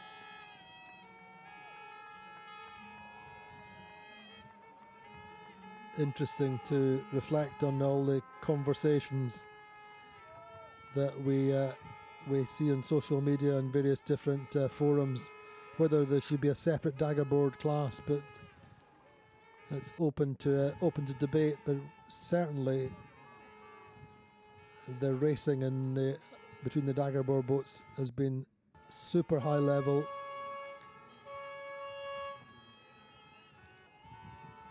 And I would anticipate the same thing, the same level, if not higher, in the next race.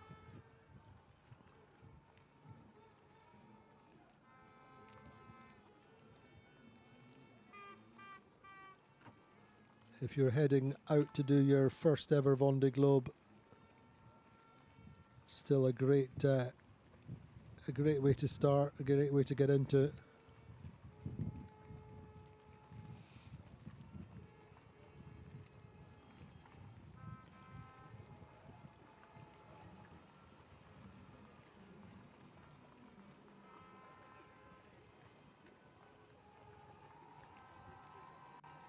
So Seb reunited with his little ones and his wife.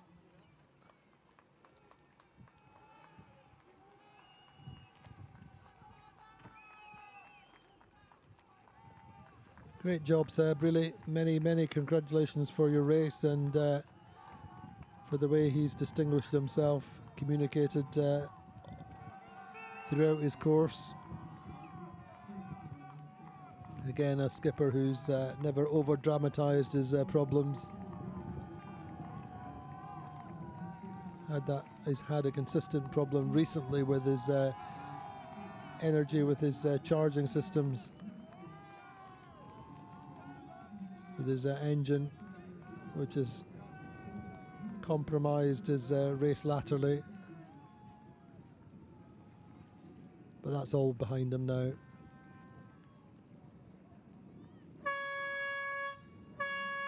Big hug from his kids.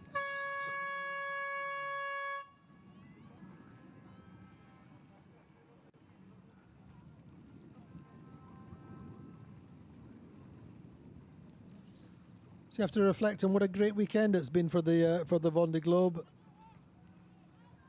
5 boats Saturday, Sunday. Guirec Soudé, then the adventurer turned ocean racer yesterday. Kojiro Shiraishi today, first in, their super respected international skipper from Japan, the youngest skipper ever to start and finish the Vendée Globe. Violette Dorange, Louis Duke and Seb Marsset, one after the other now.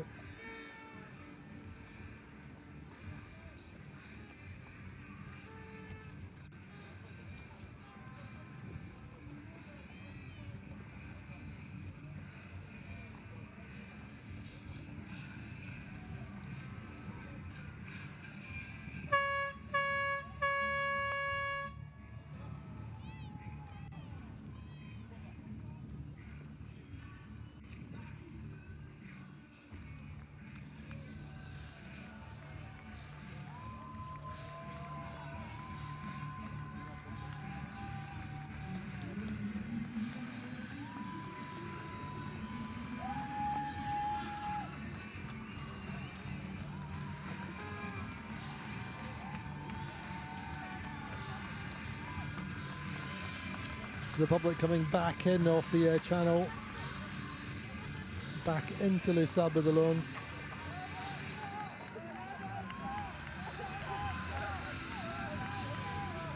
And the great thing, as much as anything for the town of Les Sables d'Olonne, is all these finishes, and not only just about the income for the town at the start, but these finishes provide a nice source of winter income. The bars and restaurants are open over the weekends and through the week.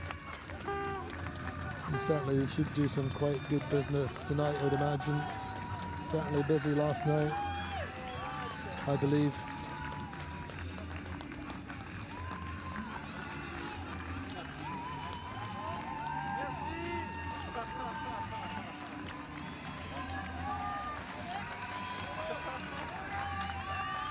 So many of Seb's friends and associates, family, supporters, sponsors on the dock for him. Well done, Seb.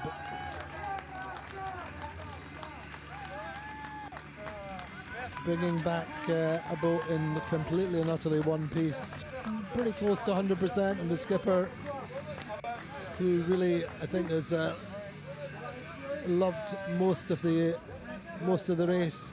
I don't remember him complaining too much. Quite tough for him with that engine problem, particularly not finding a real easy solution.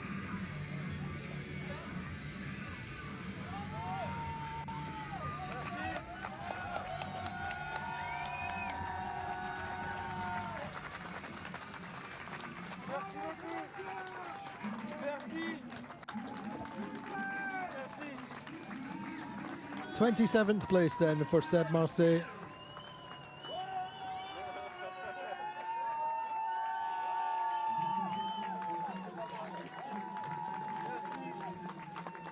A success getting to the finish, but a success for him also getting to the start line in the first place. D'électricité à bord, alors j'ai eu aucune information sur comment ça se déroule de l'arrivée. He said he's got no electricity on board, he can't tell you anything about his finish. Laisse-toi faire. Je me laisse faire, ok, ça roule. Allez, Sébastien, bravo, félicitations, bravo. Merci, merci pour cette belle épreuve. Ah, je suis très heureux. He's super happy to be here. C'est 5 ans de travail qui se concrétisent. What an amount of work it's been. Thanking the mayor and the president. Incroyable, incroyable. Incredible welcome. I love that Monsieur Leboeuf mostly takes responsible for making sure all the people are out in the channel. Et je suis très heureux de ce que j'ai vécu en mer, et je suis très heureux d'avoir pu le Super happy to have been at sea and to be able to share the race. Merci. Merci beaucoup. So there's a bottle of champagne for you, Seb.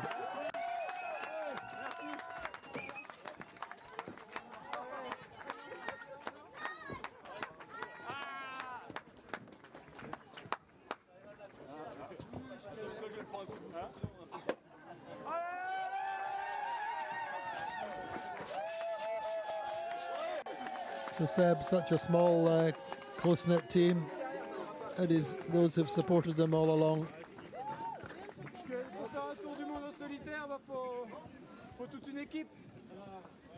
He said it's maybe a solo race around the world, but it's a team behind him. Depuis 5 ans, on travaille dur pour que. He's been working for 5 years, so hard to get here. Et on est là, en ayant fait le tour du monde sans escale, sans assistance. Round the world race with no help, or no outside help.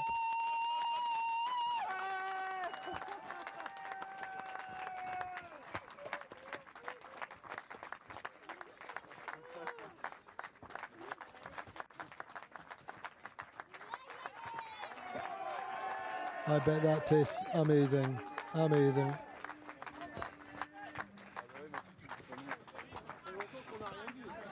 Minimum. 7 de 3 mots.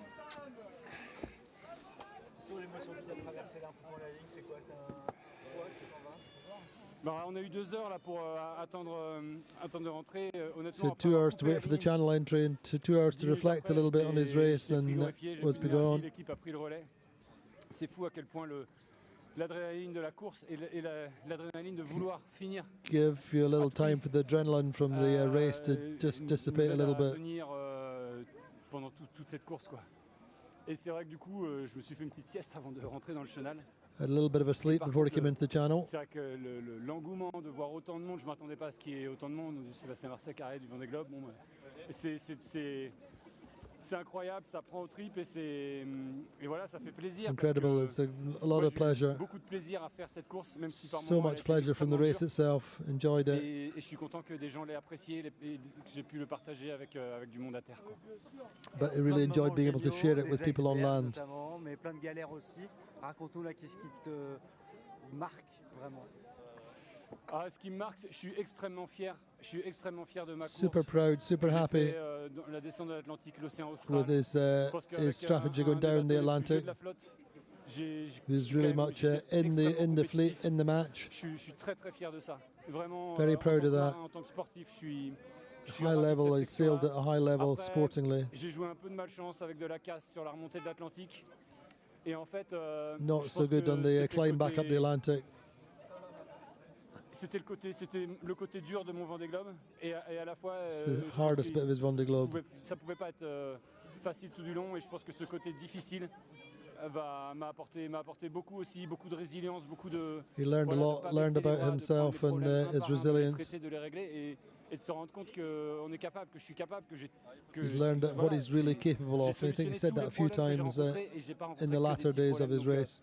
Donc, even though we know he's a tough guy, he's just what he's learned about himself, how he's able to resist. Pour de voir la concrétisation de voilà, c'est 5 ans de travail ou voilà, c'est 5 years of work, and it's really même pas du matin au soir, c'est this is the evidence of it. sur la vie de famille, c'est sur la vie personnelle, sur It's been hard for his life and the life of his family in particular. It's been tough. And so many thanks to them. En termes de plaisir, déjà la réalisation, le fait de l'avoir fait. And I think really, ultimately, it's about finishing, about the realization, the enjoyment of having finished, the satisfaction of finishing. Beaucoup d'appréhension, par exemple, une rencontre impromptue avec un iceberg, c'est sur le coup, c'est. He's talking about when he saw the icebergs in the south. Et après, on se dit de vivre des moments comme ça qui sont sur le fil. His experience, but also taught him something about himself. Parce que même avec mon bateau de 2006. It's an old boat, 2006, but really being able to push it and working in the fronts, he really thinks he feels like he sailed it close to its maximum potential for an older boat, but also getting a lot of pleasure, a lot of enjoyment. He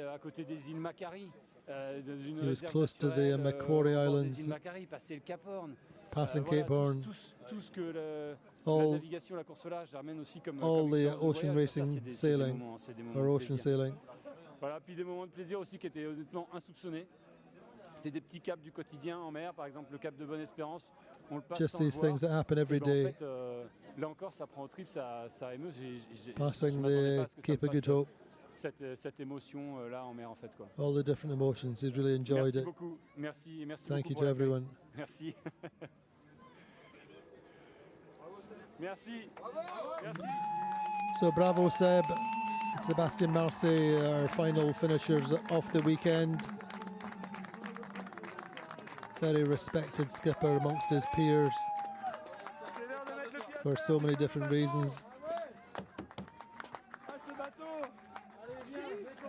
And many, many thanks there, Seb, thanking his boat.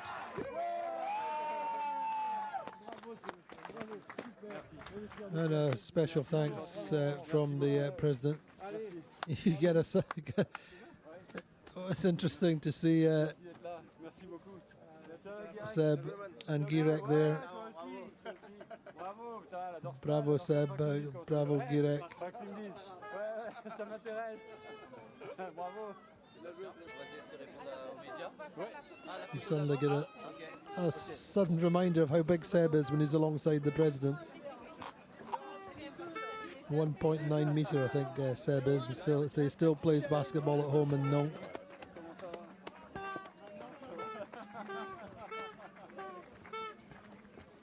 Nous on le porte pas. Allez Mathieu, porte-le quand même. À mon âge. Allez. Just getting a quick team photo.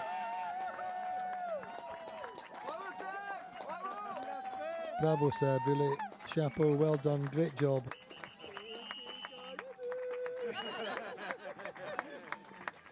Fantastic to have followed guys like Seb from the very beginning. Remember him doing the Vendée Arctic. Bravo les partenaires, la famille, tout le monde, franchement, merci. Great route de Rome in 2022, finished in 11th place, first Daggerboard boat. Et c'est vrai que du coup, on a des contraintes à gérer quand on n'a pas commencé, c'est autre chose.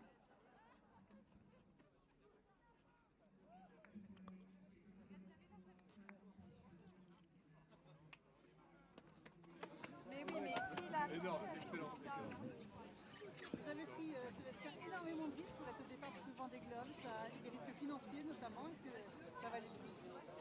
Ah oui, oui, ça vaut le coup. Ouais, ça vaut le coup. Une fois qu'on est là, on sait. Enfin, ça fait des années que j'ai envie de faire cette course. Ça fait des années que je travaille pour ça. C'est vrai que j'ai placé le curseur assez élevé en termes d'engagement, notamment personnel, pour pouvoir être là. Et oui, ça vaut le coup, je regrette absolument pas. Dans quelle mesure tu as réussi à prendre du plaisir sur cette course? Écoute, du plaisir. Just saying, what pleasure did you take from the course? Which is pretty much the same question he was asked on the boat, but he said the different things every day. But certainly, as much as anything, the speed of the boat, enjoying going fast and pushing the boat hard, being able to be in a race, feel like he's in a race, and making his own strategy and the strategy playing off.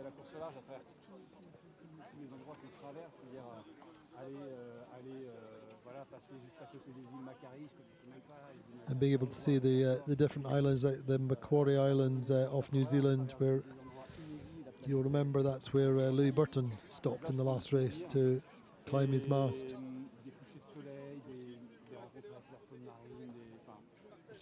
So Seb was close to there at one point. La remontée de l'Atlantique a été compliquée. Est-ce que tu peux nous en parler, nous dire un petit peu les avaries que tu as subies et comment tu les as surmontées? Ouais, juste avant de dire que je me suis éclaté, mais je me suis éclaté dans la descente de l'Atlantique. This thing is very, very tired. Anyway, here's Louis Duke coming to say,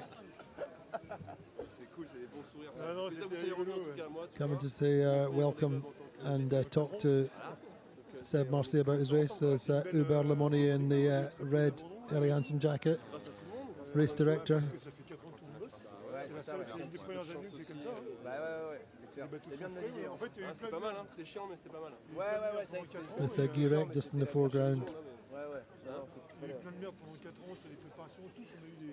Puis des merdes que vous avez eu en mer, vous avez bien géré quand même. Tu vois, il y en a qui ont pris une dans la gueule, un deuxième, un troisième. Mais ce que je disais hier, je disais, mais tu vois, à la conférence de presse, je disais, putain, je savais qu'il ne fallait pas que je suive lui, que c'est une mauvaise fréquentation. Et putain, j'étais à côté quand même. Enfin, t'as fait pire que moi. So really, Guirec's the only skipper who's come back ashore over the weekend, in particular, with a definite plan for the future, saying he wants to get an all team, and just towards the end of the year we'll go for the solo non-stop round the world record against the prevailing winds and currents. So basically going down the Atlantic and turning right, turning west or westabouts at Cape Horn. But he plans to do it on an all team. Qu'est-ce que t'as pas eu en fait? Non, mais au final, il reste du bateau des potes. Les voiles qu'on désinguait, mais tu disais rien. Bon, on repart alors. Moi je suis en retard. Toi, t'es dans l'autre sens. T'as l'air d'être. Ouais. C'est la dernière nuit qui est fatigante. Faire un plan. Ah ouais, c'est long. Faire un plan avec Jean qui est là. Il y a Jean et Julien. Ah ouais. Non. Tout à l'heure sur la ligne d'arrivée. T'as pas eu des informations quand tu m'as envoyé par SMS?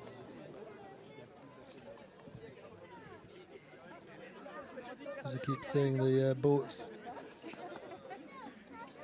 heading back to their home bases progressively, required to stay here for 2 weeks.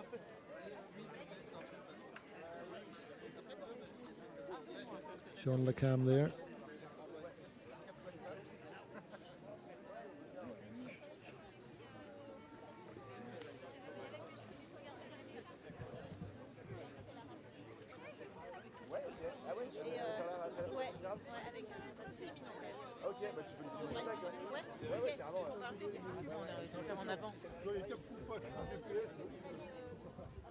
T'as bien marché là avant-hier là. T'avais des bonnes moyennes là sur 24 heures. Hier soir. Il n'y avait pas de dérive. Non, mais t'étais en tribord en plus là. Comment ça se fait? T'étais devant le front, la mer était plate et il y avait l'air. Génial, hein? Quand on l'avait, c'était de l'enfer et le bateau, il a fallu se casser à chaque vague. Et là, ça allait vite. Ok.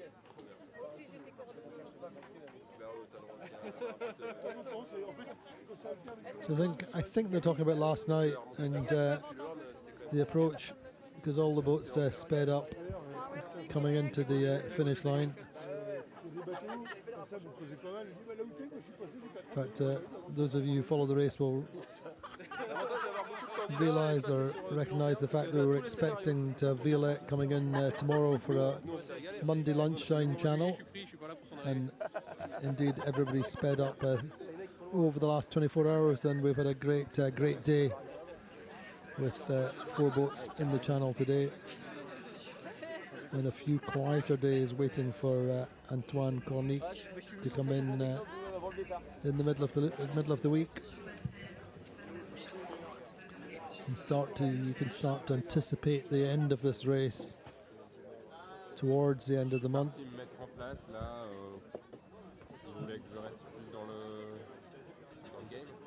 We have the Belgian skipper Denis van Veenberg at the moment. He is 3,515 miles from the finish line, just coming up. Approaching the equator. I think probably go over the equator tonight. There or thereabouts.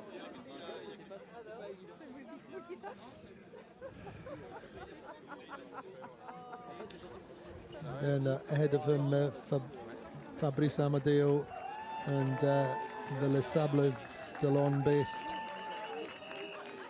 Manu Cousin in 31st place. They're all reasonably close together.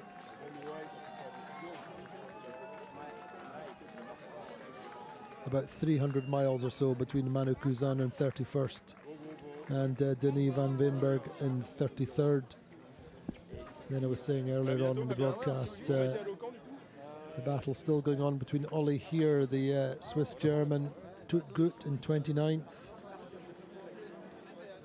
He is 21 miles ahead of Ying Kun Chu, the Chinese skipper. They have 2,000 miles to go. So we're expecting them towards next weekend.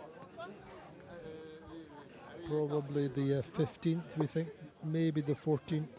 More likely to be the 15th or 16th. And a warm welcome will await them. And for sure, we know the Chinese community are going to be out in force for Ying Kun Chu.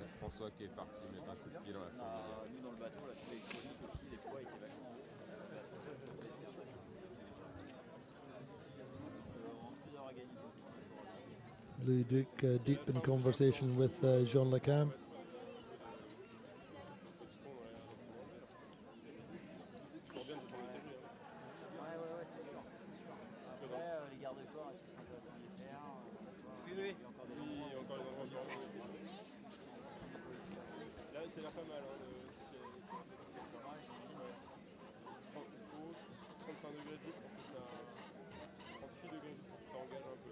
Sean, I remember saying when he finished just how much tired he was this time.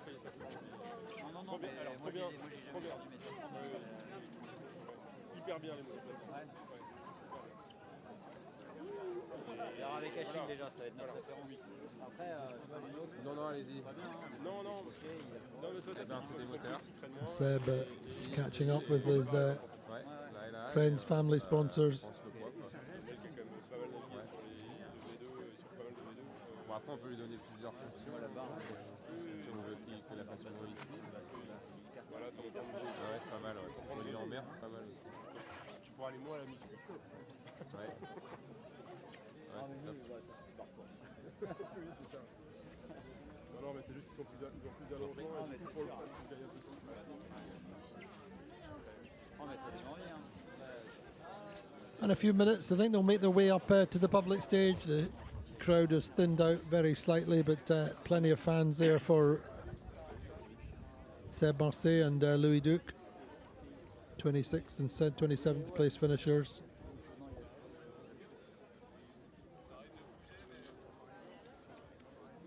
Bon, allez.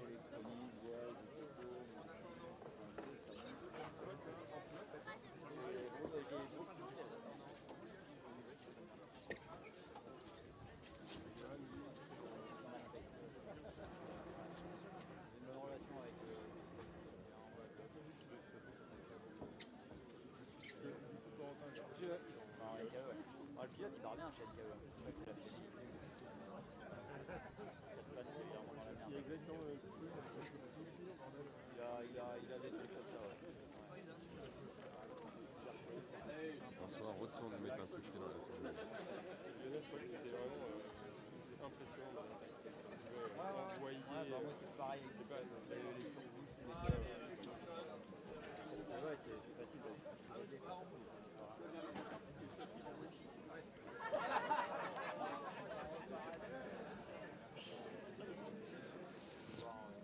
So 40 boats started. We have 6 boats still out on the water, and it's been a pretty intense few weeks with the finishers. I say a small pause now until Antoine Cornic comes in, and quite nicely spaced out before the final finishers, probably 26th, 27th, 28th of February. Finish line actually closes on the 5th of March. There is a time limit. Je viens de voir le gars faire. Donc, sur cette scène de l'esplanade Vendée Globe, Louis Duke, Sébastien Marsset qui seront avec nous pendant quelques instants avant de passer à la conférence de presse. Je compte sur vous pour leur réserver bien évidemment le meilleur accueil.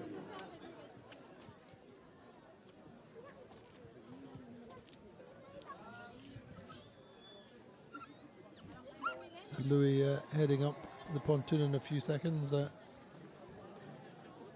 Is press attaché there, so just saying, come on, let's go.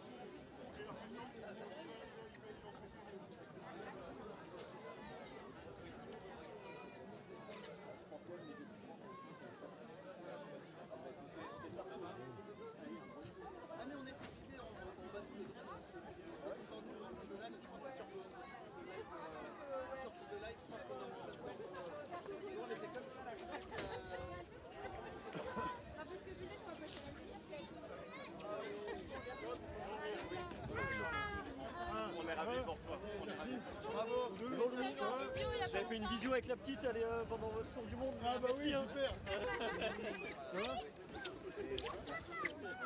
Ah bah c'est super. Oui, vous êtes en retard, vous, non? Hop, hauteur.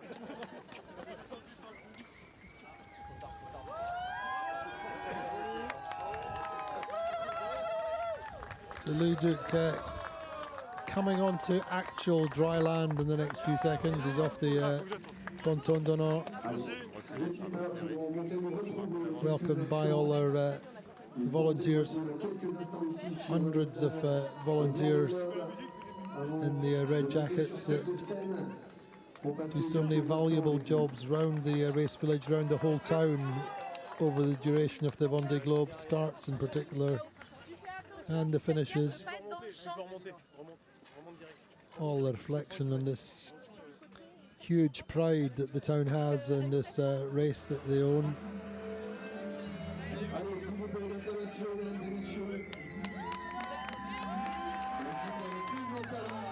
So first on the stage will be Louis Duke and then Seb Marsset.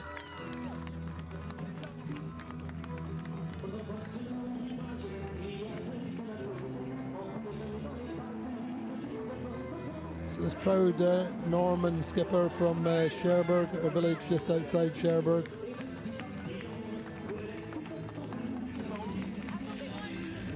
Grew up as a boat builder, became a skipper, and now a Vendée Globe finisher.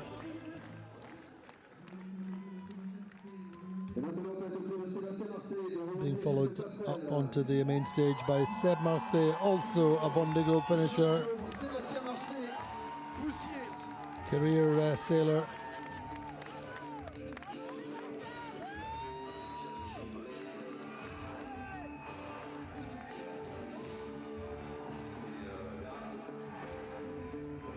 Again, these little interludes that you never think about as a potential Vendée Globe skipper, a skipper working up to the race. You're only focused on getting to the start line and then the finish line. You never think about these moments, the channel going on stage, being welcomed back by so many people. This really is the bonus period. Time to really enjoy it.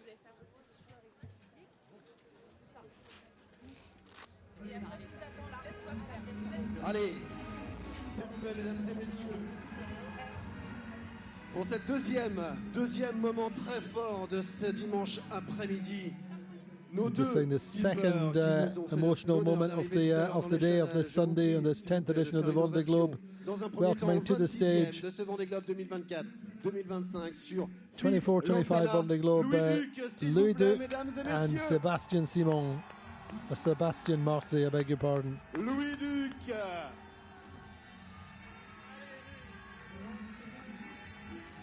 Eh oui, une véritable ovation, s'il vous plaît. Big welcome for Louis Duke and for Seb Marsset. Et il est arrivé quelques instants juste après Louis Duc sur son IMOCA Foussier, 27e position de ce Vendée Globe. Une ovation s'il vous plaît 27th, pour Sébastien Marsset. Sébastien Marsset. Allez, Sébastien Marsset sur Foussier.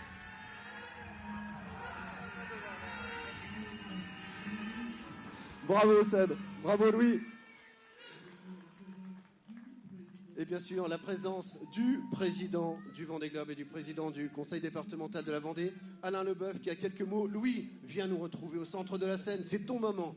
C'est ton moment. C'est votre moment. Salut Louis. Bravo. Bravo. Voilà une fois de plus. Donc vous êtes encore présent, malgré quelques grains de pluie. Vous êtes présent pour accueillir encore deux champions. Je pèse mes mots. Ce sont deux beaux champions. Merci Louis, merci Sébastien. Vous avez commencé à vous exprimer tout de suite avec ce cœur de la passion.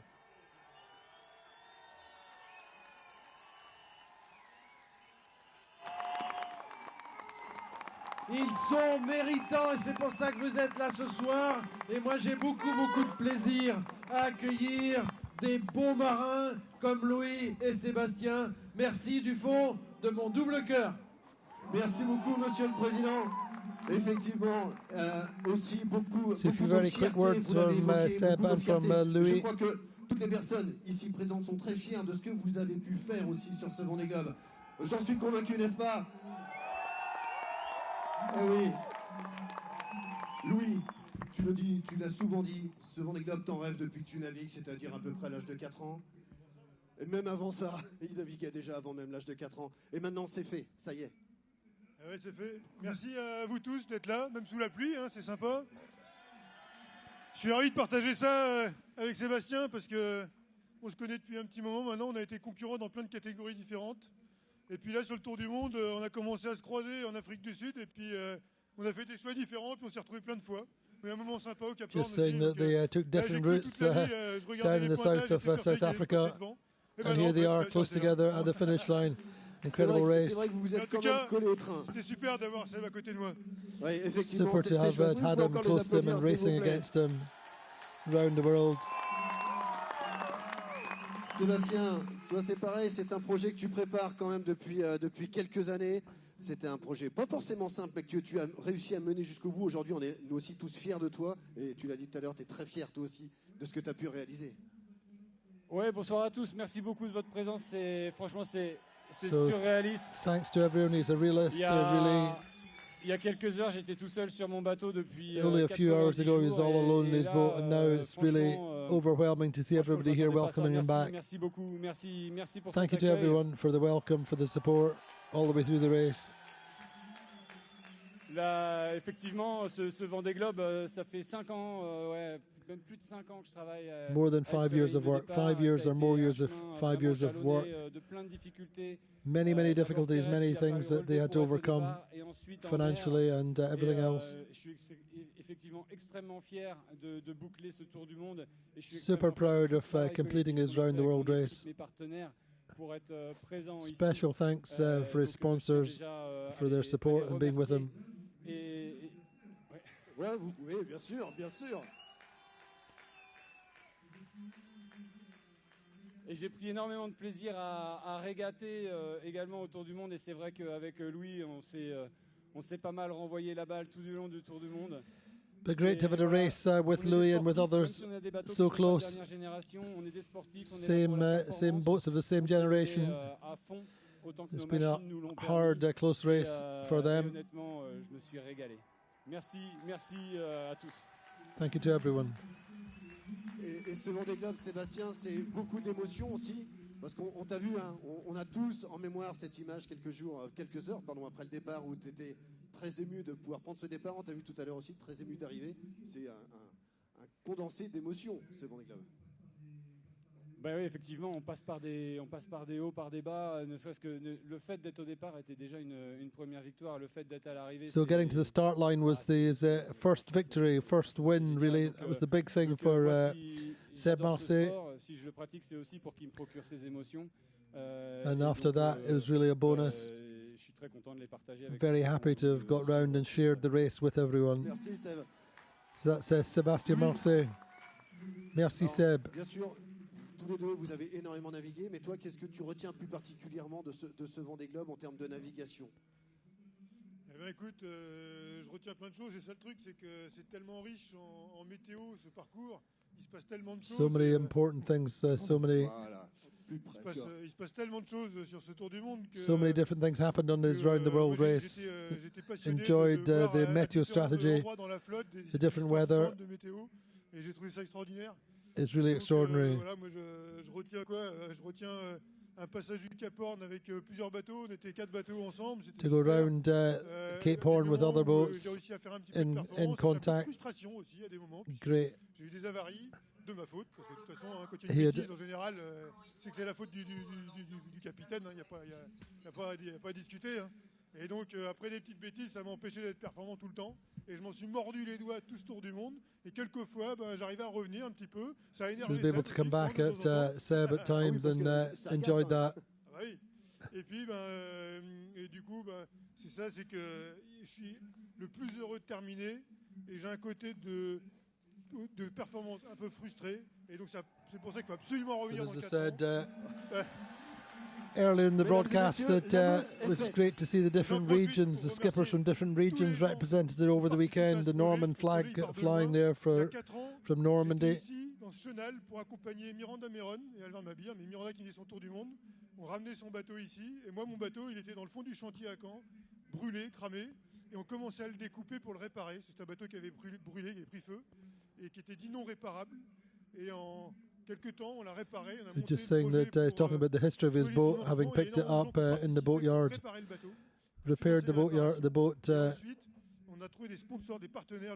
and from the beginning, finding sponsors and partners, really building the whole project from the shell of the. Being able to do that, building the boat up from the very beginning, having had it burnt out or buying it as a burnt out boat. Building the project up from there, not only getting to the start line, but now to the finish line of the Vendée Globe is a real measure of resilience. And ce bateau brûlé, récupéré, etc. Sébastien, juste un mot également. Louis parlait du Cap Horn. Toi, ce n'était pas ton premier Cap Horn. Oui, avancez un petit peu, monsieur. So it wasn't Seb's first Cape Horn. Indeed, he went round with. Ah ben voilà, il fallait le dire aussi. Si vous le dites pas, on sait pas nous. Sébastien, c'était pas ton premier Cap Horn, c'était ton 4e. Les 3 premiers c'était en équipage. Et fourth, I think it was his fourth Cape Horn. Comme s'il ne le savait pas, tu sais. Et pourtant, on a encore vu dans tes yeux et dans tes propos sur ce passage un Cap Horn magique et on s'en lasse pas en fait. Ouais, alors c'était mon second Cap Horn. Oui, j'ai participé à des courses autour du monde, mais tu sais, c'est des courses où parfois on ne fait pas l'intégralité des parcours. Donc c'est mon second passage du Cap Horn. Et oui, c'est un endroit j'en avais un souvenir magnifique. La première fois que je l'ai passé, je suis arrivé, j'étais à la barre d'un trimaran ultime et j'ai commencé à voir les Andes enneigées au large. So he came round Cape Horn the first time on the helm of Spindrift. Fully crewed. Magnifique en voyant des baleines et vraiment c'est un endroit qui est